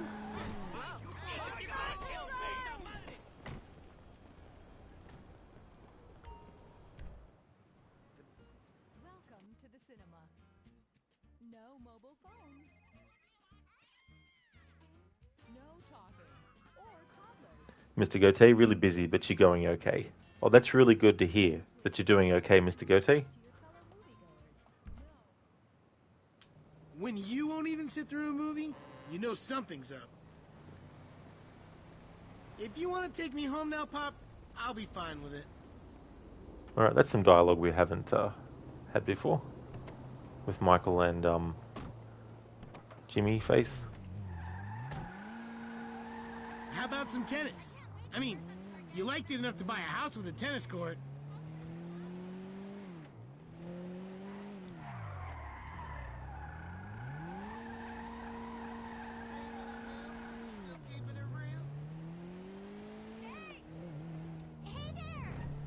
Look out!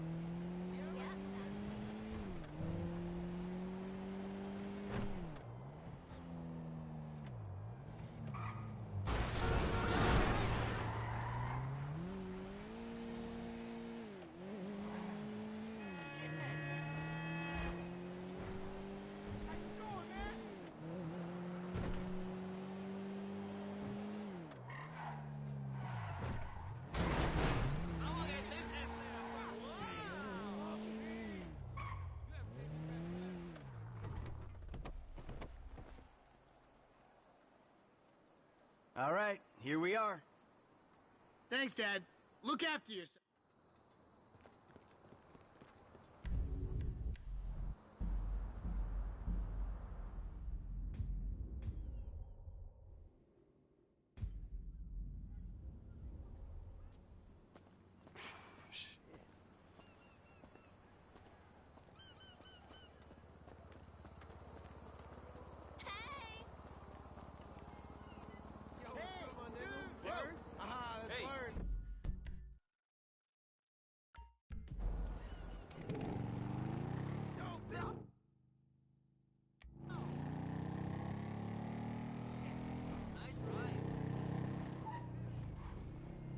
They probably won't do it, but in GTA 6, a little detail that would be good is if when you want to change what song's on the radio, that not only do you get to obviously change which station you want, but be able to actually cycle through what song you specifically want to have played, instead of having to, wait until the song comes on automatically.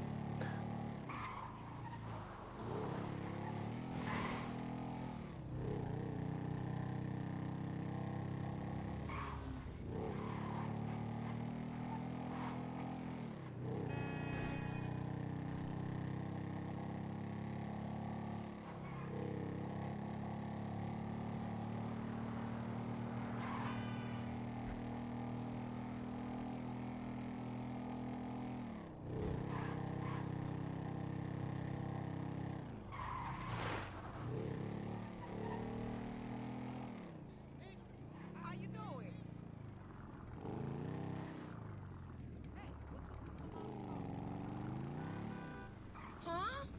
When you come Pinch me bloody. Why you got to make all that racket?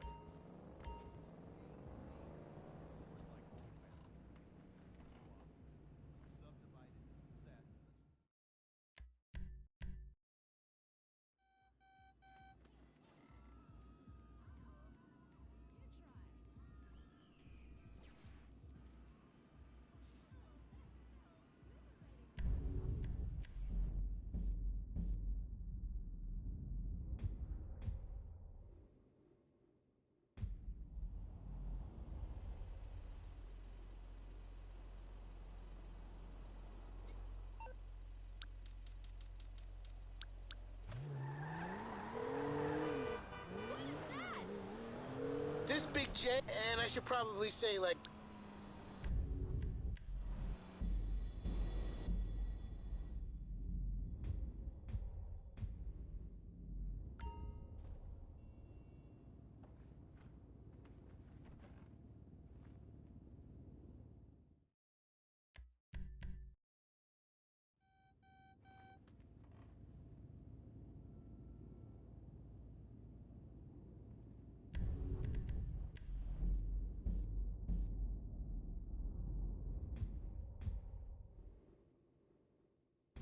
This traffic is bullshit.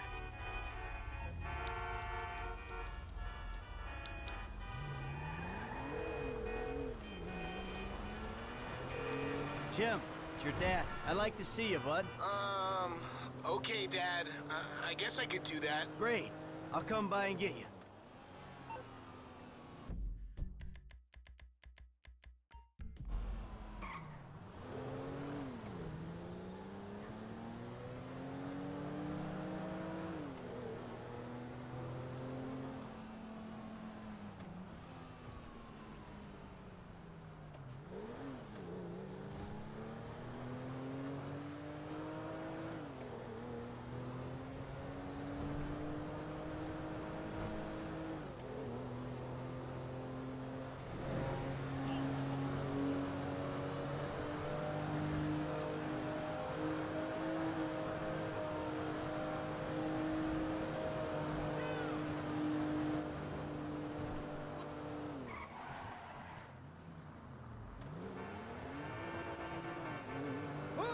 Too close!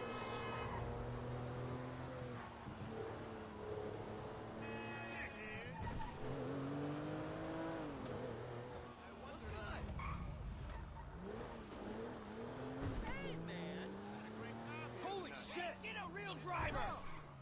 Papa Bear. Father, always a pleasure.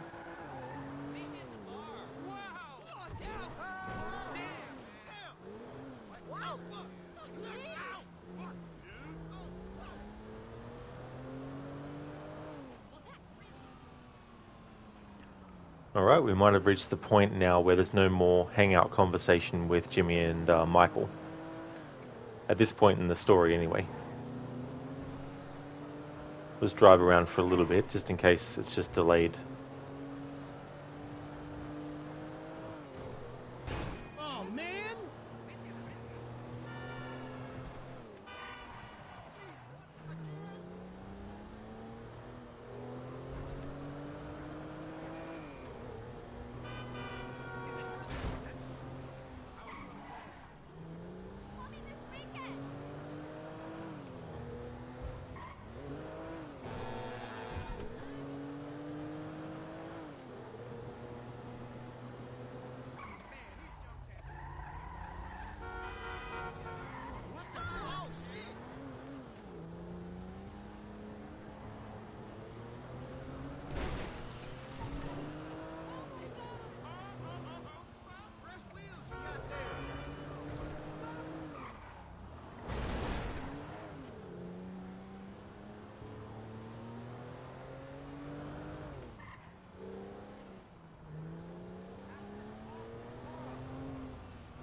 Alright, seems like we've reached the point now where there's no more dialogue between Jimmy and Michael when we're on a hangout before getting to the destination that you want to go to. What are you doing? Let's see what it says if we go into Ammunition.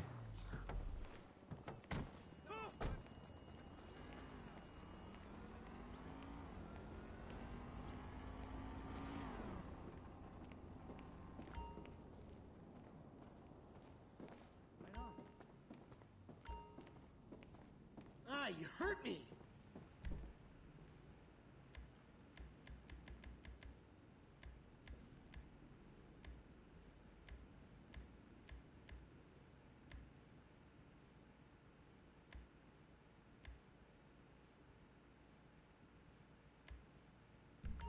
Protect yourself and have a nice fucking day. What the hell?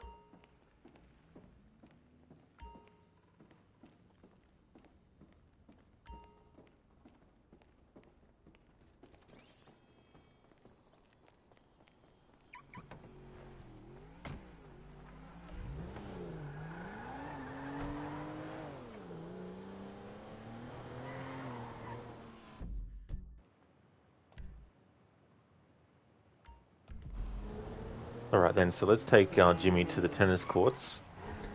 And what I'm going to do... I don't think I'll worry too much about getting the tennis dialogues. You're totally following me. With Jimmy. I think I'll just focus on the hangouts where we can get the drunken dialogue. Because I don't know, the only way to play tennis with Jimmy would be to hang out with him. But with Amanda, simply going to your tennis court at Michael's house will allow you to play with her. But we've already covered playing with her as Michael. You and me, come on. You look like you need to practice. Wow, you've got serious problems, haven't you? So what I might do So maybe we should, like, play tennis? is we'll do 5... Actually, no, we'll do 1 set.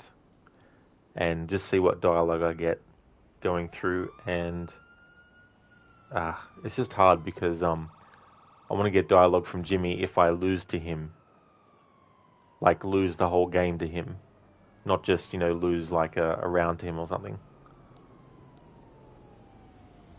Yeah, I don't think I'll worry about this with Jimmy because it's a bit harder to get... It's going to take a long-ass time to get all the tennis dialogue with Jimmy.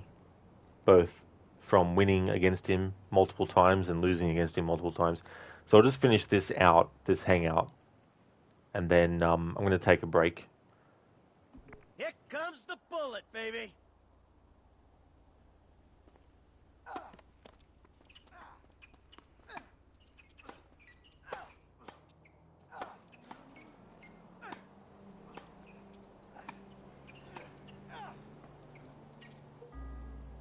Ooh, drone strike.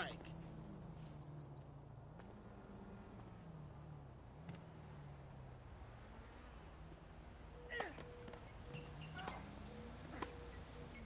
what's going on, brother?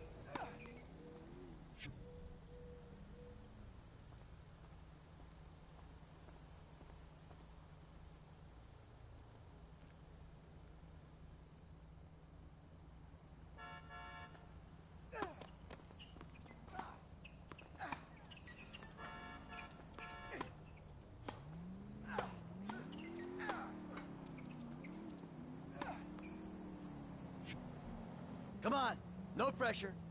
You're bound to lose either way. I'd hate to be on the receiving end of this bad boy.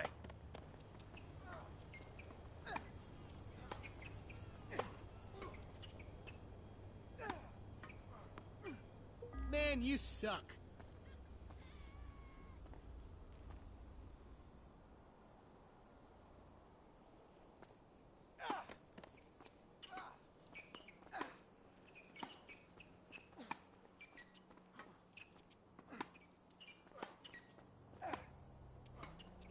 I'm about to fucking die. Wow, a serious loser. You'll keep, Jimmy. You'll keep.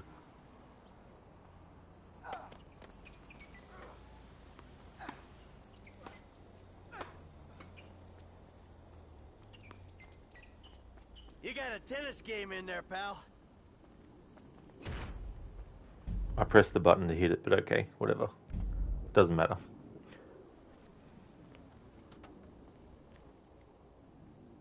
How many millions of dollars did you spend on a house with a tennis court and I still beat you?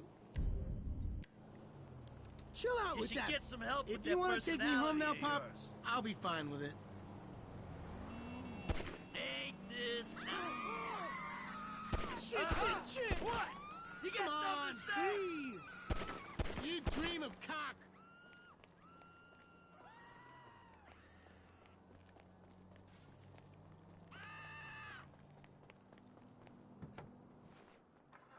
Oh, God! No! Fuck! No!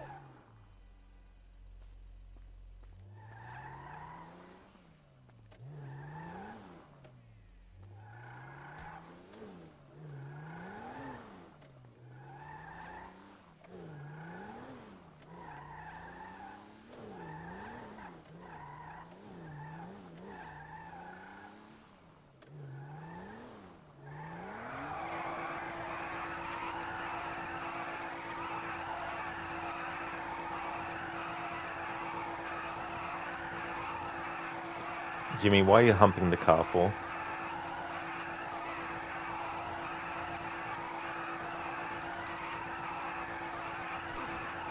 Excuse me.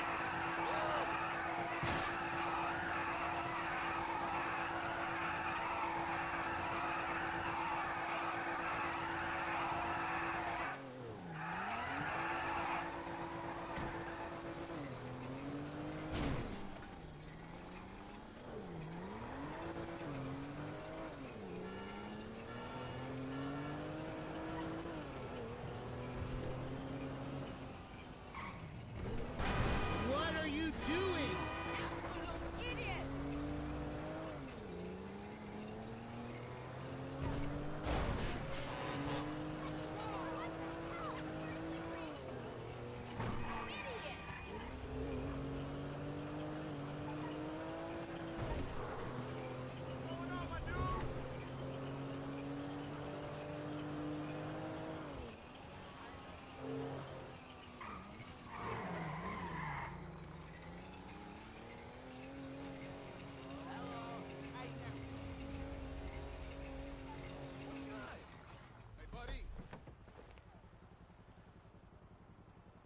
All right, here we are. Thanks, Dad. Look after yourself, okay?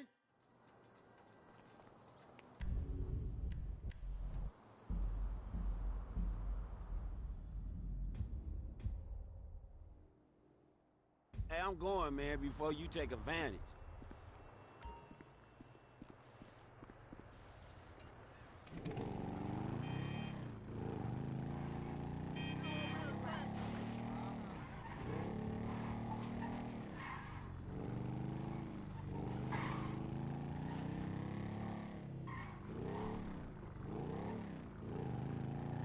Hey, Franklin, why don't you come over here and let me take care of that lonely ass?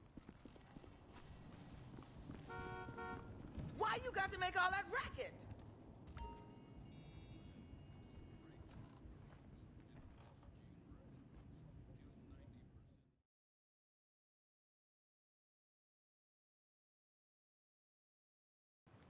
Alright, so let's make a save.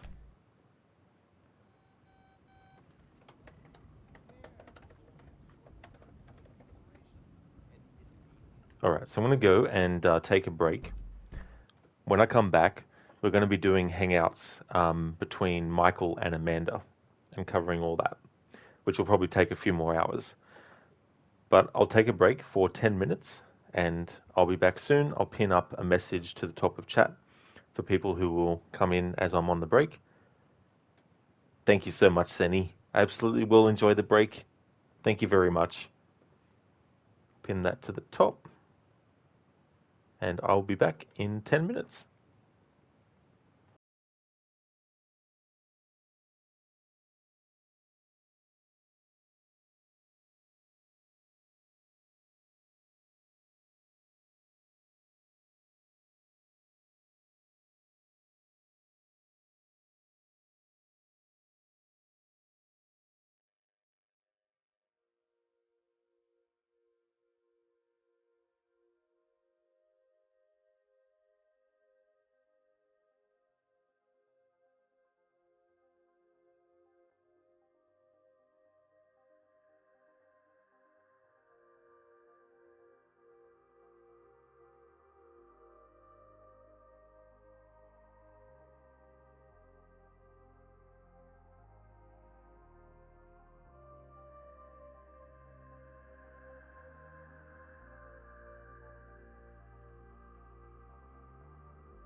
Alrighty then, back from my break. So having a look at my stream elements message that talks about what combinations I was going to do. So Michael and Jimmy can do hangouts. Franklin and Jimmy can do hangouts. Michael, Franklin, and Jimmy can't hang out with each other. Now I've got in the stream elements message that Michael with Amanda and Jimmy. Franklin and Jimmy I've already done. Trevor and Jimmy can't do that yet. And Franklin and Trevor with Jimmy haven't tried that out yet. Alright, so what I'm going to do before I jump into getting the hangout dialogue between Michael and Amanda, I just want to test to see if I can have Michael, Amanda, and Jimmy all go to a hangout. Probably won't work, but I want to check just in case so I can jot down that it doesn't, so I know not to worry about it.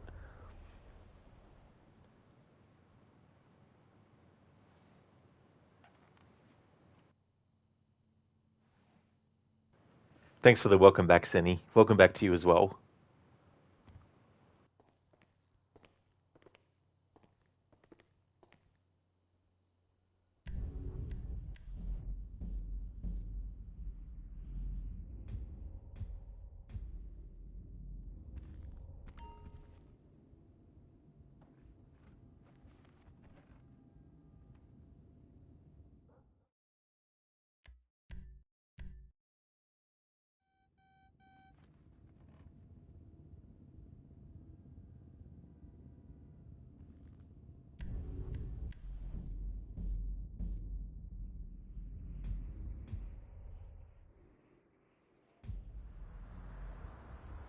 You tell that little shit that a pound of grass a week and no job don't add up to achievement in my book. Yeah. You tell him, Michael.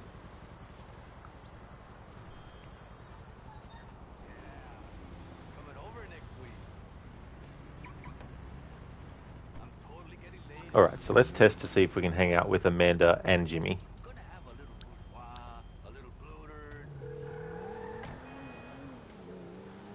This Big J, aka J. Of course, he's not available when I want to actually try.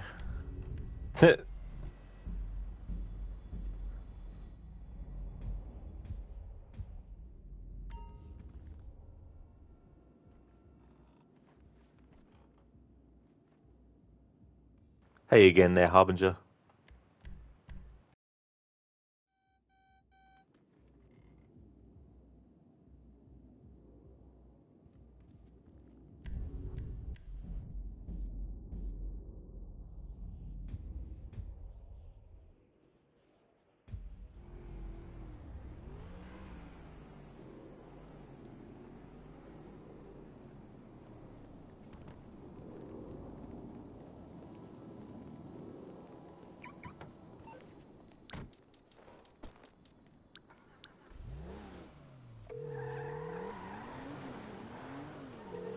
Jim, it's your dad. Hey, you free for some father and son time? Okay, sure.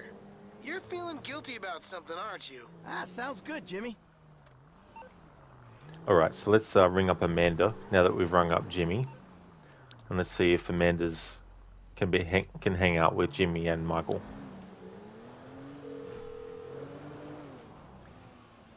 This is Amanda. Yep, so that combination won't work. There's no point in me trying to call Amanda first and then hang out and then call Jimmy. If the combination doesn't work from having one of them in the combination and then calling the other, then there's no point in doing the other way around. Alright, so it's not possible for Franklin, Jimmy, and Michael to hang out, and it's not possible for Jimmy, Michael, and Amanda to hang out.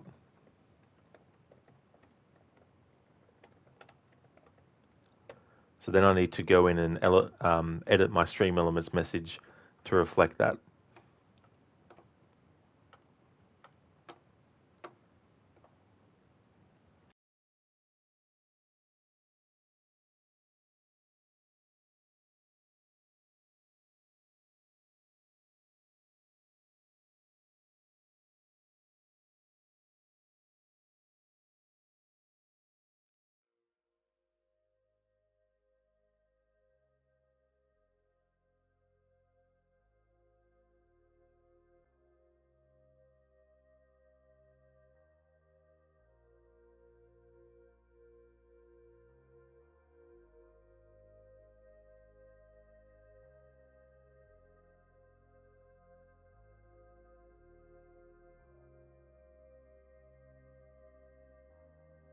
Alright, so I've now updated that Stream Elements message to reflect the fact that you can't do hangouts with Jimmy, Michael, and Amanda.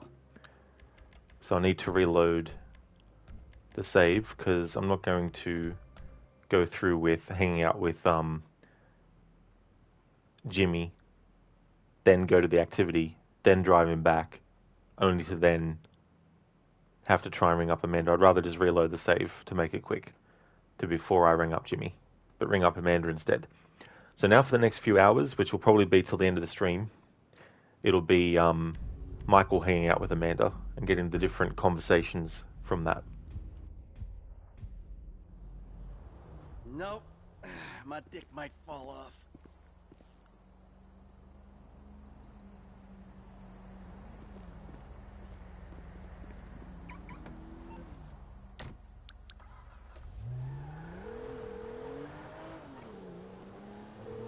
Amanda, it's me. What you up to? You wanna hang out? Sure. I'm around. Great. I'll be there soon. Yep, Amanda's always around.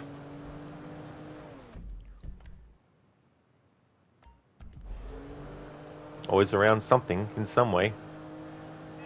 You got lucky, buddy.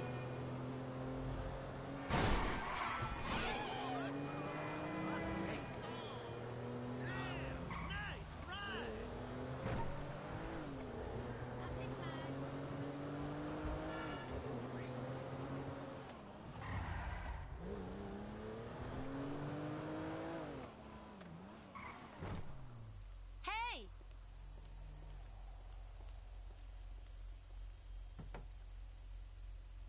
You seem happy.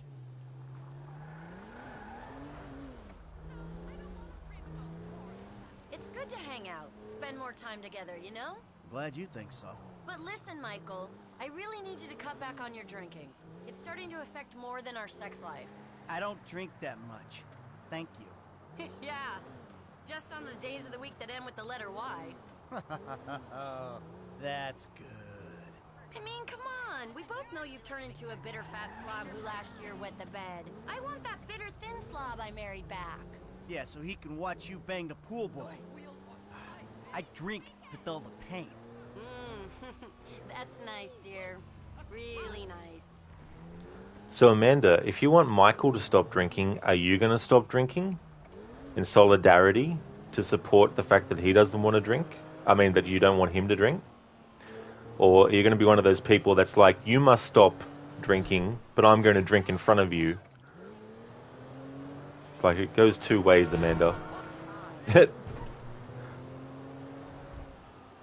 Okay, so that's one conversation. So what happens is, usually with a hangout in this game, before you even get to a destination, there's 3 separate blocks of conversation that will happen with the character.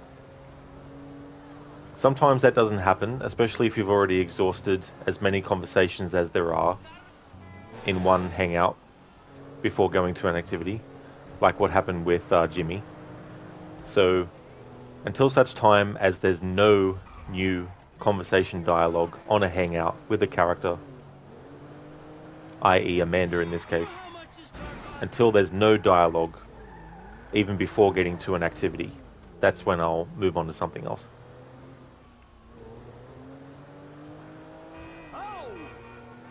But that's going to take a few hours to get to there, so most likely the rest of this stream will just be focused on Michael and Amanda hanging out.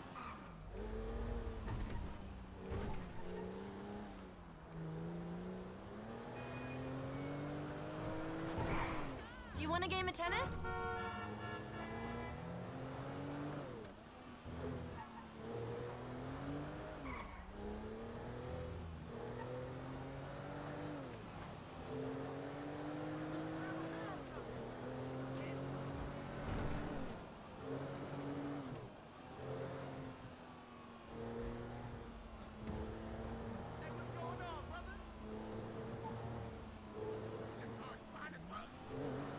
We both know this is doomed. What is? This marriage, it's a joke. I'm laughing inside. I agree. Your marriage is a joke, Amanda. And so the joke can be better Michael needs to get better material, i.e., someone better than you. So how about you butt out of the joke, and then things will be better.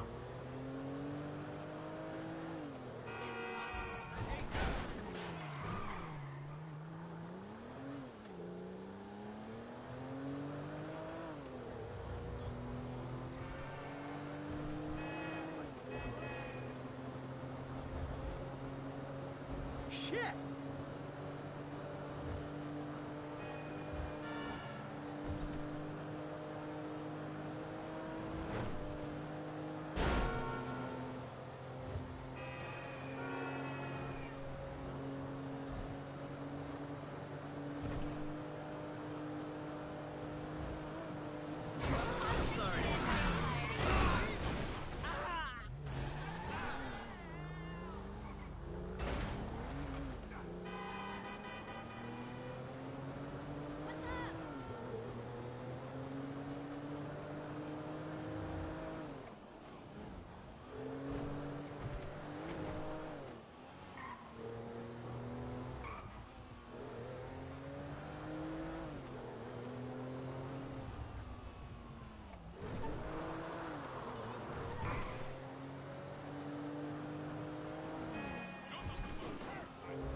Alright, so we've only had 2 blocks of conversation so far between Michael and Amanda before getting to a hangout destination.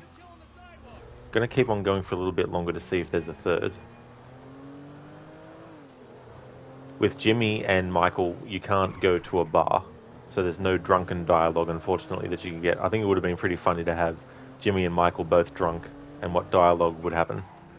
But you can't take Jimmy to the bar. You can only take him to the movies or play tennis with him. Amanda, however, you can play tennis or go to a bar. So we'll be able to cover the drunken dialogue that we get between Michael and Amanda. And I'm sure that there's going to be some golden... Not sick enough. What was that? I said you're really great, darling. Why? It didn't sound like that? Fuck you. And of course, I would be talking over the dialogue when it actually happened.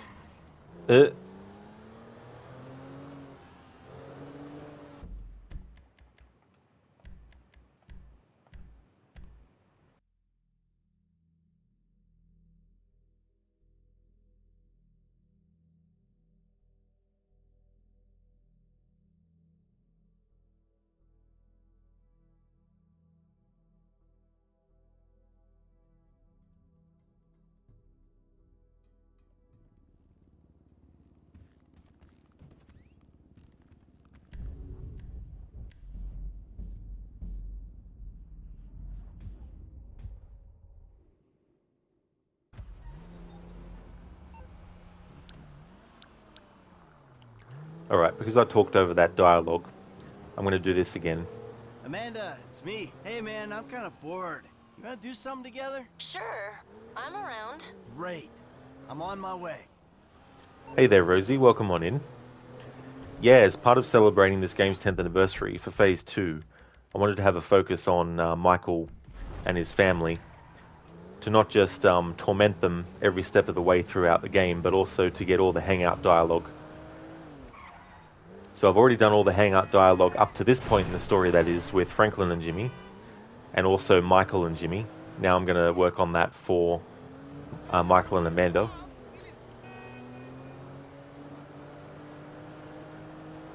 And then it'll be time to do more story, because after I do all the possible dialogue up to this point in the story with Michael and Amanda when hanging out, there won't be any other characters to get dialogue from until I do more of the story. But I'm only doing it with Michael's family, with the hangouts. I'm not worried about Franklin and Michael and Trevor and Franklin and Trevor and Franklin and Michael and Franklin, Michael and Trevor. I've already done those in Phase 1. Yeah, Rosie, he can. Yeah, Franklin can hang out with Jimmy. Well, it's a lot of Jimmy trying to relate to Franklin, and also trying to make a friendship with Franklin that feels forced from Jimmy's side, because he's wanting it so badly to be a thing, whereas Franklin is just, met Jimmy, and so from his perspective it's like, calm down a bit. We don't really know each other that well for me to consider you like a friend. And then Jimmy's like, in one conversation, oh, if you had to pick between me and Lamar, who would you pick? And I'm like, why would you even ask Franklin that question? Lamar all the way. But Franklin's a bit more diplomatic in his answer. But I would have been like, fuck no, I wouldn't choose you over Lamar. There you are. Let's go.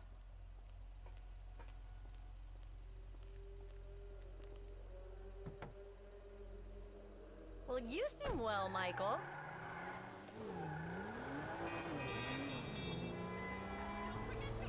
It's good to hang out, spend more time together, you know? Glad you think so.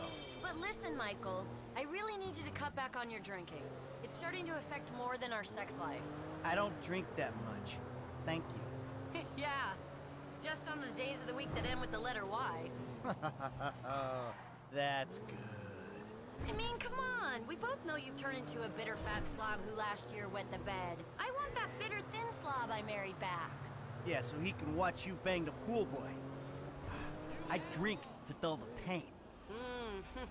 That's nice, dear. Really nice. Alright, so we've already heard that dialogue. The third set of dialogue that you hear between Michael and Amanda before you get to the first destination on this hangout, I accidentally talked over. So I reloaded the save so I can get that dialogue without talking over it. But until then, we've got another block of dialogue to go that we've already heard before that point. Rosie, who can Trevor hang out with? So Trevor can hang out with Jimmy, as far as I'm aware. He can also hang out with Franklin, and he can also hang out with Lamar. So as Trevor, you can just ring up Lamar and ask to hang out. You can actually do hangouts with more than one character at a time as well, but not every character can be hanging out with each other at the same time. So for example, if you want Michael, Franklin and Lamar to hang out with each other, you can't. Lamar never ever hangs out with Michael, so you can't do that. But yeah, Franklin, Trevor and Lamar can all hang out together at the same time. To actually do that, what you need to do is you ring one of the friends out of the two, whichever one you want to ring first. You ring them, and then you organize a hangout with them. Before you even get close to where they're located, you ring up the other person and ask them to hang out. And then once you've done that, you can then pick up either one of them first, and then pick up the other one second. We've already heard this dialogue, so I'll talk over this one. And so you'll get to hang out with all three characters at once. and when you do that, they have a whole lot of different dialogue between themselves than they would if it was just Franklin and Lamar, or just Trevor and Lamar as well. How does Jimmy survive that encounter? Well, that's the thing. Like, Trevor sees Jimmy and Tracy as family, so he's not really someone that wants to harm them or kill them or do anything like that. So that's how Jimmy survives that encounter.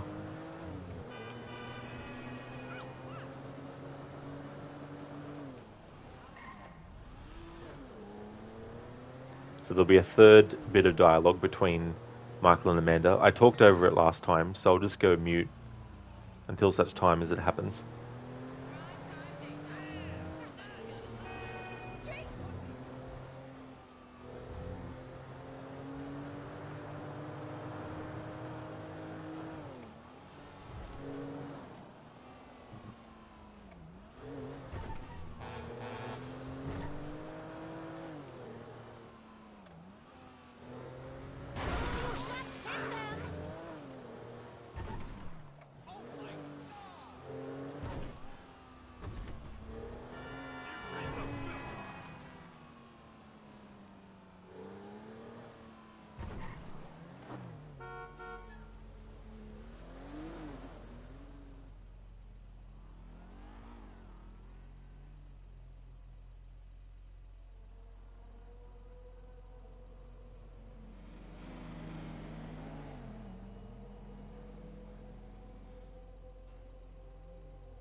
Me sick.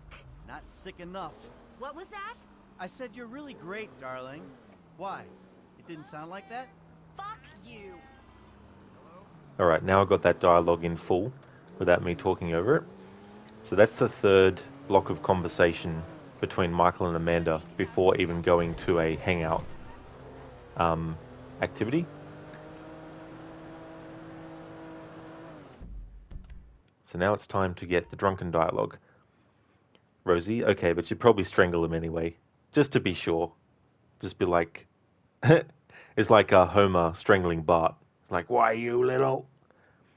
So when you actually go to an activity like a bar in this game, once you've actually gone to one bar, you can actually go to another one.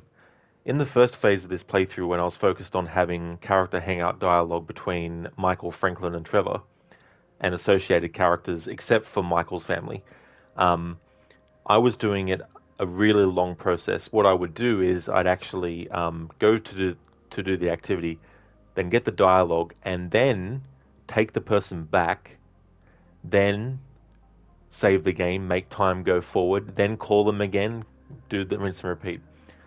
But for this playthrough, I found out that, it's one of those things. Probably every other player on the planet knows that you can go from hanging out at the bar on one location on a hangout and then go to another one. But the reason I didn't think about it is because it's not something I usually bother with in this game. So when there's something in a game that I don't usually bother with, even if I knew about it years ago, I forget about it because I don't worry about it. So it goes out of my mind. But it's not until later on when I go, oh shit, that's right, you can do that. So instead of going to the bar, getting the dialogue, taking the character back home, then saving the game, making time go, ring them up again, hang out again, wait for the hangout dialogue, then go to the bar again to get the drunken dialogue. For this phase, I've just been going to the bar, get the drunken dialogue, go to the next bar, get the drunken dialogue, go to the next bar, rinse and repeat, until there's no more new drunken dialogue that pops up. So that's what we're going to do now with Michael and Amanda.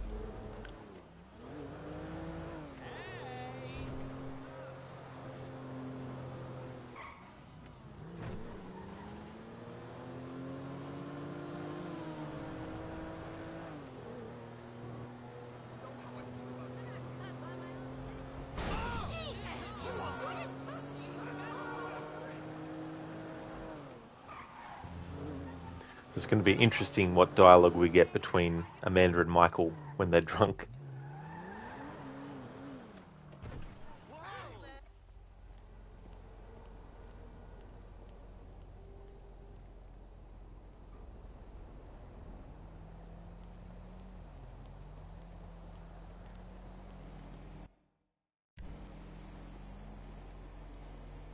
I'll tell you something, Michael Townley, DeSanta dickhead. I don't have a drinking problem. Yeah, only when the liquor store's closed you don't have a drinking problem, bitch. And another thing, I never gave the pool boy a blowjob. What? Nothing. Fuck you. I will give him a blowjob. I will. Man, the world is spinning. Just shut the fuck up. Oh, I'm gonna be sick. Shut up. Shut up and fuck off. Fuck off and shut up. Blow on this. You're really making my skin crawl.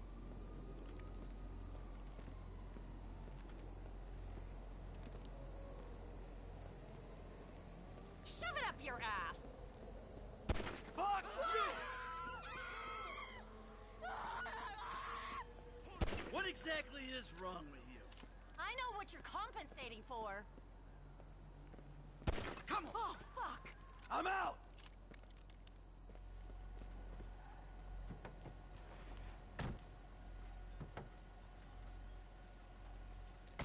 Oh yeah, Rosie, definitely can. Yeah, you can bazooka Michael's house as Trevor, and Michael gets mad. Yeah. Yeah, it's cool that they added something like that.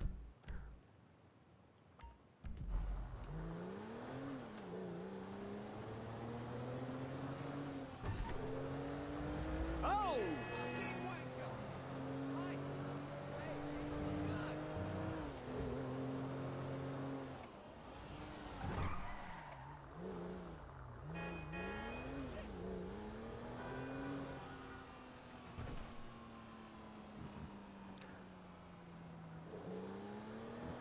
How about some tennis?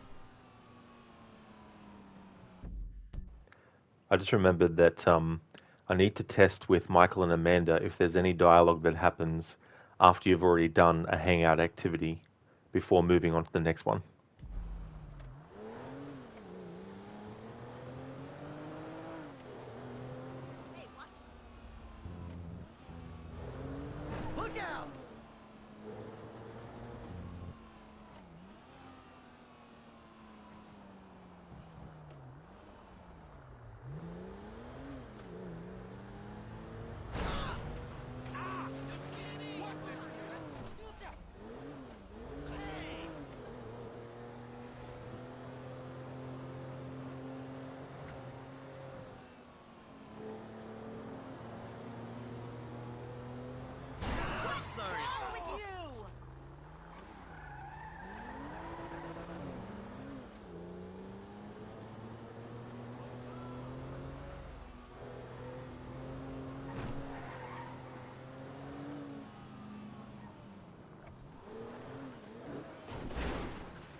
Instead of latte art, donut art.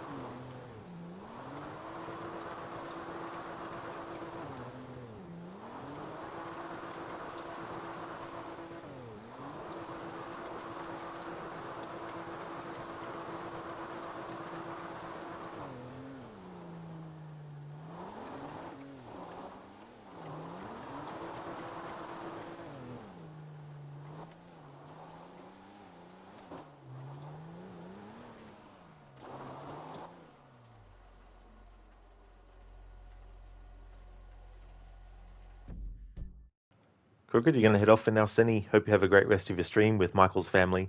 Thank you so much. I definitely will. It's always a fun, swell time with Michael's family. If there was ever a family in the world that you would want it to be Michael's family. Absolutely. No lie. 100%. Not. Thank you so much for being here, Senny. I really do appreciate it, dude. Would like to highly recommend people check out Crocodile's channel if you haven't before. And he is playing Batman Arkham Knight. Dude, it is so awesome that you're playing Batman Arkham Knight. I'm very much looking forward to seeing you play that game. He's going to be doing a playthrough of Batman Arkham Knight. He's already played Batman Arkham Asylum and City in the past, so now it's Batman Arkham Knight's turn. He's also a big fan of Assassin's Creed. He most recently finished a Assassin's Creed Valhalla Stealth Challenge playthrough. He's also playing through Pokemon games like Pokemon Platinum. He's also a fan of the GTA series, GTA 4, GTA 5, also Red Dead Redemption, and Red Dead Redemption 2 as well. He's a great streamer, got some very funny channel point rewards, a lot of memes, a lot of audio bites from different games like success sounds from Assassin's Creed games, from GTA games, from Red Dead games, and so much more. So yeah, highly recommend checking out Crocodile's channel if you haven't before. I believe you, yes. Even Mulder from X-Files believes. You thought it was about time. Absolutely, dude. It's so cool to see what you think of that game. And that's absolutely no trouble at all for the shout out, dude. More than happy to give you one. Hope you have a great start to your stream.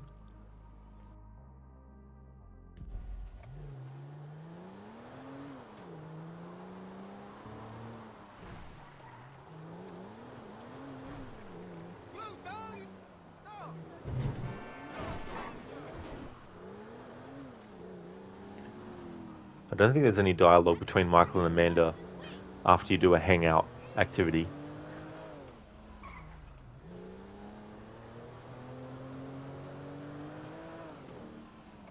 Except, of course, the drunken dialogue. But I mean, no actual conversation happens after doing an activity, it seems, with Michael and Amanda.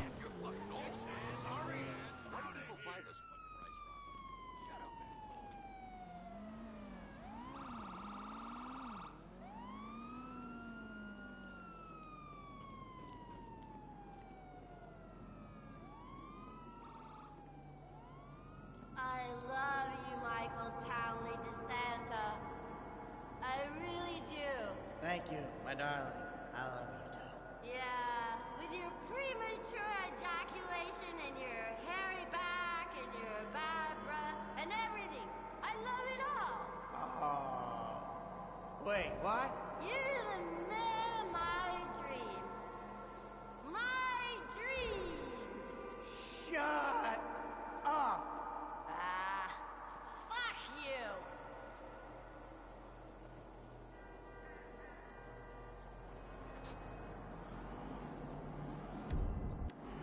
You know what? You're one nasty fuck.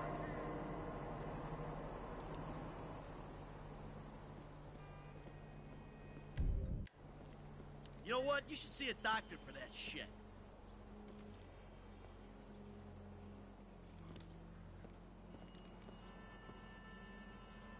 I just hope you have proper hatred for yourself.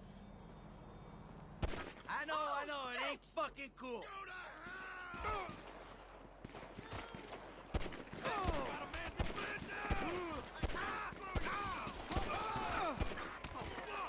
Come on, motherfucker, shoot me back!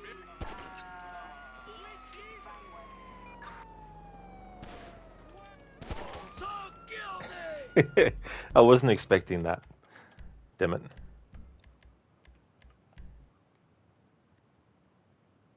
$20.48. Let's see where that puts me.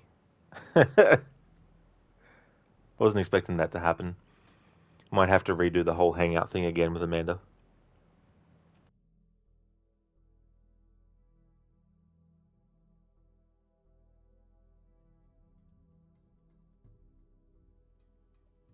Yep. So we're going to have to do that again. Alright. Now not to actually do that at that bar again. Hey there, Lucinda. Welcome on in. Nice timing. The fuck? Good morning. How's things going for you? Rose, you reckon Michael has the family he deserves? Well, I would argue that he could probably get a better family. Or have none at all. Lucinda, or just like a real married couple. Exactly, that's what Michael and Amanda are. This episode of Moorhead Rides Again is brought to you by Los Santos Affordable Homes and Redwood Tobacco. Before we start this week's episode of Moorhead Rides Again, we'd like to tell you about a remarkable That's a good way to make Jimmy completely disappear. genuine Gordon Moorhead detective badge, replica gun, and packet of candy cigarettes. Alright, but this doesn't help.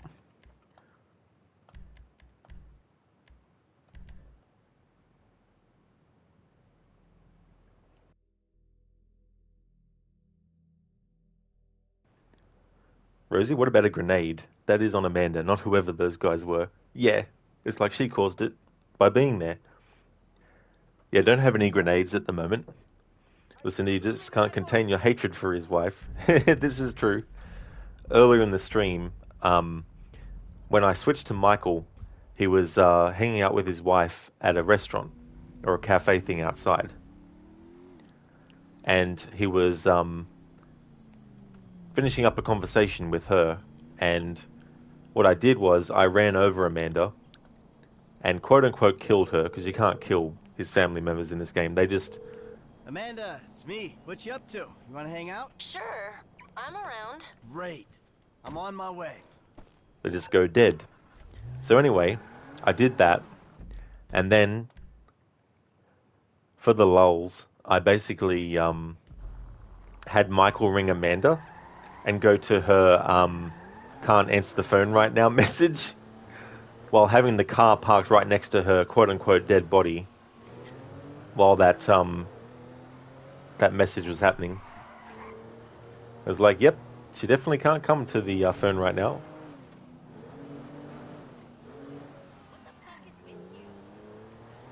Alright, so what I'm going to have to do is unfortunately spend the time it takes for that dialogue to happen again.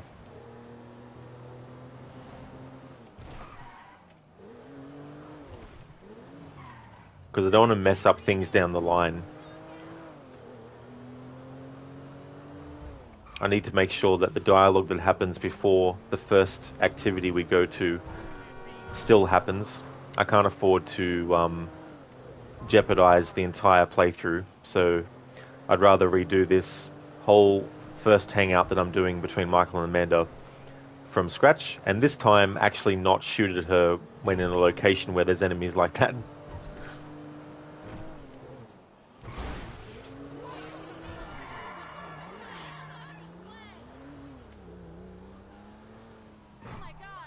There you are. Let's go.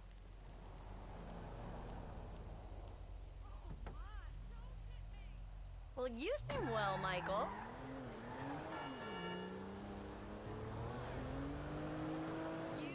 It's good to hang out, spend more time together, you know? Glad you think so. But listen, Michael, I really need you to cut back on your drinking. It's starting to affect more than our sex life. I don't drink that much.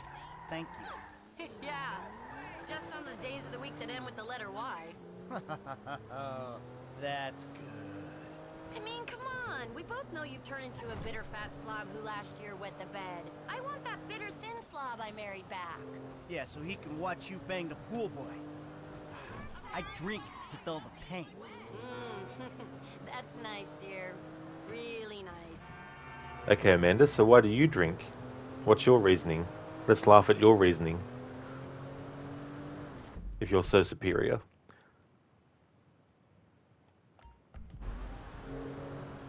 And if it's the same reasoning as Michael, then how would you feel if Michael is like, haha, that's a nice one?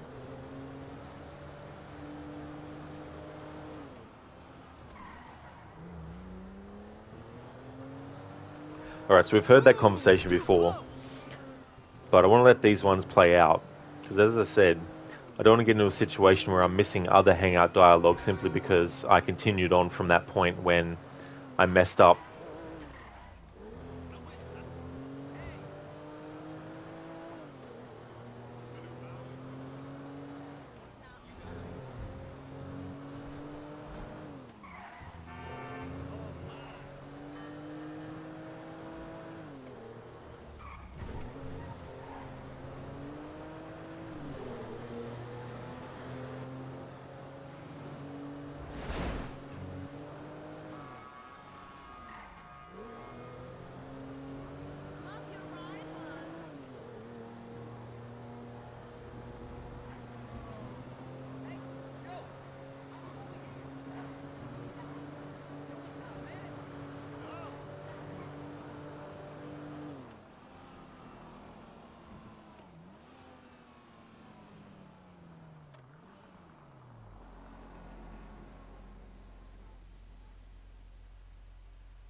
We both know this is doomed.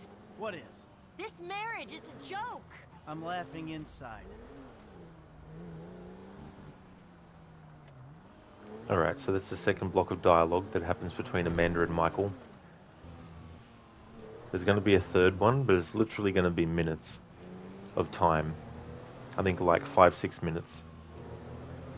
Then once that dialogue happens, I'm going to have to do the other two hangouts with the bar. But this time around, I'm not going to shoot around Amanda.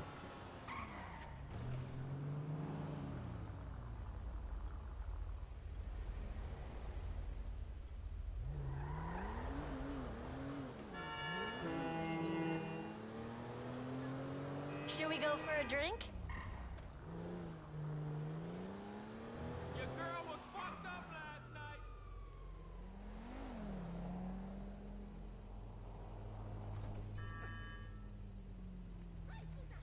Hey!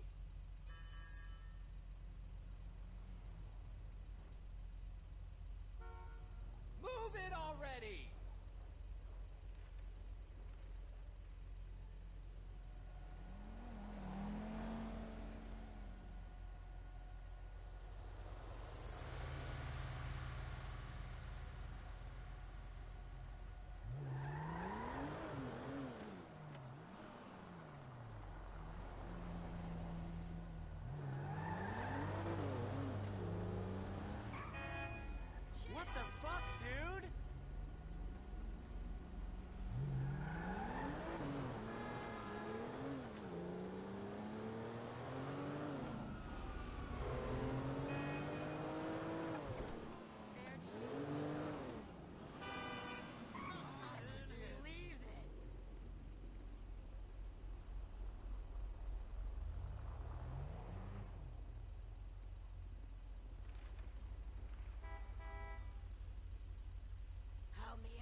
You make me sick.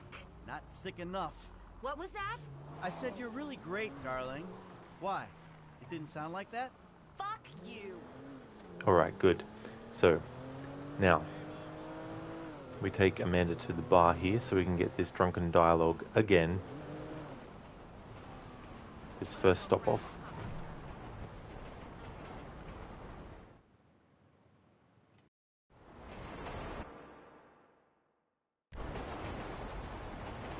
I'll tell you something, Michael Townley, dickhead. I don't have a drinking problem.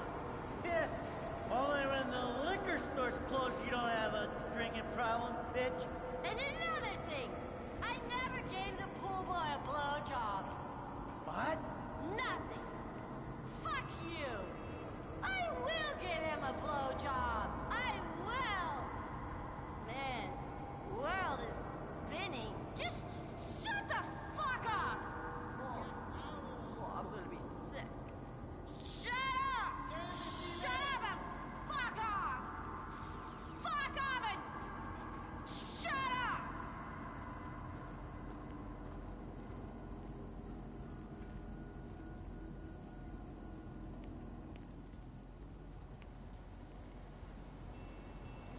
Alright, so this time, when we take Amanda to the next bar, we won't shoot and have the bikers shoot back and then create a scene.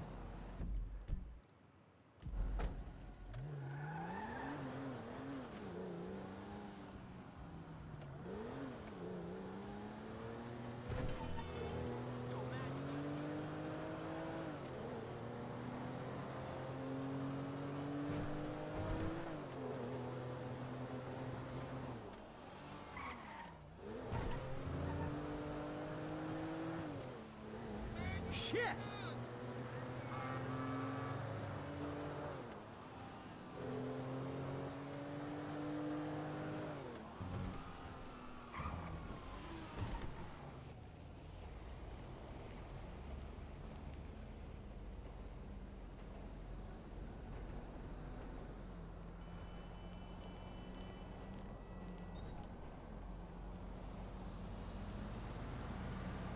I love you, Michael Townley DeSanta.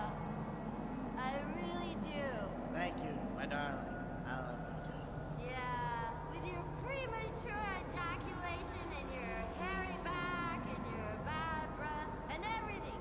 I love it all. Oh. Wait, what? You're the man of my dreams.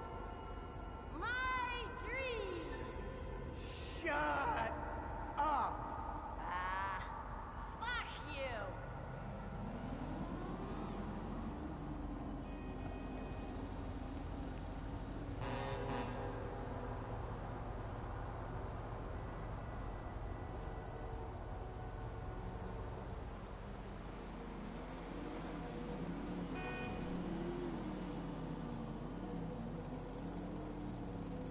Lucinda, wait, what? Yeah, that little exchange was so damn funny. Amanda starting with complimentary stuff and then just devolving into, slagging Michael off again. Alright, so this time, because there was no scene, the next bit of dialogue we're gonna get from them hanging out won't be something that we've heard yet on the stream, because I'm not going to be having people shoot at us to interrupt the hangout.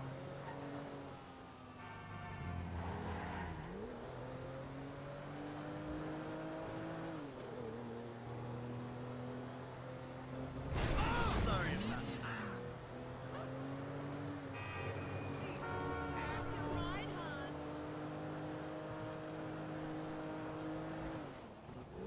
How about some tennis?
So Amanda, why do you still stay married to Michael?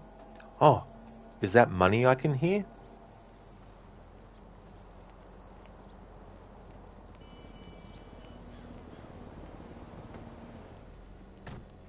Hey there, Kenway. Welcome on in. Exactly, Lucinda. Because money.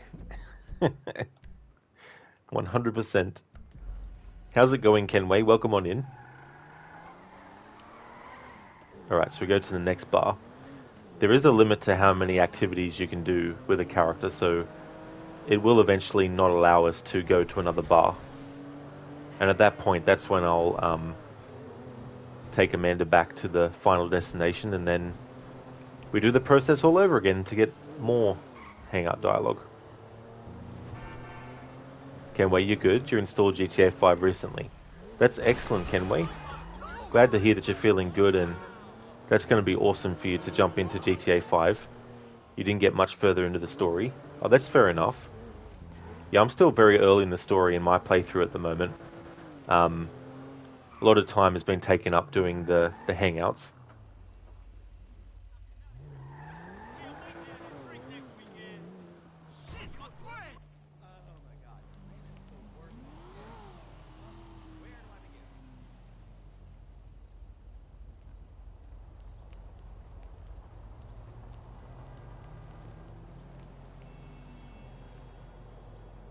Just shut up! I'm not drunk, so shut up! Shut the fuck up and don't say anything, you sack of shit! I'm sober! Sober, sober, sober! No meetings, nothing! Sober but married to an asshole! An unsupportive asshole! Oh, unsupportive, eh? Well, how about we take away the money that you access from Michael and see how much that stays up.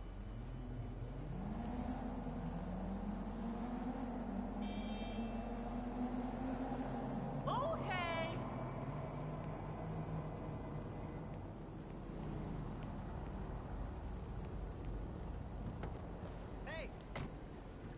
Alright, on to the next activity. Aha, we've gotten to a point now where there's no more that we can do. Currently. Alright, so let's drive to the final destination. And then do more hangouts with Amanda. You got lucky, buddy.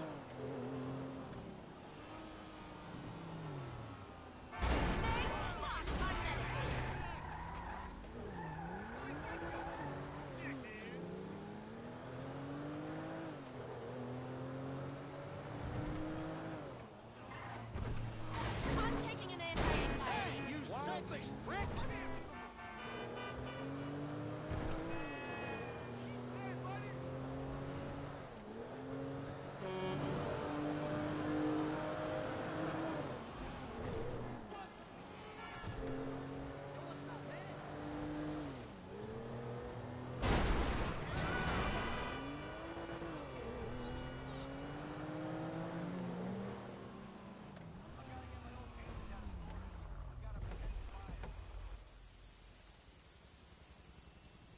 Here we are, sweetie. That was really fun, darling. Hey there, Let's Iosif. do this again.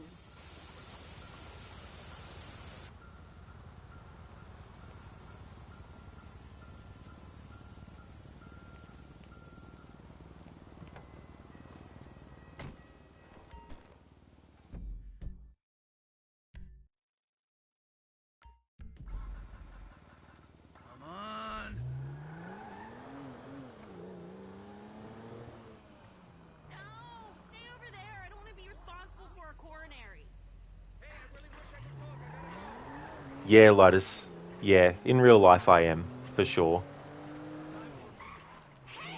This is just, you know, a video game after all. But damn, punching Amanda in the face. Sorry. Yes. Fictional character in a fictional reality. Actually, I'll probably be better off just switching to Franklin, because I need to use his safe house. Because the thing about Michael is obviously if I stay at his house and keep saving, then every time he wakes up, his son Jimmy and wife Amanda aren't going to be available for hanging out with, unless Michael's out of the house. So that's why I like to use Franklin's safe house as a way to save, because then I can just switch to Michael, and if it ends up that he's not able to hang out with Amanda, at least I can just, switch back to Franklin's save again, make time pass again, and all that kind of stuff. Lightus, thanks for understanding your weird sense of humour, shenanigans, and goofiness. Oh, absolutely, Lightus, that's for sure. Yeah, definitely understood.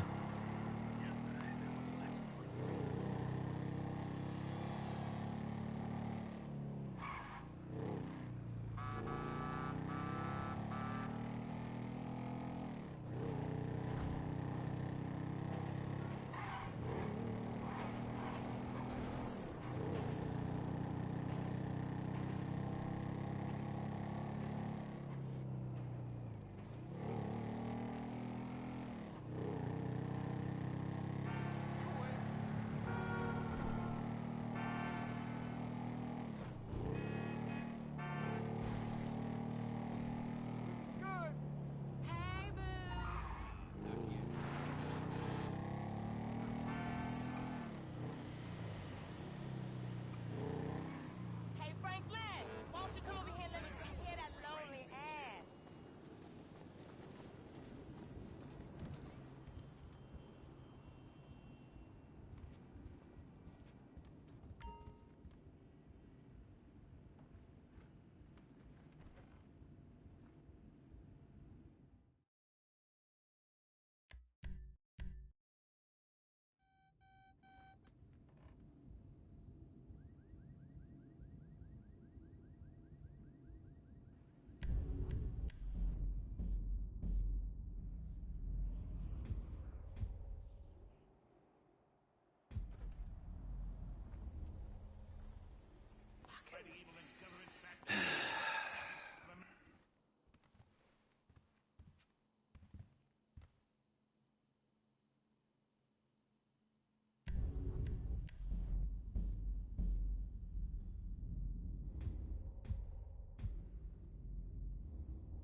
Ah, everything hurts.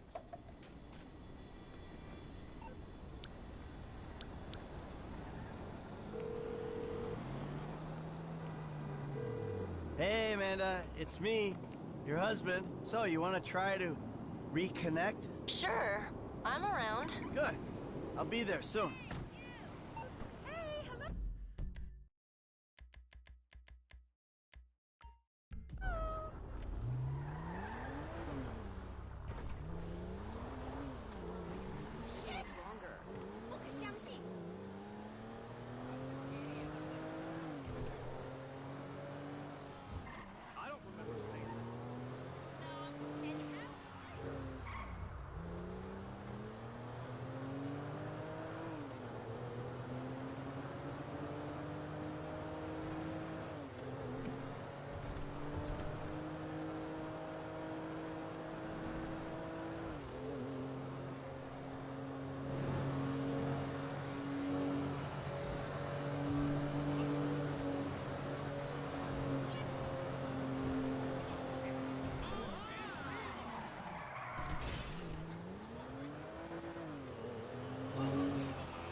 Alright, so we're going to hang out again with Amanda.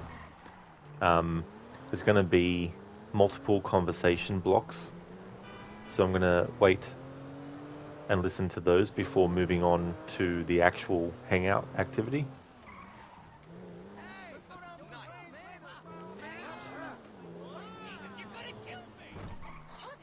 Hey! Pero qué gilipollas.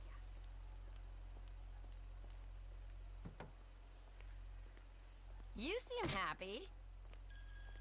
Hi, Dad. How are you?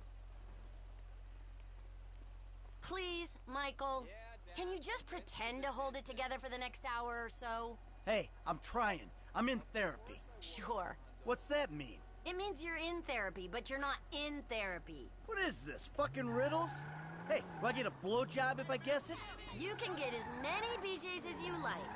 From your working girls. I'm not getting throat STDs again. Hey, who knows if that was me? Look, you're not in therapy if you're not honest with Dr. Friedlander. If you want to sit on a couch staring into space and telling lies, you may as well be at home. I mean, lies like, I wish that I was with this family of mine forever, kind of lies, Amanda, that you want Michael to be saying to himself?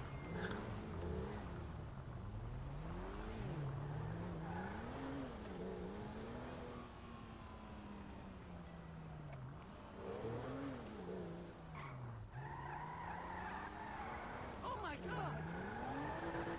Hey, stay off the WH this weekend, okay? First thing tomorrow morning.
Are you okay, Michael? I mean, has Dr. Friedlander medicated you yet? No, we're working on aversion therapy. What's that? Well, you spend time with things and people you can't stand. I must say, it's really working. I love that, aversion therapy.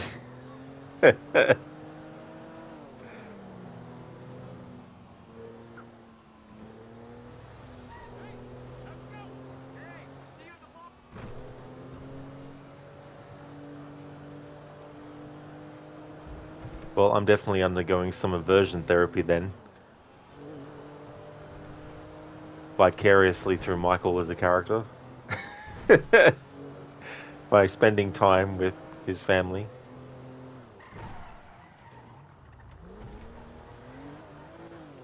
Listen to Yes, Yes You Are.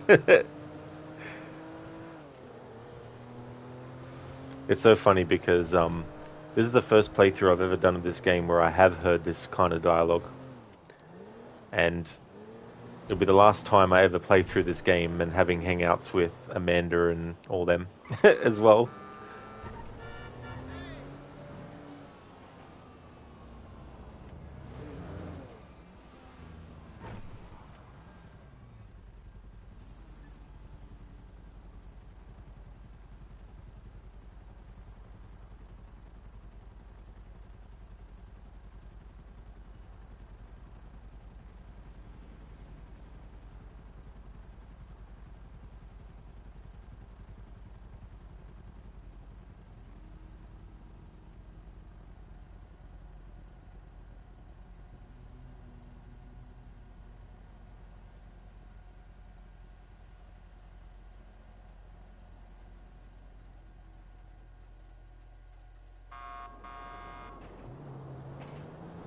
Listen, you go through aversion therapy when you hang out with your mom. Your brain has this idea of her, but when you go hang out with her, you immediately want to go back home. It's like, oh, that's right.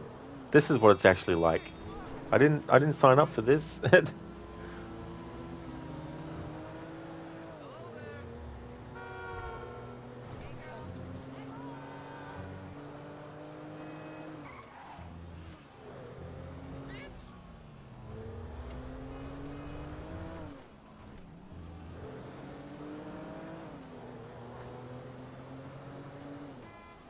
Shit!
Listen, and when you went on vacation and was with her for a week straight, oh my god, she could tell you needed like a 2-month break from her.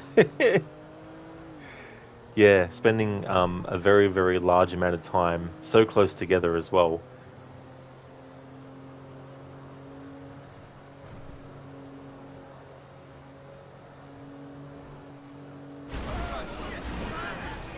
Getaway driver Michael Townley.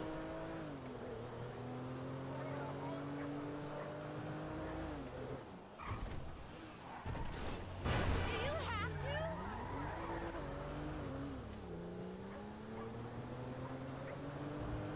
You know, my mother was right about you. When she wasn't putting her daughters on stage at the strip joint, she was right about everything. That's really unkind, even by your standards. I'm sorry.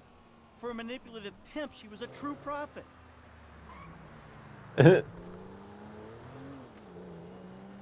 Listen, the hell, even though Necro and you live together, you still stay in a separate bedroom 90% of the time, except to like sleep. You like your space. And that's definitely understandable too, as well. And it's also good that you found someone that shares that as well, and can totally relate and understand as well. So it's definitely a win-win situation. And I think it's healthy to not be in someone else's hair all the time, even if you are in a relationship with them, you know, whether it's non-married or whatever the case may be, to have that sort of like, time separation a bit. And to be able to say, hey, I need some me time, and then be like, yeah, that's cool, and then have mutual kind of independent time. Yeah.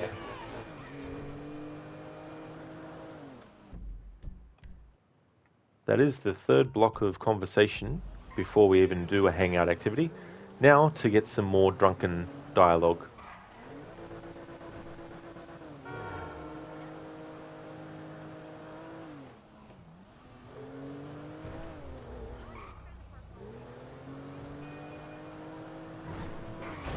Sorry about it.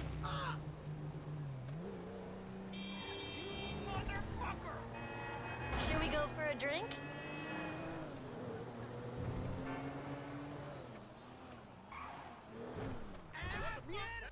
Go on, man. Hello.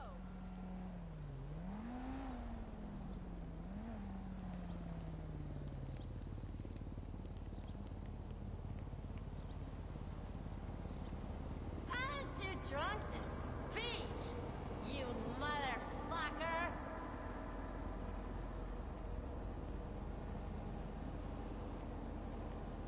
I know what you're compensating for. You're one nasty fuck.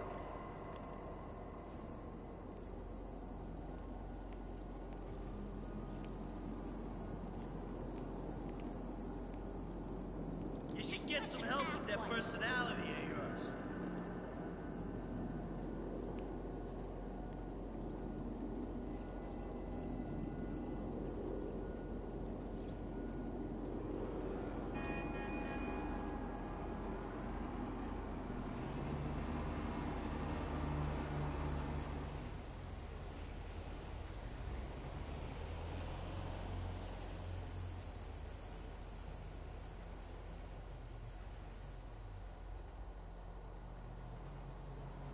Alright, so given the dialogue that Amanda said, it seems like there's no more drunken conversations that the characters will have with one another.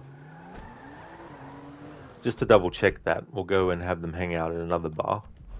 And if there's no more dialogue or anything like that, then I know that I can just focus now on the dialogue before going to an activity on each hangout with Amanda.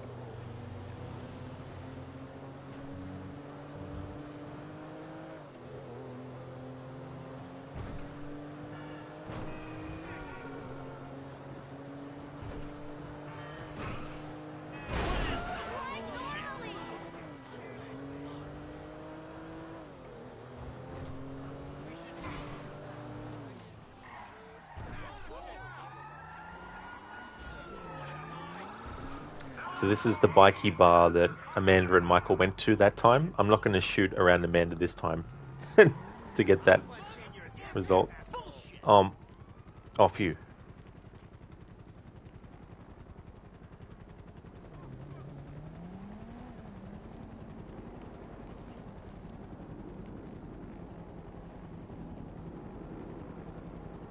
I'm too drunk to speak, Angel.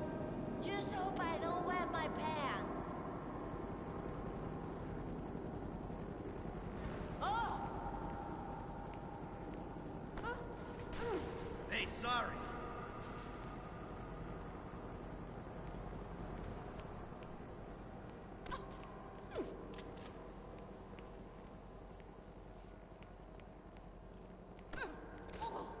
Excuse me. Excuse me. So there's a little bit of different dialogue from Amanda about being too drunk to speak. Listen to they were pulling out their guns. Yeah, the timing and the fact that I could still actually interact with the marker worked out really, really well in that case. And also the fact that they gave up after the little cutscene ended and Michael and Amanda came back out of the establishment.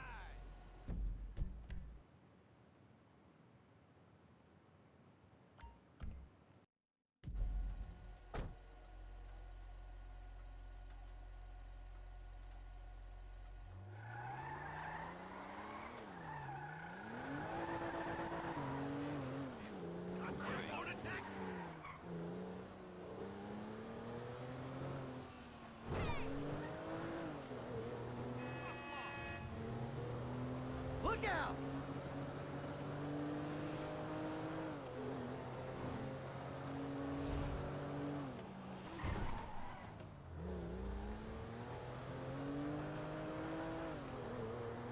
How about some tennis? Michael!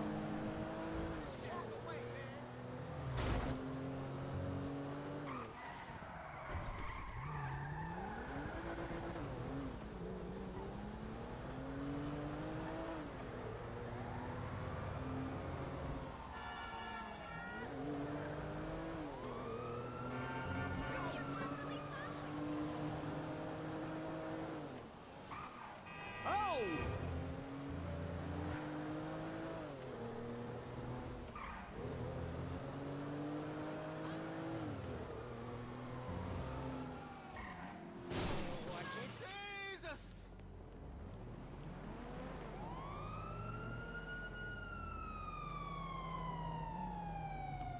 Hello there, Spectrum. How's things going?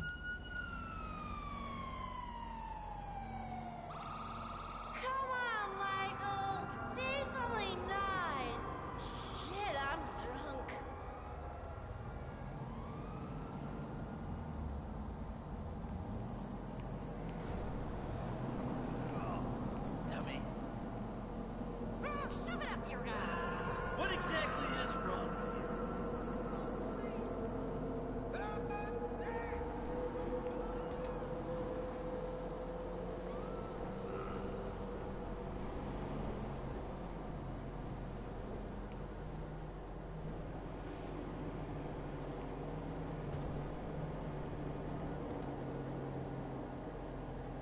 Oh, that's good.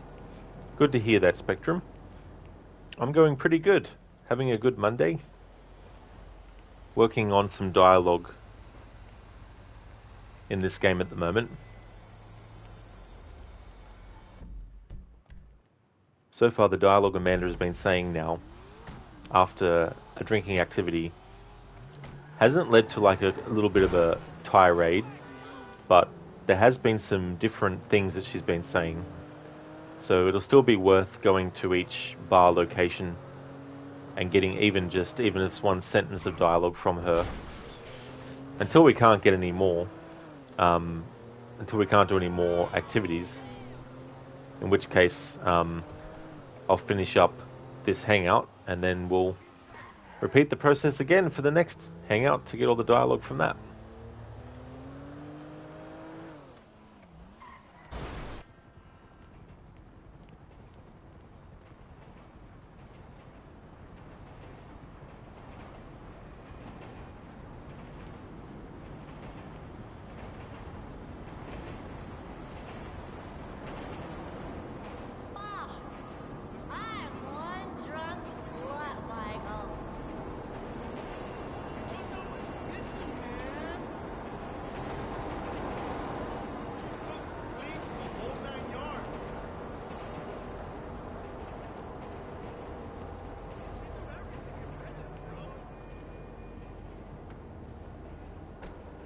Yeah, Lucinda, I started to notice that too. Not sure why that's happening. But I think that happened when I was doing my Phase 1 playthrough with other characters in Hangouts. I think it got to a point where their dialogue wasn't being said in full, even though their subtitles had more to say.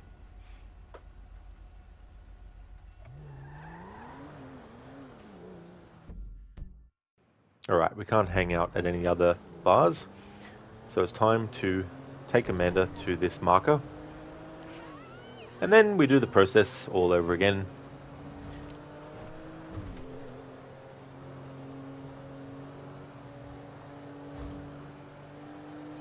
So we can get more dialogue. Spectrum, you're watching every Remington Steele, and yesterday's episode had the subtitles to a different episode. Really? Now that's definitely a big oversight, that's for sure. I remember seeing bits and pieces of that show, because at one point in Australia they were showing them in the afternoon. And I saw a couple of episodes, but I didn't really see a full one.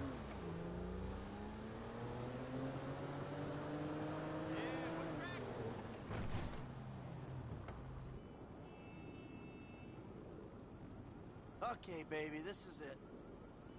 That was really fun, darling. Let's do this again.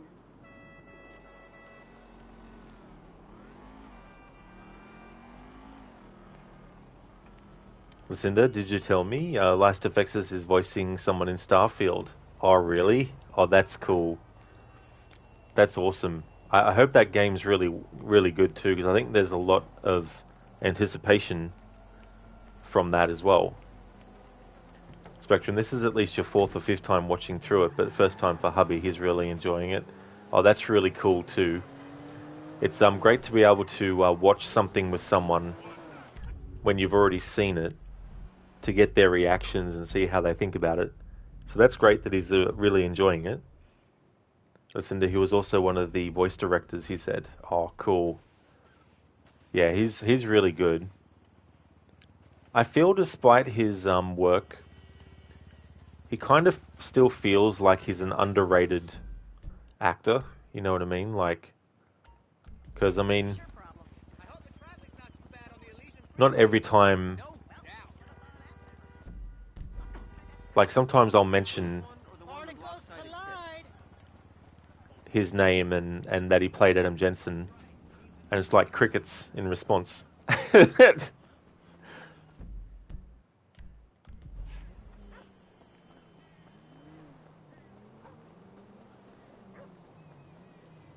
But to be fair, though, not everyone knows who played certain characters and all that kind of stuff.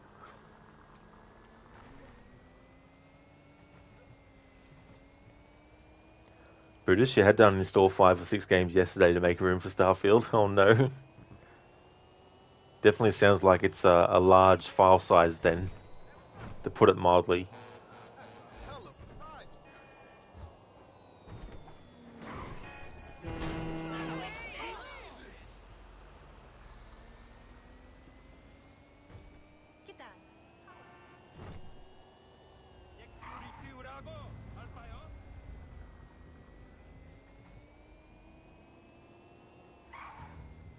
Hey, my whip!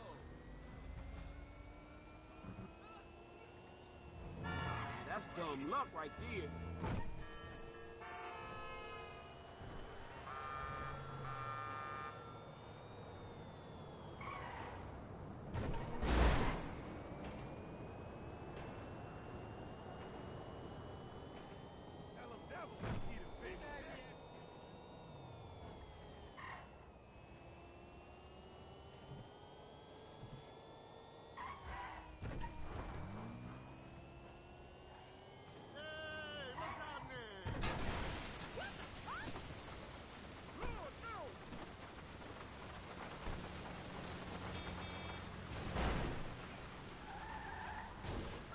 Hey, Franklin, why don't you come over here and let me take care of that lonely ass?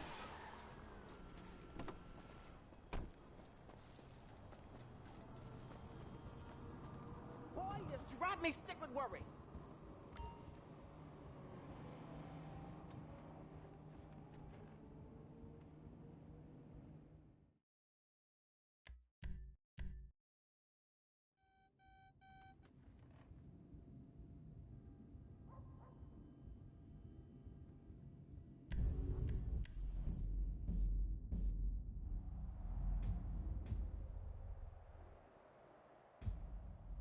Jimmy.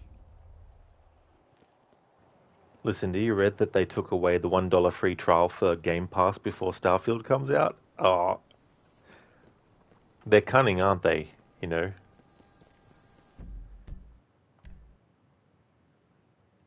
Very, very cunning.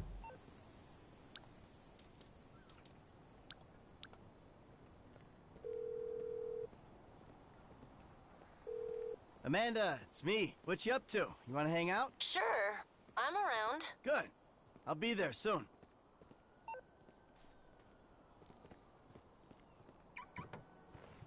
Brutus, it's about 125 gigabytes. Damn. That is definitely a lot.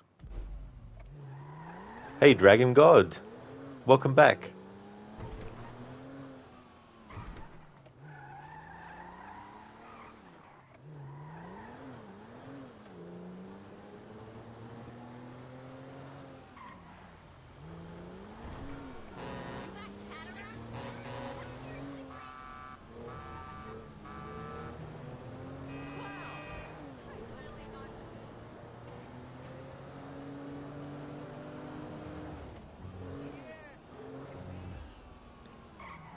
Spectrum, you'll be a septuagenarian in 15 years. That's still a long time away, like when you think about it.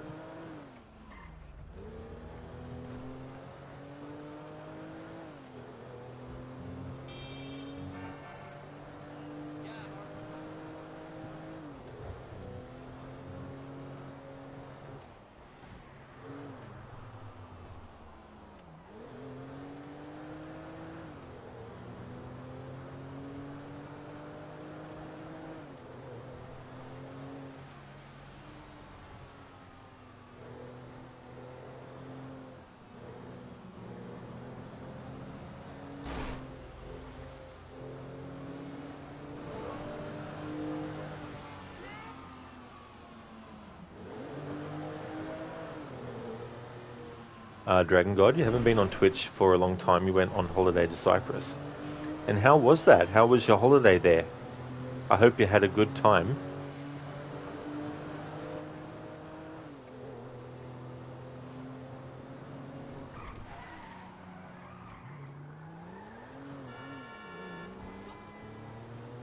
Oh, nice. It was a family vacation. Oh, that's really good. I'm glad that you had a good time, especially being able to spend it with family too.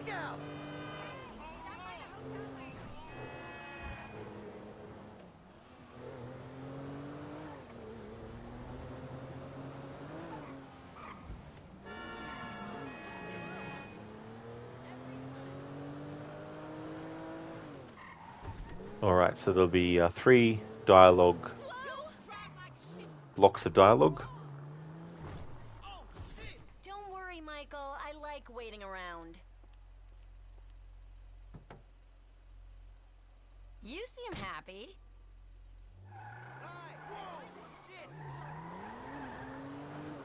How have you been? I'm having fun, and you? Tell me, have you taken up any new hobbies? Actually, Mr. Sarcasm, I have. I've been taking an inventory. A what? An inventory. It's a list, only it's one that makes you healthier. Oh, that sounds so fun. Please sign me up. Jesus, you are so fucking negative. Inventories are good. Why did I marry you? Because you were knocked up and I was naive. Jesus, my healer's right. I'm suffering for a horrible past life. Well, just think how happy you'll be in a couple of reincarnations. Maybe you'll come back as a cobra, or something else even more fitting. Funny.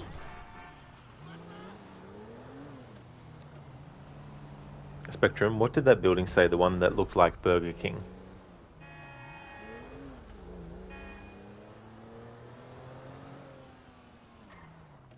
Yep, so that is Burger Shot.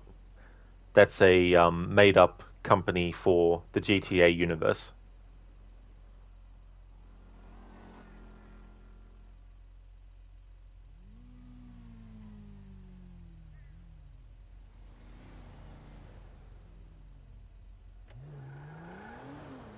In this game, though, you can't go into those buildings. In the previous game, GTA 4, you could, though.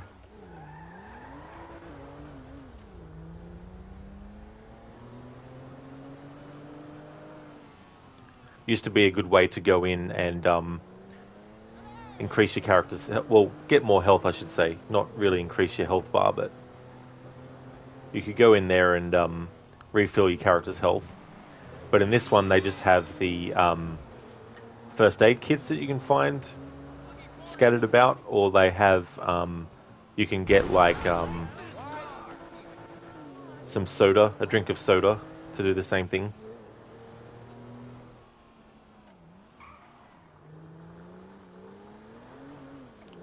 Spectrum shot because it relates to a gun. So more like you would like a drink, like a shot. So it's kind of like implying that their burgers are as addictive as like a shot of vodka or something. But also, I guess, too, the speed at which they get made. Sometimes I think I shouldn't have come. What are you talking about? I should have stayed in North Yankton, left you to your crazy Vinewood dream. Give me a date, I'll buy you a ticket. Spectrum, but the logo looks like it's bleeding. The burger is bleeding. Well, yeah, I suppose if you think about the blood coming off of it, that it would imply that it's related to a gunshot. But yeah, the name of that burger is actually a bleeder burger. That's kind of like their main burger. I guess in a way it's like their version of the Big Mac. Where a lot of people, when they think McDonald's burgers, they generally think Big Mac.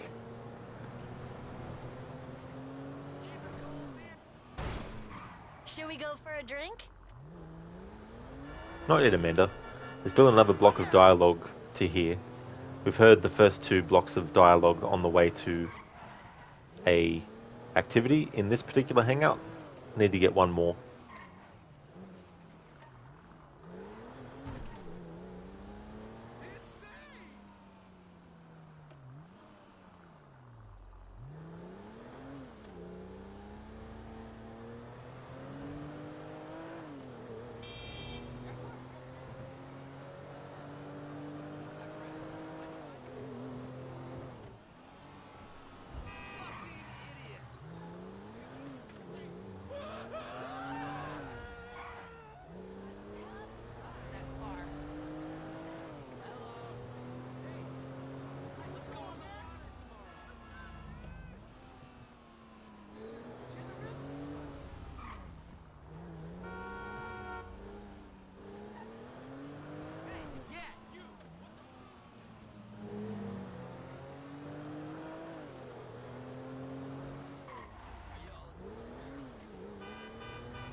Dragon God, when are you going to do Red Dead Redemption 2, or have you done it?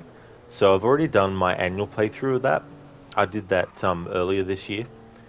So the next stream and playthrough of Red Dead 2 I'll be doing will be next year. I'll do my annual playthrough.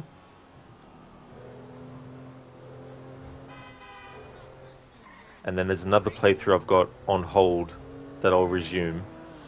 And that'll be for the rest of next year then.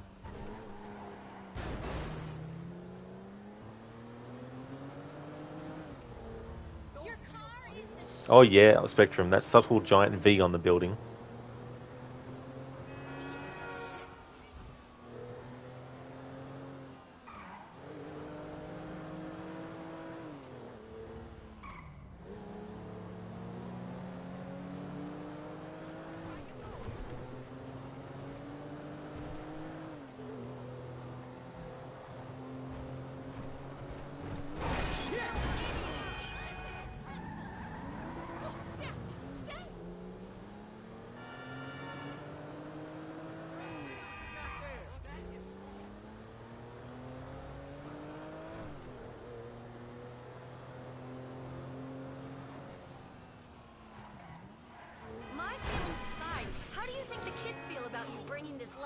Through the door.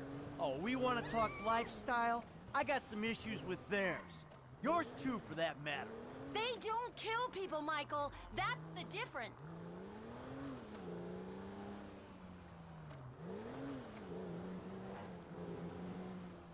Alright, so there is the third block of dialogue. Alright, time to go and have a hangout. And just see if there's any different variation of what Amanda says after coming out from the bar. Dragon God, have you done Red Dead Revolver, the first Red Dead? I did, yeah. Yeah, I played through that, and I don't think I'll play through it again, though, because there's certain parts in the game that are just too janky for my tastes. So, but I've played through it, and I like the story and everything, and the style and all that kind of stuff. But yeah, I'd have to say I prefer Red Dead Redemption 1, well, and 2 as well, over Red Dead Revolver. But it's definitely a game that is very, wacky as well. I appreciated how over the top it was.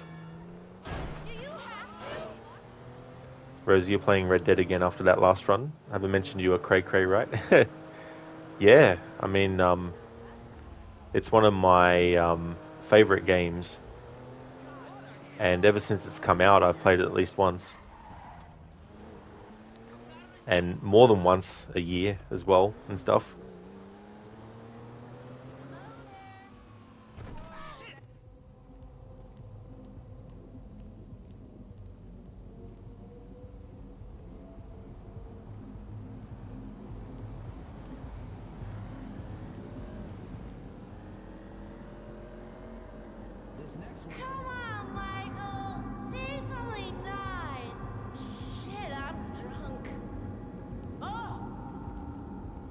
Alright, so there's no point now in going to each different activity. So what I'll do now with Amanda is we'll just wait for the conversation before going to an activity, and then just go to an activity just to get an activity done, so that we can then take Amanda back to the destination, and then rinse and repeat.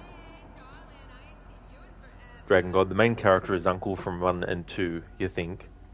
Well, it's still a theory, one that I don't actually think is true. It's an interesting theory, but I think the way that Rockstar wanted it to be is they want the story of Red Dead Revolver to be considered in the universe of Red Dead 1 and 2 as a legend or a myth. Like we would think about, a Greek myth, for example, which isn't based on something that actually happened, but it's a myth or legend about something from Greek's existence and stuff. So I think that's what Rockstar intended for Red Dead Revolver within the Red Dead 1 universe and 2. There's actually some dialogue you can hear in Red Dead 1 and 2 actually, that talks about the events and mentions Red Harlow's name But again, I feel that it's more like a legend or a myth. I mean, certainly people have put through theories of why he is the same person, but I don't know. Red's personality, based on what we see, doesn't seem to be the kind that would develop into Uncle, for a start. Then you have the fact that Red Harlow, when he's touching the fire to pick up his father's gun, you have to remember it's a metal gun inside fire, and he's literally, with his bare hand, reaching into the fire to grab a gun that has been burning for a few seconds at least with really, really hot metal. And so you'd think about that and the time period he was living in, and there's no way that he wouldn't have any scarring on his hand. And I feel that if Rockstar wanted it to be the case that he was actually Uncle, then they would probably allow you to, at some point, or give you the ability, if you really look for it, to actually see burn scarring on one of his hands. If, like for me personally, because I don't believe it is Red Harlow, I would need to see that on Uncle to actually accept that he is Red Harlow. But until such time, I don't believe that he is Red Harlow. I think some people want him to be, because they want there to be a strong connection between Red Dead Redemption 1, 2, and Red Dead Revolver. They just want... It's like fan fiction that wants to force two... Fuck you whole ass niggas. Man, if you channel half that energy into getting ass, you'll be the man. Man, bitches smell a punk a mile away, and I ain't no punk, nigga. Lamar. One of my favorite characters in this game.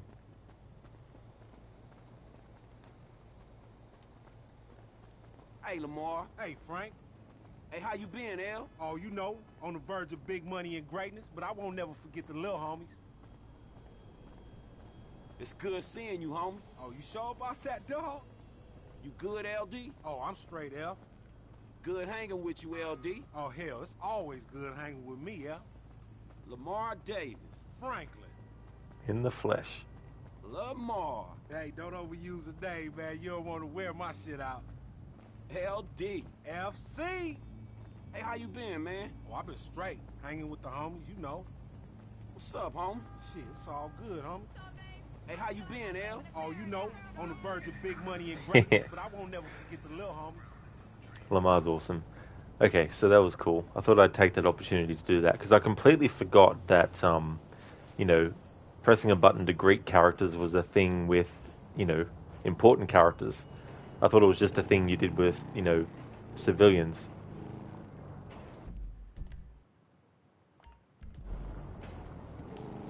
Rosie, I guess lumbago can really break a man. Oh, I mean, lumbago is just terrible. Like, it's more terrible than having migraines every day for a week straight. Dragon God, if you're drunk with Uncle, said his parents was killed and his house was burnt down, isn't that a clue? Well, that could be a clue, but how many people in the universe of Red Dead Redemption could have had a similar thing happen to them as well? Now, if that and the burn scarring on Uncle's hand was a thing, that'd be one thing. I'm gonna have a gentleman calling later. But yeah, I think that using that alone as full 100% proof that he's Red Harlow doesn't actually work. Because you also got to consider too, Rockstar might be wanting to create allusions to these things, but not actually want people to take them as fact as well.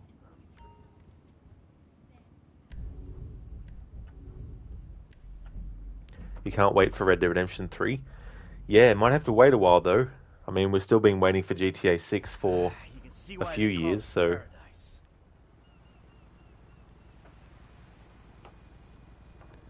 Harbinger, thanks for redeeming the Assassin's Creed character quote.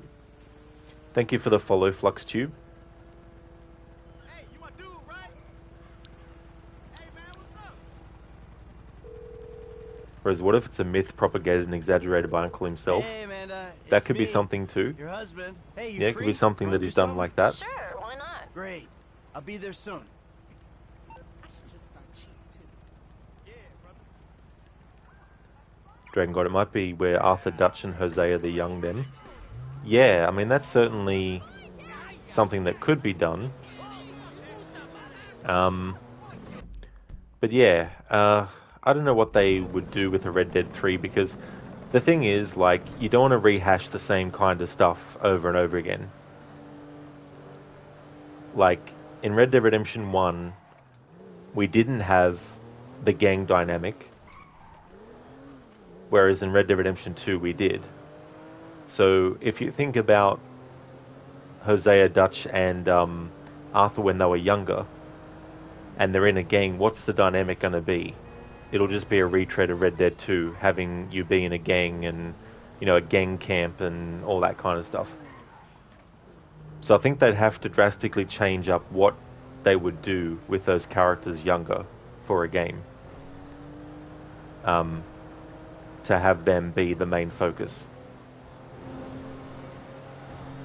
But if they were to do something like that, I would rather it be a prologue, an epilogue to Red Dead 3.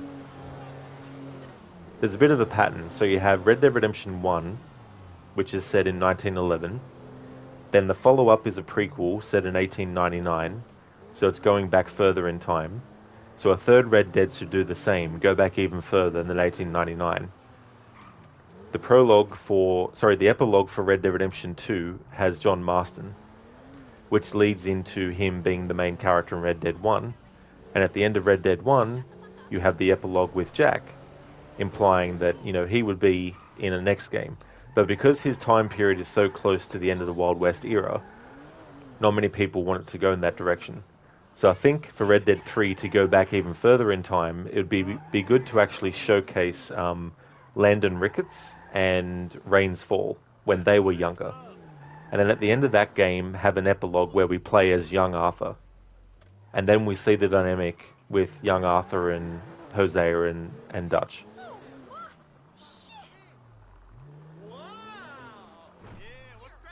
Didn't I buy you a watch last Christmas?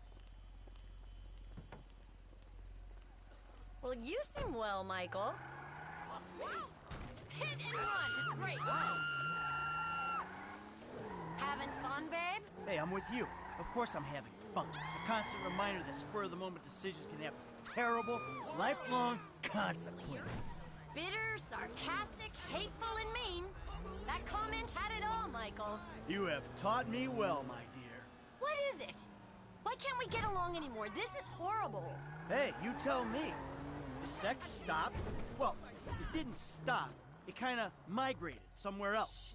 I shouldn't have asked. I know why we don't get along. Don't tell me.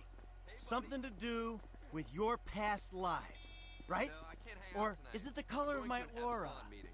Or I know, we're not eating enough seaweed. No, it's you. You're nothing. You do nothing. You hate your life and you're impossible to be around. I feel sorry for you. Yeah? Well, don't. Don't you feel sorry for me.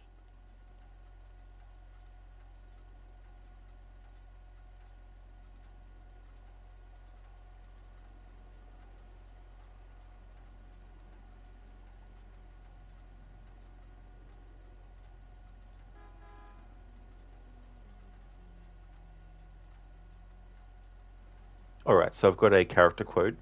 Harbinger. Pardon me, sorry. My Italian is going to be terrible. Lulidi cordadi. I'll take you all on, at the same time, with one arm, no, both arms tied behind my back. You must be wondering how this is even possible. Only release me, and I'll gladly demonstrate. Miserabili pezzi de merda. So that's from Assassin's Creed 2, and that's when you first meet Bartolomeo d'Alviano.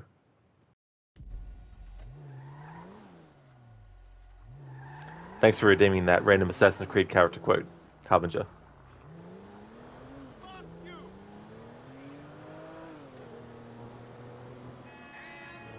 Dragon God, it's when they just started because it was just them. They started and we might get to see Arthur join Dutch. That's true. I mean, they could definitely make a full game, I think, out of Dutch, Hosea, and Lenny at that point. But they'd have to make it stand out different from Red Dead 1 and 2 in the process, because there's no point just basically copy and pasting the whole gang camp dynamic from Red Dead 2.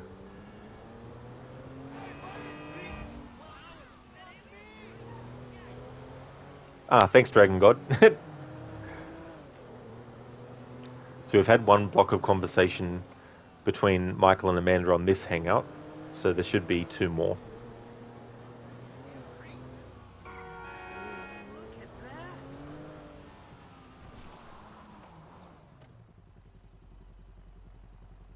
We used to watch movies, remember? We used to fuck. We used to talk. We used to care. Always on video cassette. And then I pulled that score, remember? And I got the laser disc. Oh, fuck your nostalgia.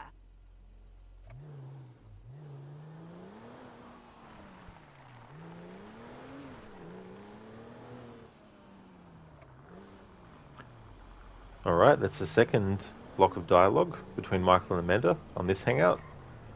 Now to wait for the third before moving on.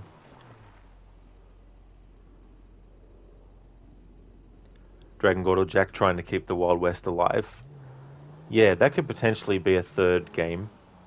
The thing about that, though, is a lot of people push back against that idea because they feel that even though the way that the land looked, the way the clothing was, still hadn't gotten out of that era, they feel that that era ends around Jack's time period.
Shit!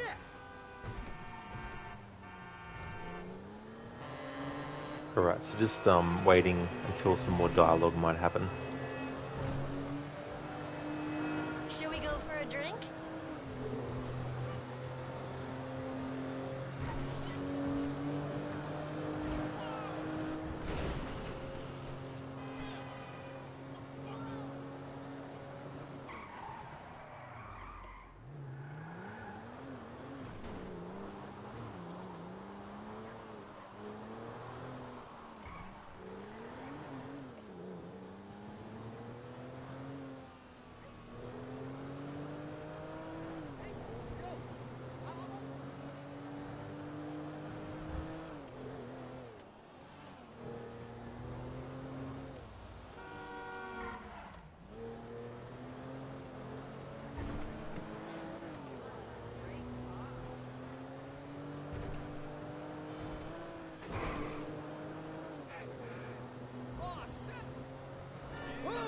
Too close!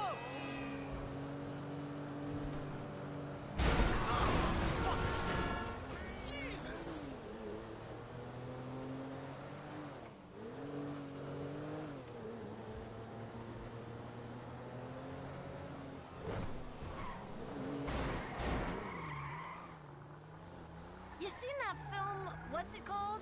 Don't know. What's it called? No, I don't know what it's called. Don't be such a prick about it. I can't help it, babe. I'm married to you.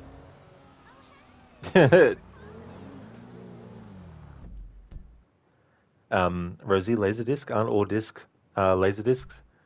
I guess technically, yeah. I guess.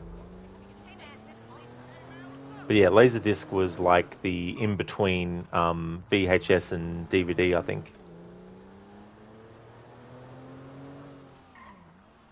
And it was the size of like an old record that you'd put in a record player.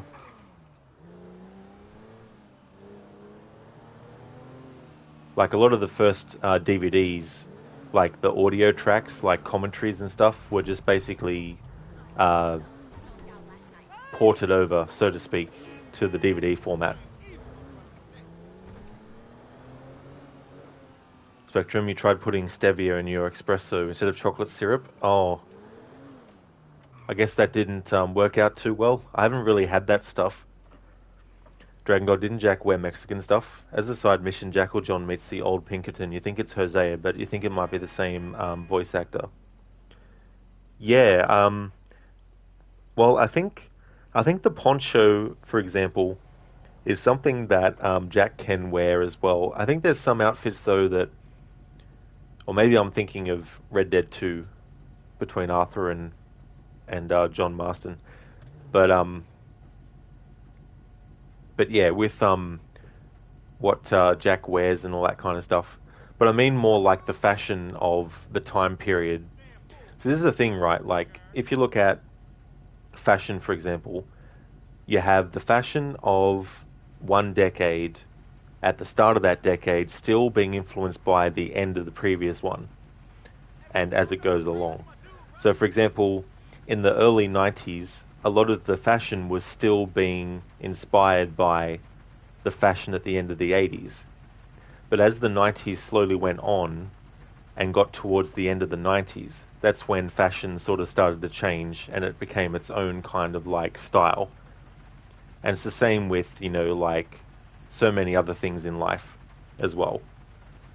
So even though Jack, in the epilogue of Red Dead 1, it's like in 1914, not much would have really changed from 1911 to 1914, enough for it to be considered not doable to have Jack in that year in 1914. But yeah, a lot of people push back against the idea of Jack being the main character because they're like, oh, but he's too old, as in the time period that he's in is too old for the Wild West. Listen, are the drunk hangouts the only way to get dialogue between the characters? What if you go to a movie showing strip club, etc.? Yeah, so if you go to a movie, you'll only get dialogue after the movie's finished, but it's pretty bland. Like when I hung out with Jimmy at the movies, it was pretty much just like, oh, I fell asleep during that, or something like that. It wasn't really that interesting.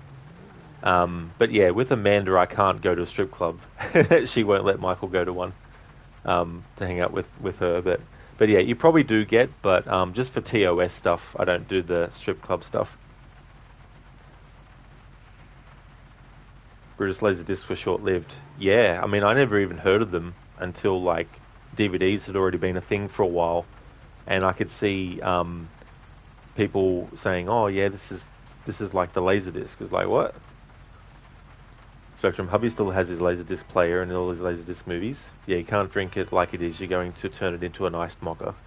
Well, that's cool that he's still got all that stuff, and that he's kept it too.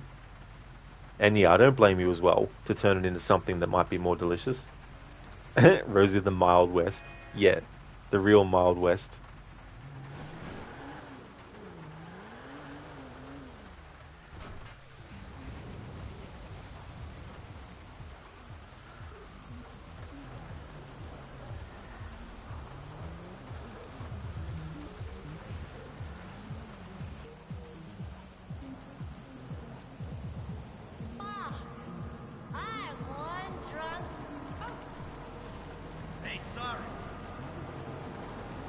Alright, we've already heard that dialogue.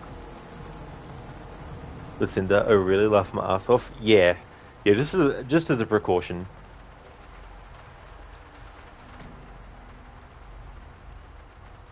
Like, I feel anything that naturally happens as part of gameplay or story is fine, but when it's actually actively going somewhere in a game where you know that there's going to be, nudity or something like that, I think that's a bit of a different story, maybe. in the eyes of, like, you know, Twitch or YouTube or whatnot.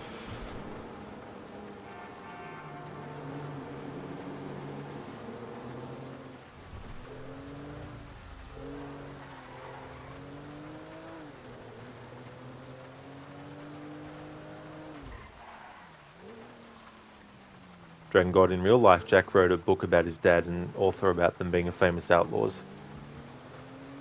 Yeah, I don't know. Yeah, I'm not sure.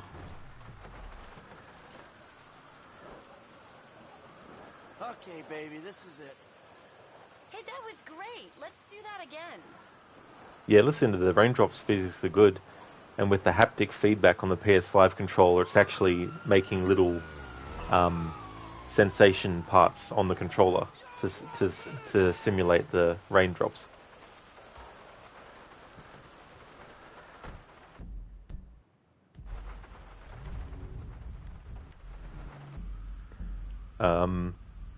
Brutus, they never really were very mainstream where you live. Yeah. I mean, it's kind of cool that it was a prelude to DVD, because the people who had Laserdisc would have been getting used to the idea of having that kind of format. Spectrum, for a full-length movie, you had to put in a second disc. That's probably why they didn't take off, and the discs were large like a record. That's true. I don't think many people would like having to flip over the disc to do that.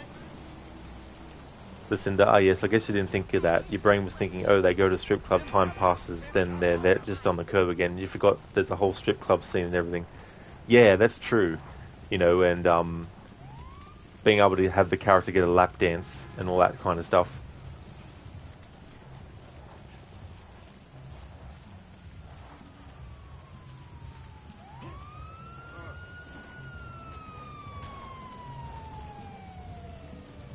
Dragon God, it's true. Type it on Google. Yeah, I mean, I wouldn't doubt that it's on Google somewhere, but I don't remember there being any official stuff from Rockstar saying that Jack became an author and wrote about Arthur and his father and that. He does talk to his father in Red Dead 1 about being an author and how they, you know, how they can be outlaws and come back home and, you know, all that kind of stuff. I mean, is it something that he could potentially do? Yeah. I could see him as a character doing that, but I dare say it's more fan speculation or fan fiction. Listen, you hate the feel of raindrops in real life. That would annoy you. Yeah, that's totally fair too. Like, I don't mind it, but when it starts to get a bit heavier, that's when I'm like, okay, this sensation can stop now. Remember, baby, you're spending blood money. My blood money. Go hassle the kids.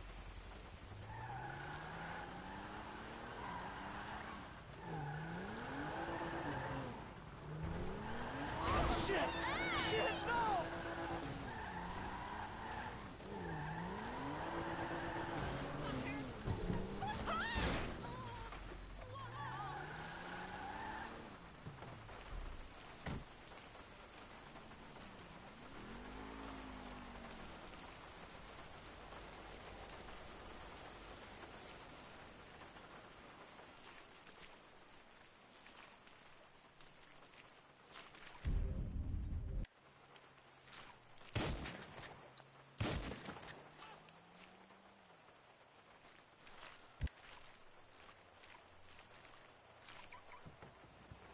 There we go.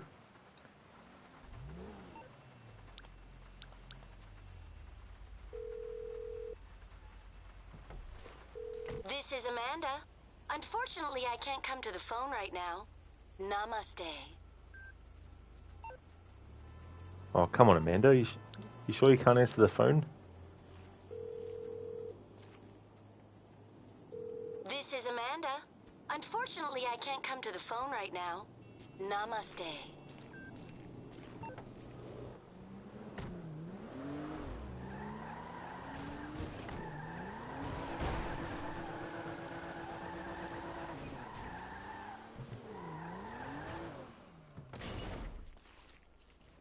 There we go.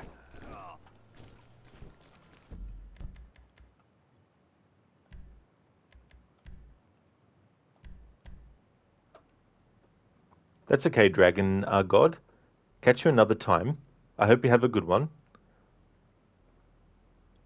Spectrum, you like to put your drink on top of the car while getting stuff out of the back seat. Yesterday, for the first time ever, your drink slid off and gave you an ice-cold bath. Good thing it was just water. Oh, no.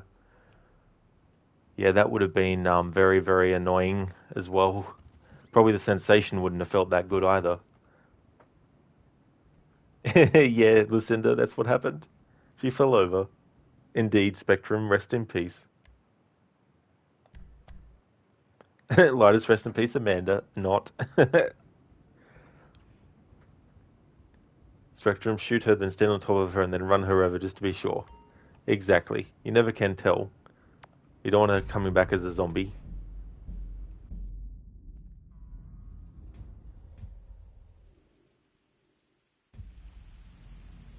You're not an FIB agent. You don't get to know where I am all day. Jesus. You are really pathetic, Michael. Pathetic. Yep. Look in the mirror, Amanda. Look in the mirror.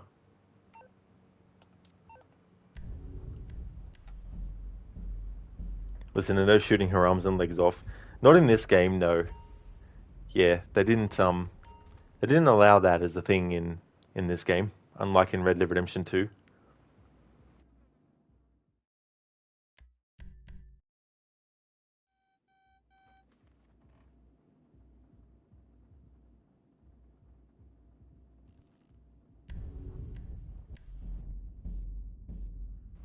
Whereas the people did figure out how to kill Micah, right?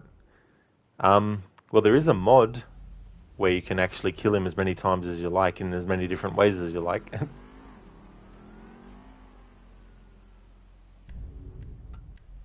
Maybe Amanda's day will come. Maybe.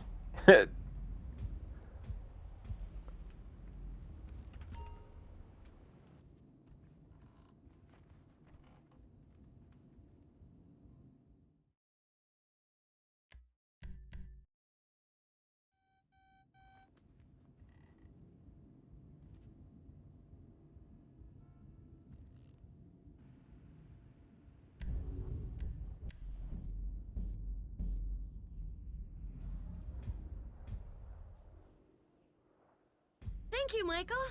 Awkward as always. Not as awkward as the sex. I really wouldn't remember. Bye now.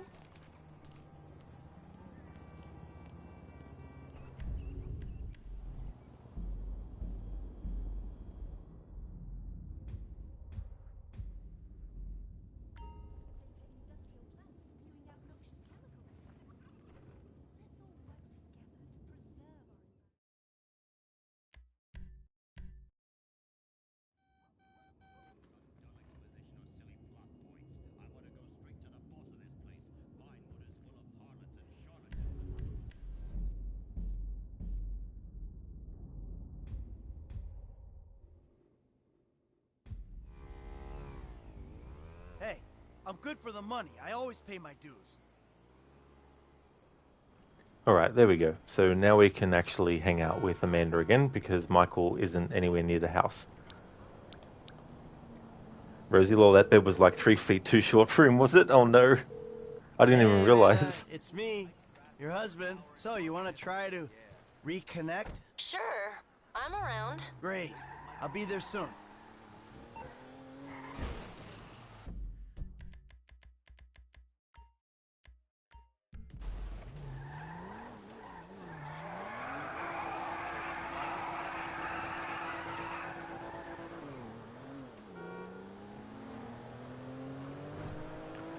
Alright, so I don't know how many more bits of dialogue we'll get from Amanda in this hangout.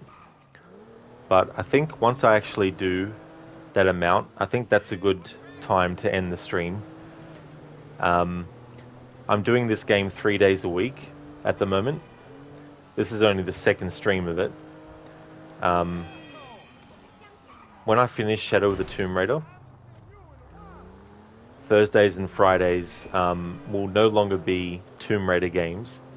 Friday will be, but not Thursday. So I anticipate I'll be finishing Shadow of the Tomb Raider maybe this week. And then that would mean that GTA game GTA streams would be Monday, Tuesday, Wednesday, and Thursday until this playthrough gets done.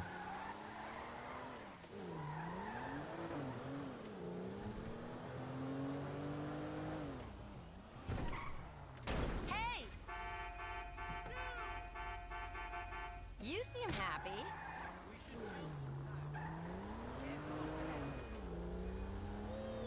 What have you been up to recently? Actually, don't tell me. It's better if I don't know. Right back at you, babe. Very funny. No, it's not funny. It's tragic. I'm the one living the tragedy, Michael. You are the tragedy. I'm sure that sounded clever when it was in your head there, Amanda, but doesn't make any sense. Sorry. Jesus! The second those kids leave home, then maybe your friend at the Bureau will let us drop this whole charade. Here's hoping. So Amanda, here's a solution for you. What you do is you basically say, right, I'm moving out. And what you do is you then face the fact that you won't have Michael's money to help you. Well, you probably will. You'll probably get most of it because you'll just, get that money. But anyway, once you're out of Michael's life forever, whatever you do is your business and no one cares about that. And then Michael can actually live his life in peace without having to worry about you. End of story.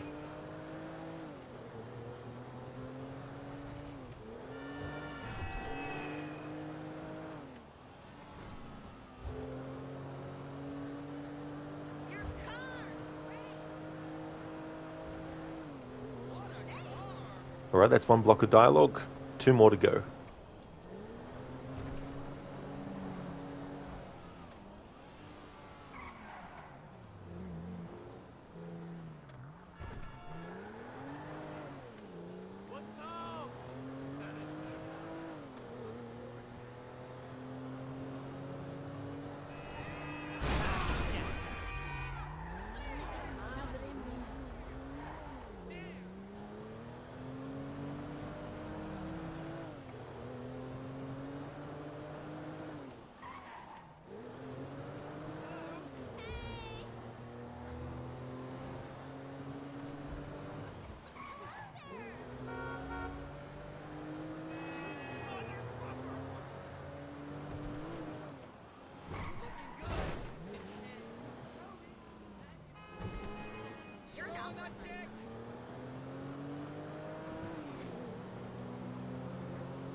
Look out!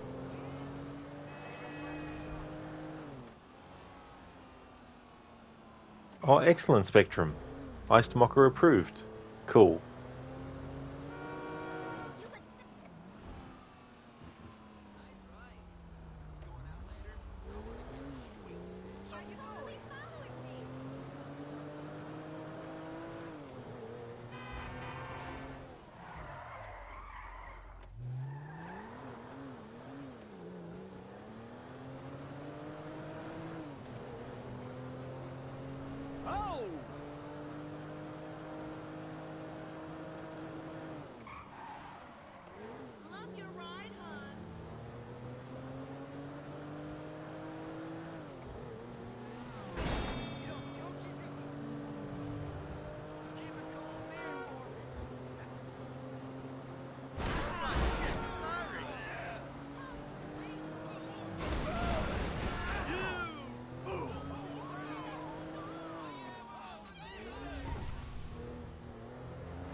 Should we go for a drink?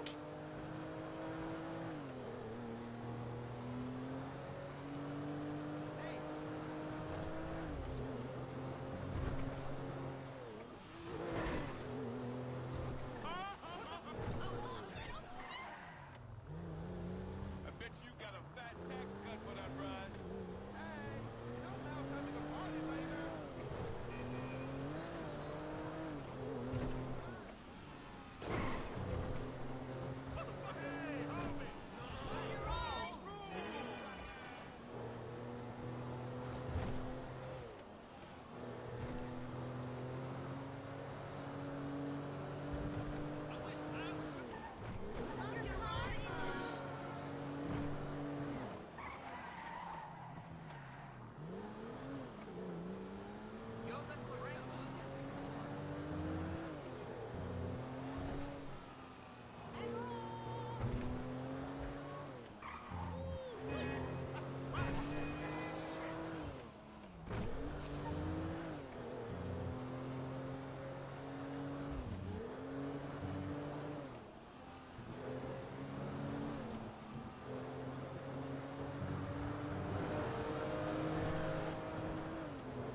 Alright, looks like we've reached a point where there's only one little bit of conversation dialogue before taking Amanda to an activity.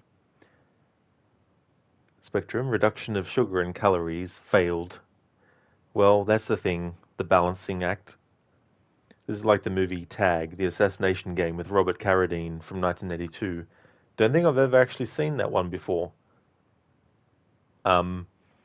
Maybe I've seen like a trailer for it or something like that. Maybe I've seen it talked about in like a YouTube video where people are covering like, you know, certain 80s movies and stuff. But it's not really ringing a bell though. I guess we're not swapping insurance details.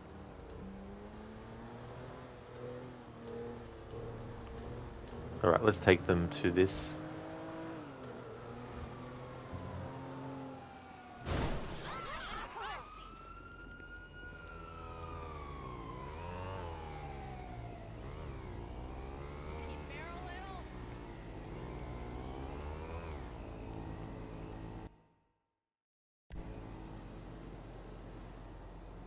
I'm so drunk I'm gonna piss myself.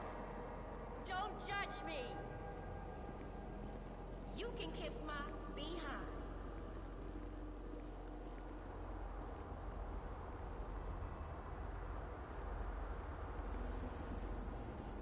Hey, take care of yourself. Spectrum, it's a classic. The game consists of contestants driving around trying to hit as many people as possible, but there is a twist to it though. Yeah, you know, I wouldn't be surprised if that might have been one of the things that inspired them for GTA. Because the thing about it is, like, not everything that is created is necessarily consciously remembered by the people creating it. As for influences and stuff. So they could have been influenced by that movie, but not consciously thinking of that movie when they were actually, you know, doing certain things.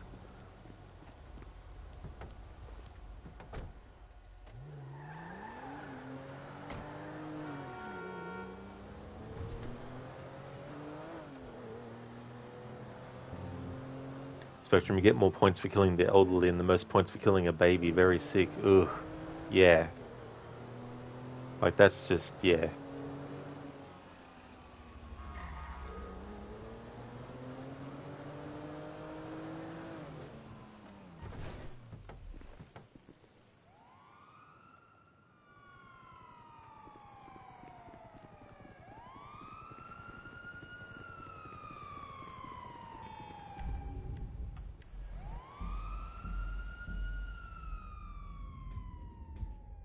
Hey, holla at me, y'all. Peace.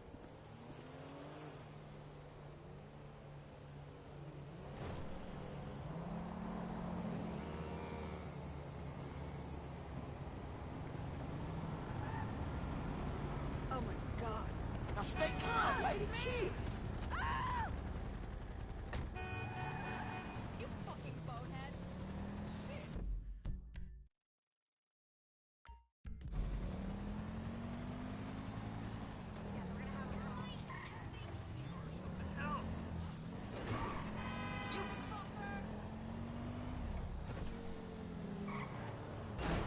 My car.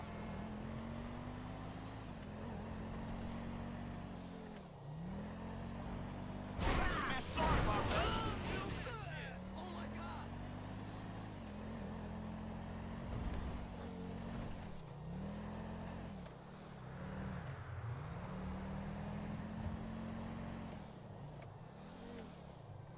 Man, that's dumb luck right there.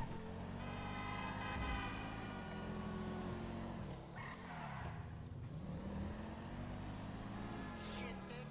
You hear me? Shit, Nick.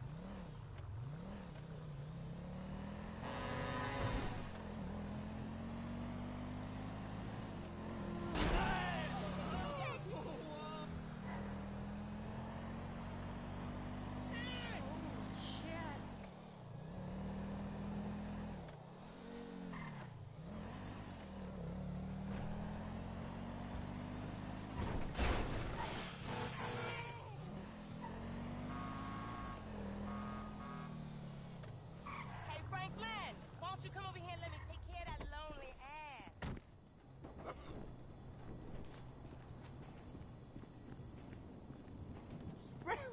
Hey.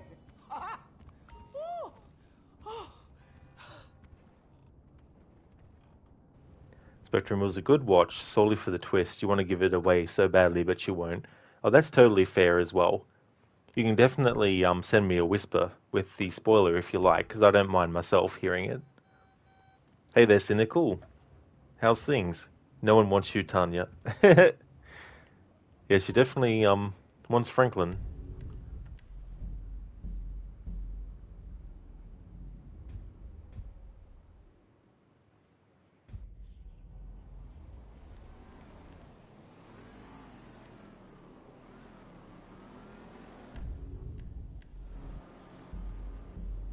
Oh, that's good to hear, Cynical. Glad that everything's going good.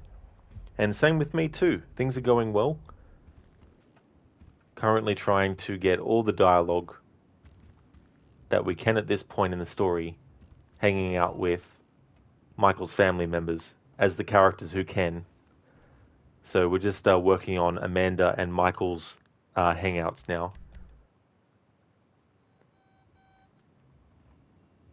And then I think I should be right next stream to actually do some more story.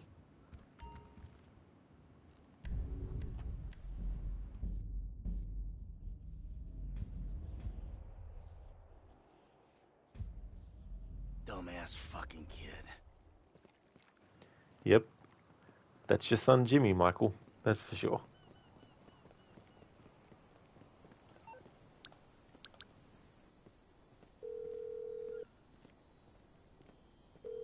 Hey, Amanda, it's me, your husband. Hey, you free? You want to do something? Sure, why not? Great. I'll be there soon.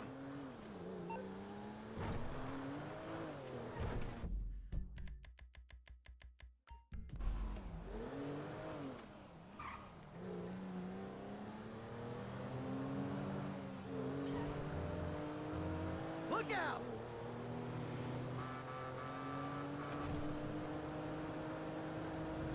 Oh, shit, sorry. Oh, fuck. Can't talk now. Cynical, you never hung out with Michael's family. Amanda annoys you during forced interactions. No way would you willingly hang out with her. Yeah, this would be the first playthrough that I've ever done where I have done so. Hanging out with Amanda and Jimmy and all them. Probably the only time I will too. But as I'm going through the story as well, I'm also messing with his family and annoying them and all that kind of stuff. Thanks, Spectrum. Thanks for doing that.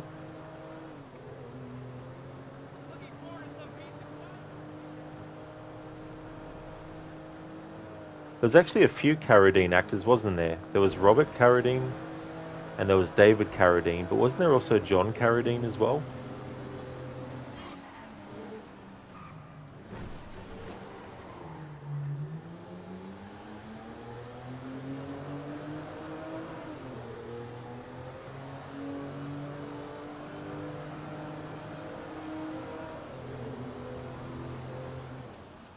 Spectrum, never heard of John Carradine. Maybe I'm thinking of some other actor then.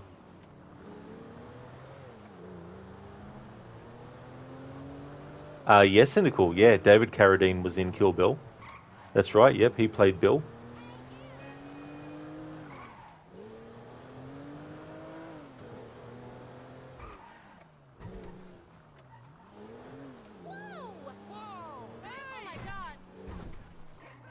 Don't worry, Michael. I like waiting around. Well, you seem well, Michael.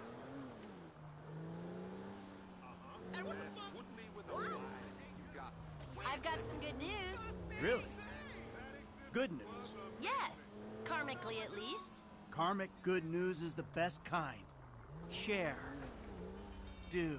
I'm going to help people, Michael. You're such a negative energy, such a black, miserable presence. I think I need to bring some light into the world. Warm. Smile, honey. You should be happy. Oh, I'm ecstatic. This is fantastic.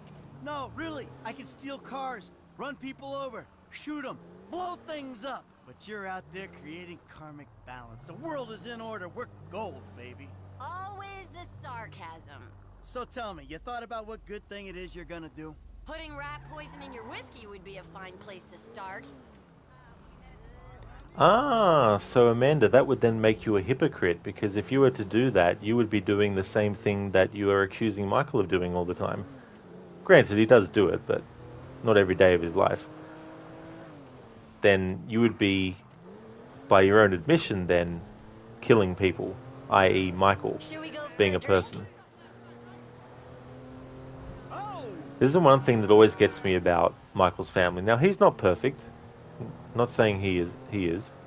But they think they are. Which is what really is the core of my annoyance with them as characters.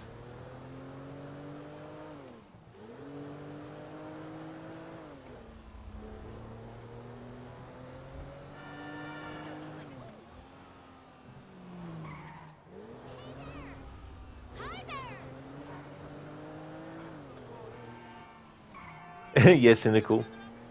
Amanda's annoying already in this. Yep. Spectrum, you're thinking of Bruce Carradine in Kung Fu. You thought they were all the same person, lol. Oh, okay, I see. Yeah. I don't know where I got John Carradine from as a name for an actor.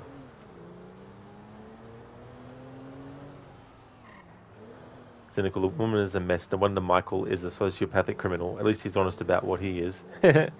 Yeah, you know, and I mean, it seems that from Michael's point of view that, like, he knows that he's not perfect as well. But there's certain things about him as a character where you go, yeah, I can definitely understand why he'd feel that way, you know. Like earlier he said that he wanted to get out of the bubble that he's been living in. You know, that's understandable as well. I mean, yeah, it's all a product of his own making. In terms of, like, taking the deal with the FIB and all that kind of stuff. But at the same time, there's a point where it's like, if Amanda truly disapproves of Michael's actions, well and truly, then she would be willing to also sacrifice the money that she gets from Michael to do so. But, in saying that though, if Amanda was to divorce Michael, she would definitely want to get as much money out of him as possible.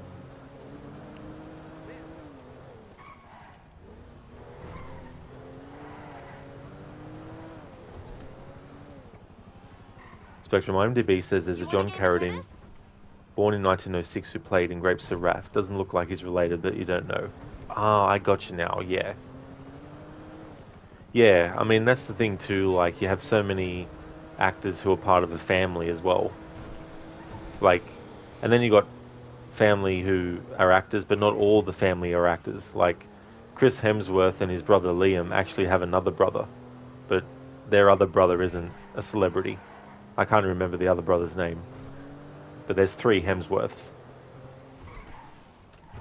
It's only Chris and Liam that are known to the wider public in general.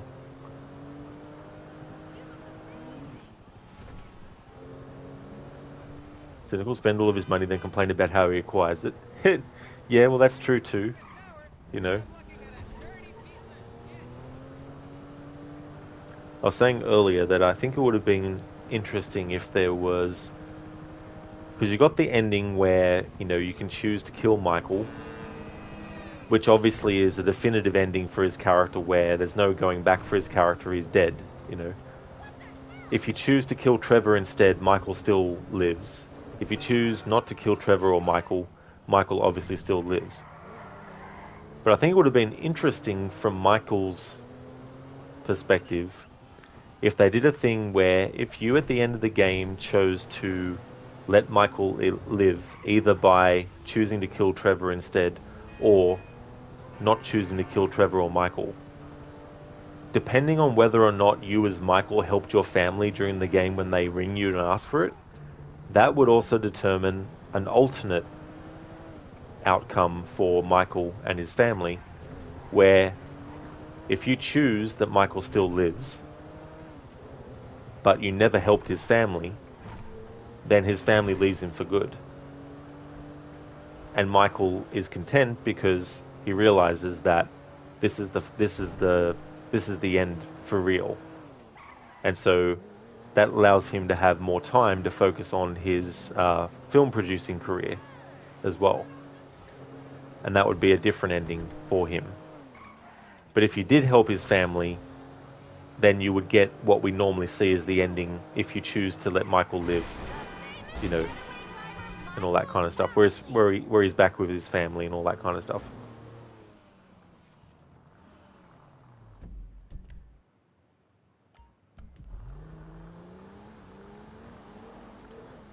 Spectrum, you were wrong. John Carradine is the father of Chris, David, Keith, and Robert, adoptive father of Bruce. Ah, that's quite a big family then.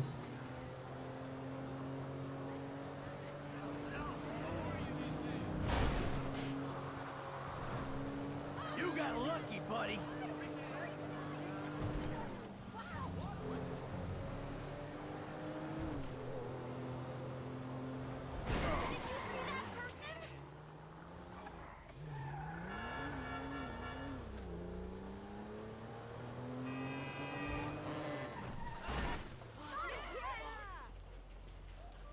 I'm really not in the mood for this.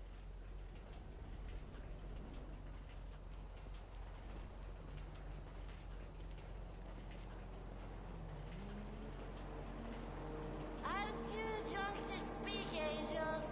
Just hope I don't wet my pants.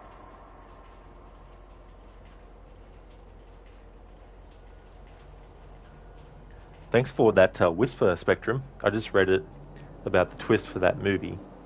And that definitely is interesting. You know, it puts a different perspective on what's actually happening.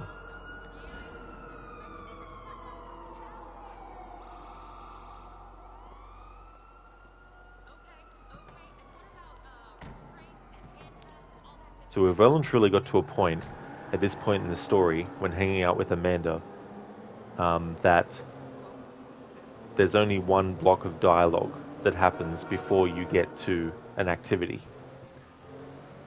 Because that's the second time now that there has only been one block of dialogue before getting to the activity between Michael and Amanda. But I need to keep on going with this hangout combination until we get to a point where there's not even any dialogue on the way to an activity. And then that's when I'll be able to call it for hanging out with Amanda at this stage of the story. Because obviously, as the story goes on, new conversations in Hangouts will actually inevitably start to come through.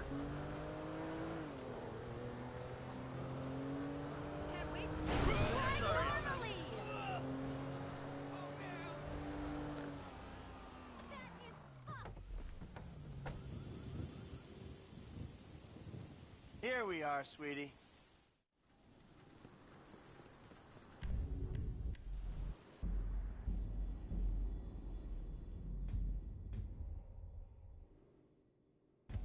Traffic in the city. Man, on the edge.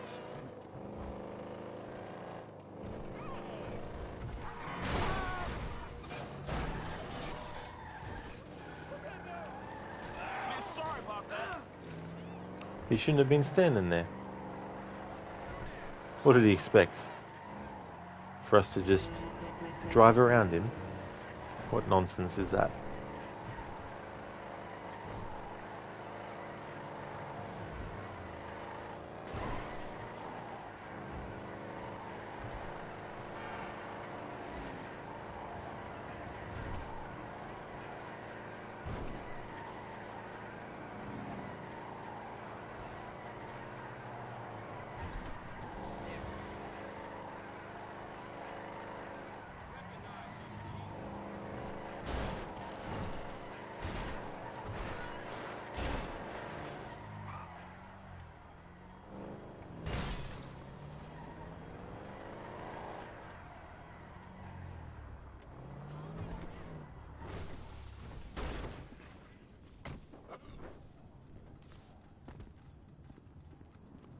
Are you cooking for me tonight, boy? The alliterative threesome that helped cook American life. The underbelly of paradise.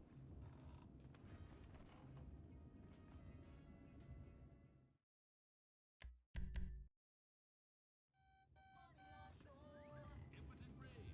Kitty go awards in a jet plane. We're sacrificing together.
Hey, Amanda, it's me, your husband. So, you want to try to reconnect?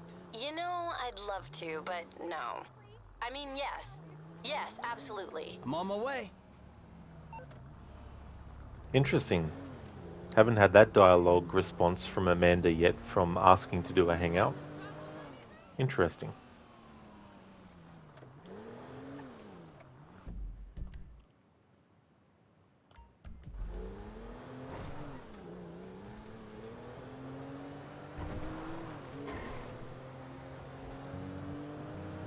Shit!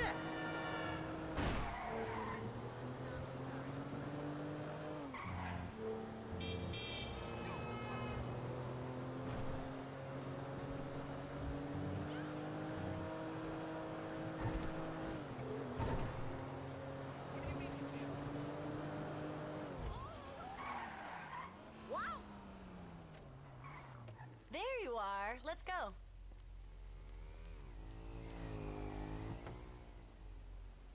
Well, you seem well, Michael.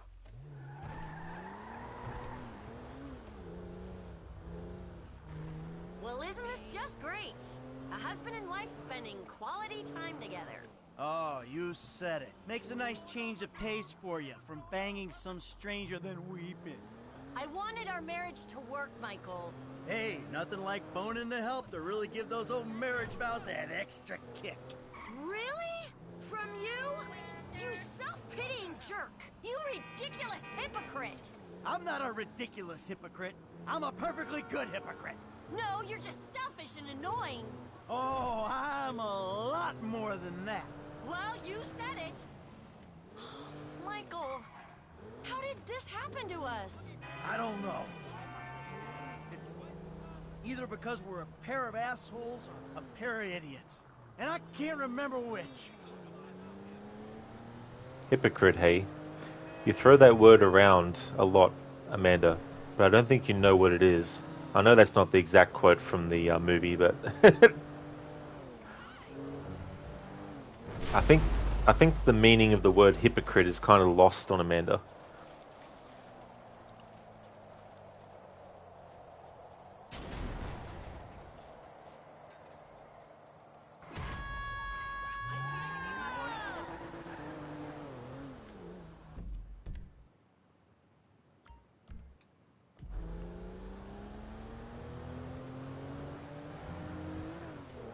Let's go for a drink. Sure thing. Put your head in a bucket of water and keep it there for an hour.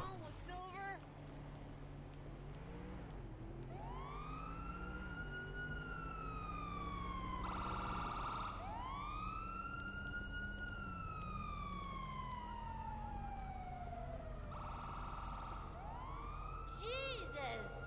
I'm drunk as hell.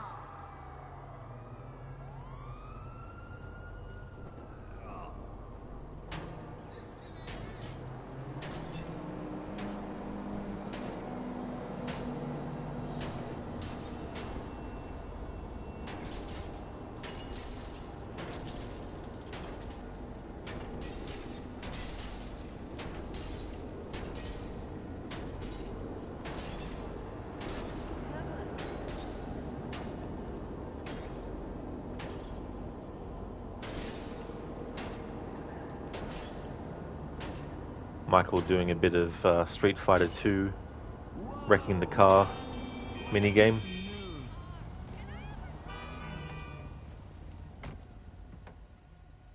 Oh my car.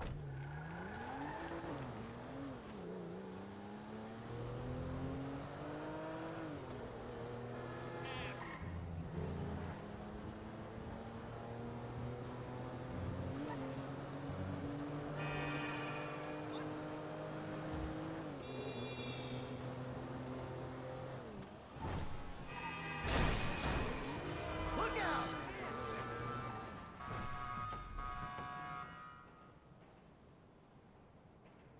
Here we are, sweetie. Hey, that was great. Let's do that again.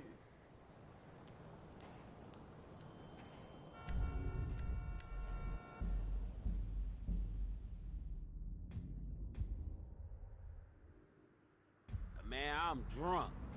But shit, I ain't getting drunker.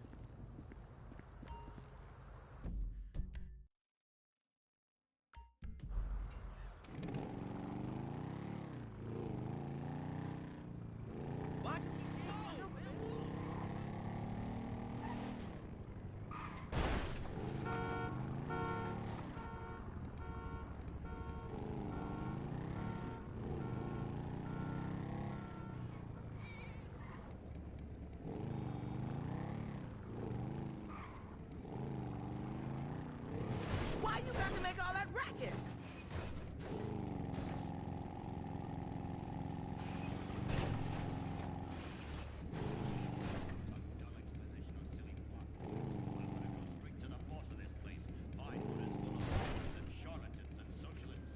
I'ma have a gentleman calling later, so make yourself scarce.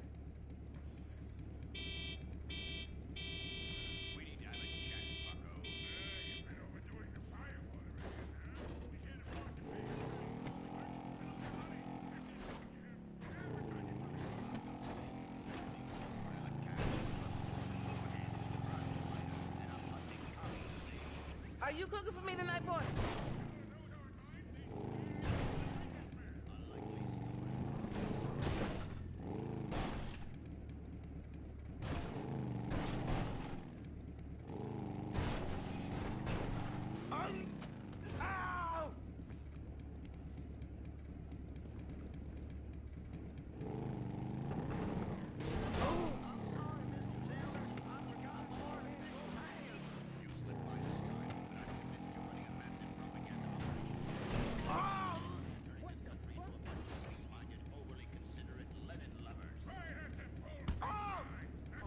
What the? The hell, this random. Where the fuck did this guy just come from? What the fuck?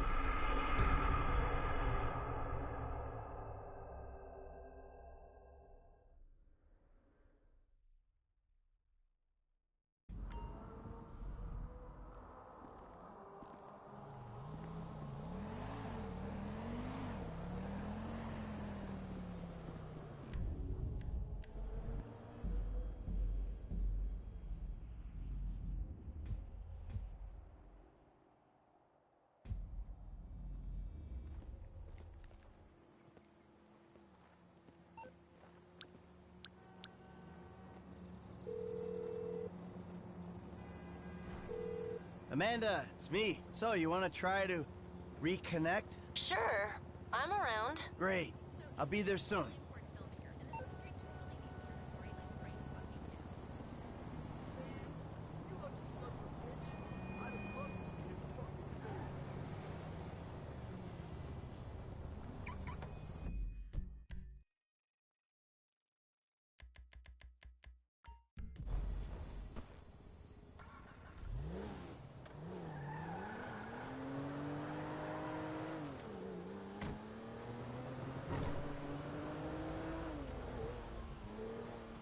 You got lucky, buddy.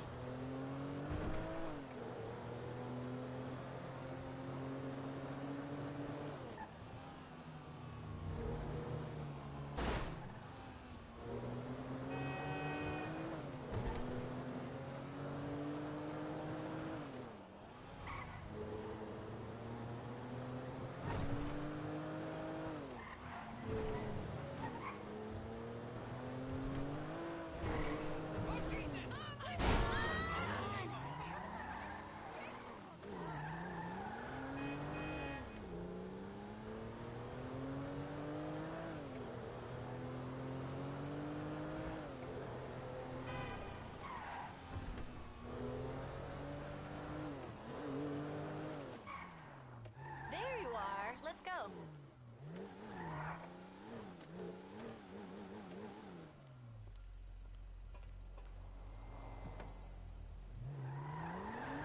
You seem happy.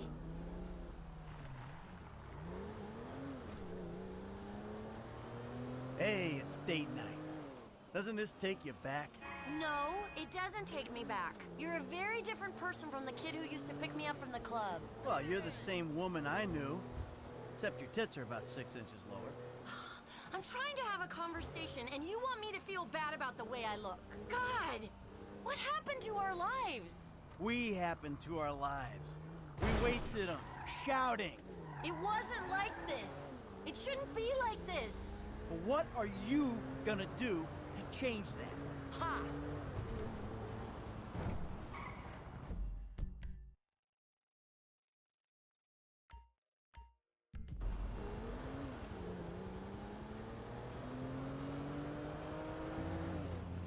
Whoa! Too close!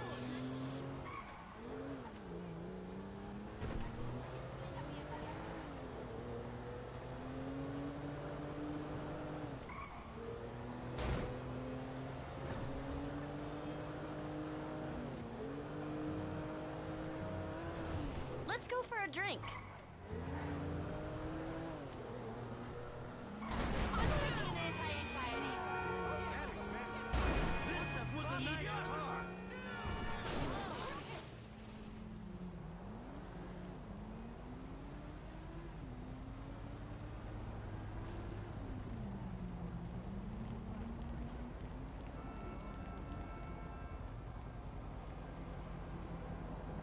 Jesus! I'm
Okay, baby, this is it. Hey, that was...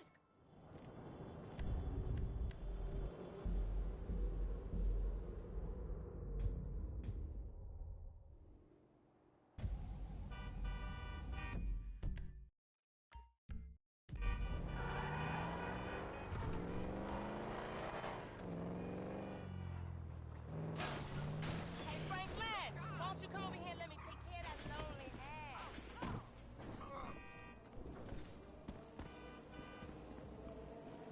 Contract.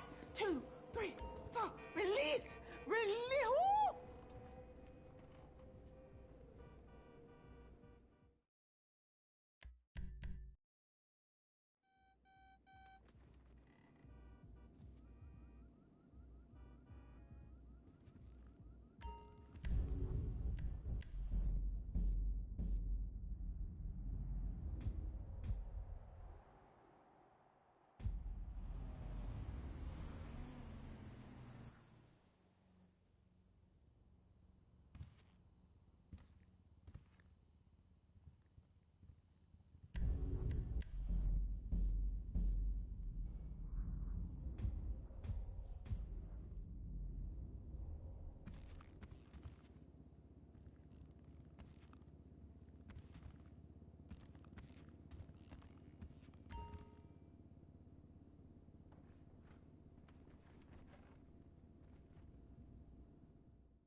Don't spend the whole college fund. Goodbye now.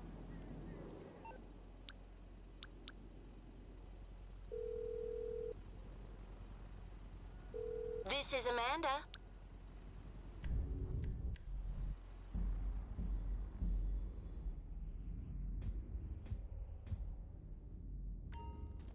Half the battle out here is fought with guns. The other half is with informants. Sometimes you need to become the bad guy.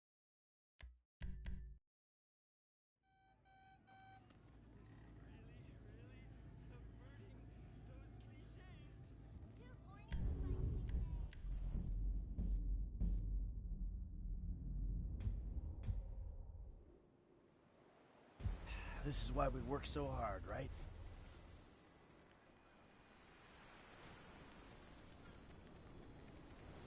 I've got to give you the number of that headshot guy.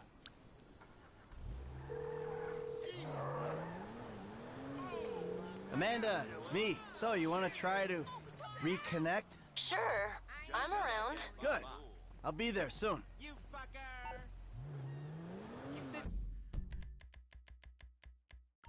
You're so bad!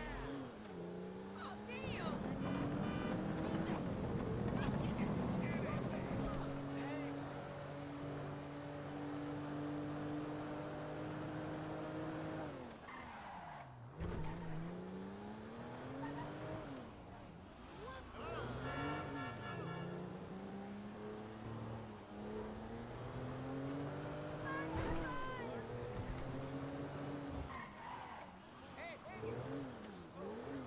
Oh my God! My new website covers all three of my careers! Nice one. Hey! Cool. So how about a rematch soon? You were on fire the other day. You seem happy. Sunday works for me. Morning would be ideal. Great. Hot damn! Whoa! Oh my God!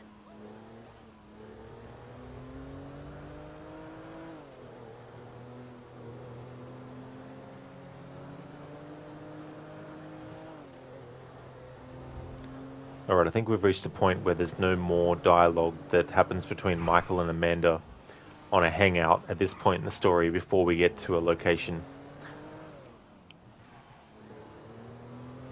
But I just want to drive around just for a little bit longer, just in case.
Alright, doesn't look like it.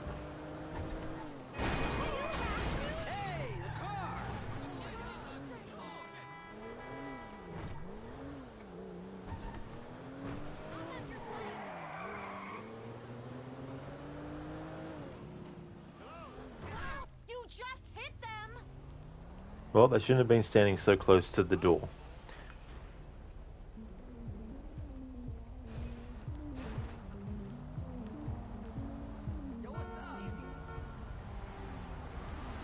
I'm so drunk I'm gonna piss myself.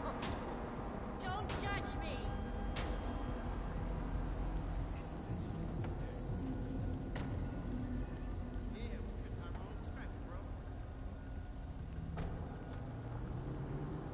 Oh shit! You got some of that? Ooh, wait! You know I ain't mean to, but fuck. Hey, it's one more little thing I gotta do.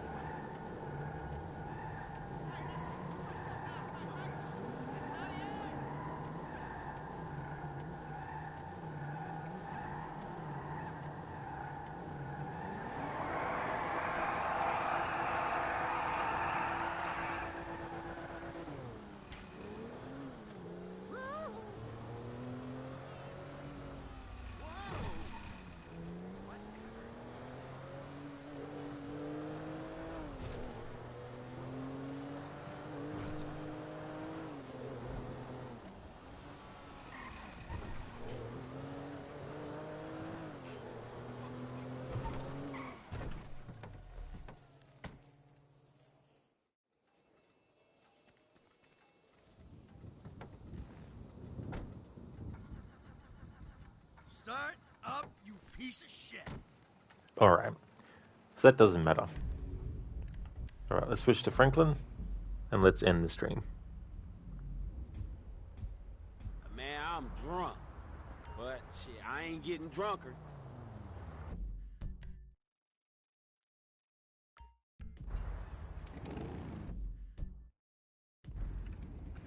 Hey there, Ronnie.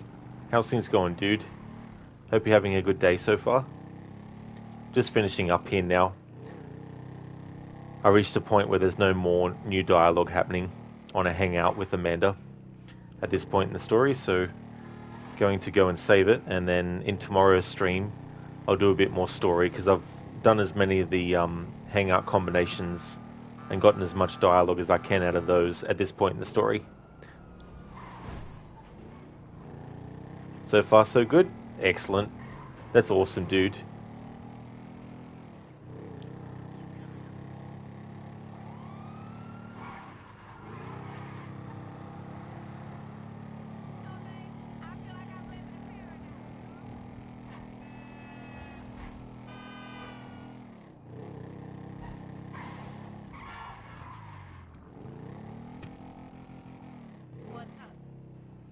We're on at 6:15 AM and nothing has gone wrong. Definitely off to a great start then, dude. I hope that carries through for the rest of the day for you. Boy, you brought me sick with worry. Let's make a save.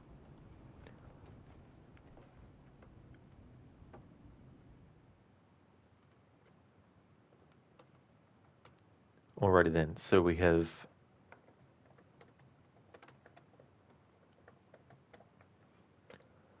so at this point in the story,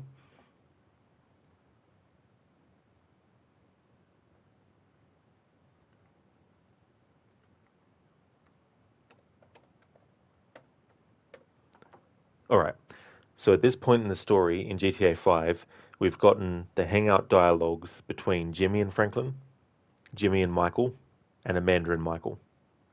Franklin, Jimmy, and Michael can't hang out together. Jimmy, Michael, and Amanda can't hang out together. So I can't do those combinations. Alright, so we've done what we can do up to this point in the story with the dialogue coverage. Alright, so let's make a save. And then in tomorrow's stream, what I'll be doing is more story. But not too much, though. I still need to keep an eye on dialogue with Michael's family members and all that kind of stuff. But I can move forward with the story in the next stream a little bit. There might not be any new dialogue hanging out with those characters after the next mission, but I want to check after each mission anyway, just in case. I want to be very thorough.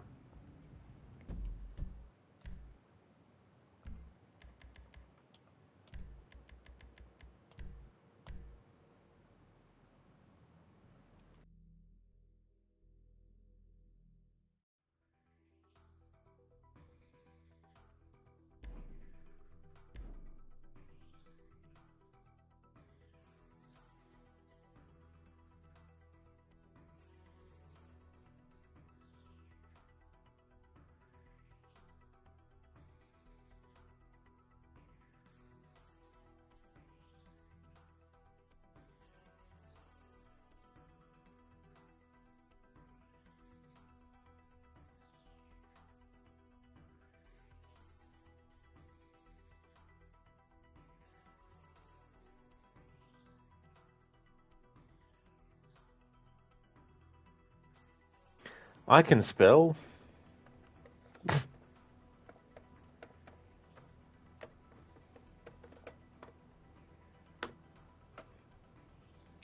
There we go. I finally got it.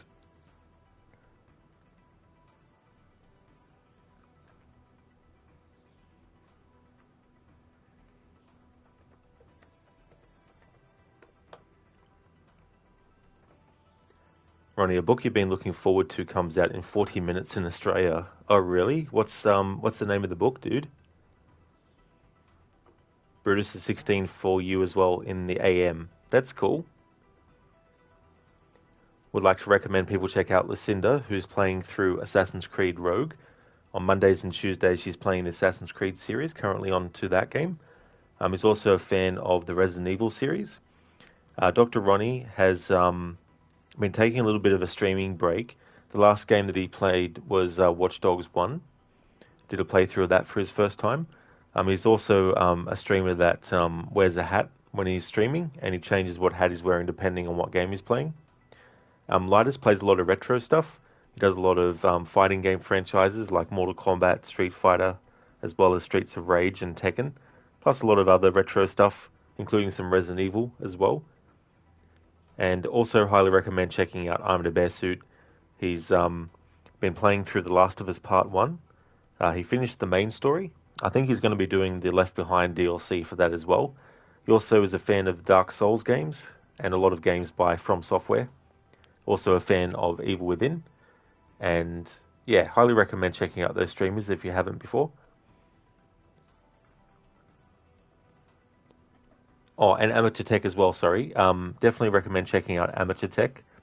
They're playing through Tomb Raider 2, one of the old school Tomb Raider games. They're playing through all of those.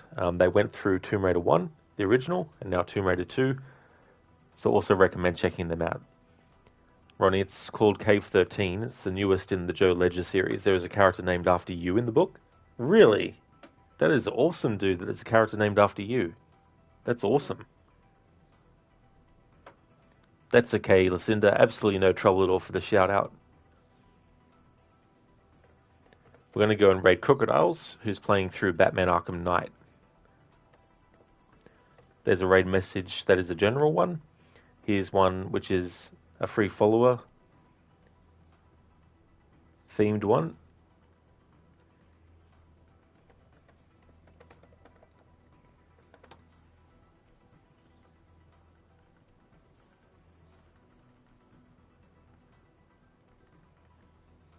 And here's one as well for subscribers. Ronnie, you did science consulting for the author. So there is a scientist named after you in the book. It is so fun. Oh, dude, that would be so cool. That's awesome. No wonder why you're also looking forward to the book. Brutus, that's absolutely no trouble at all. Definitely see you next time. Hope you have a good one. Hope everyone has a good one. Thank you for watching. The next stream you'll see from me will be this again. If you see me streaming this again, then you know it's become Tuesday. I don't know whether or not I'll do a second stream of GTA 5 tomorrow, because I might decide that I want to take a break and do something else. But I'll just see how I'm feeling. But yeah, Tuesday is also GTA Day. But if you see me streaming something else in my second stream on Tuesday, then it's only because I felt like playing something different to break up the the playthroughs. But yeah, just want to thank everyone for watching. Hope you have a good one, and catch you next time. See you soon, Ronnie. Hope you have a good day, dude.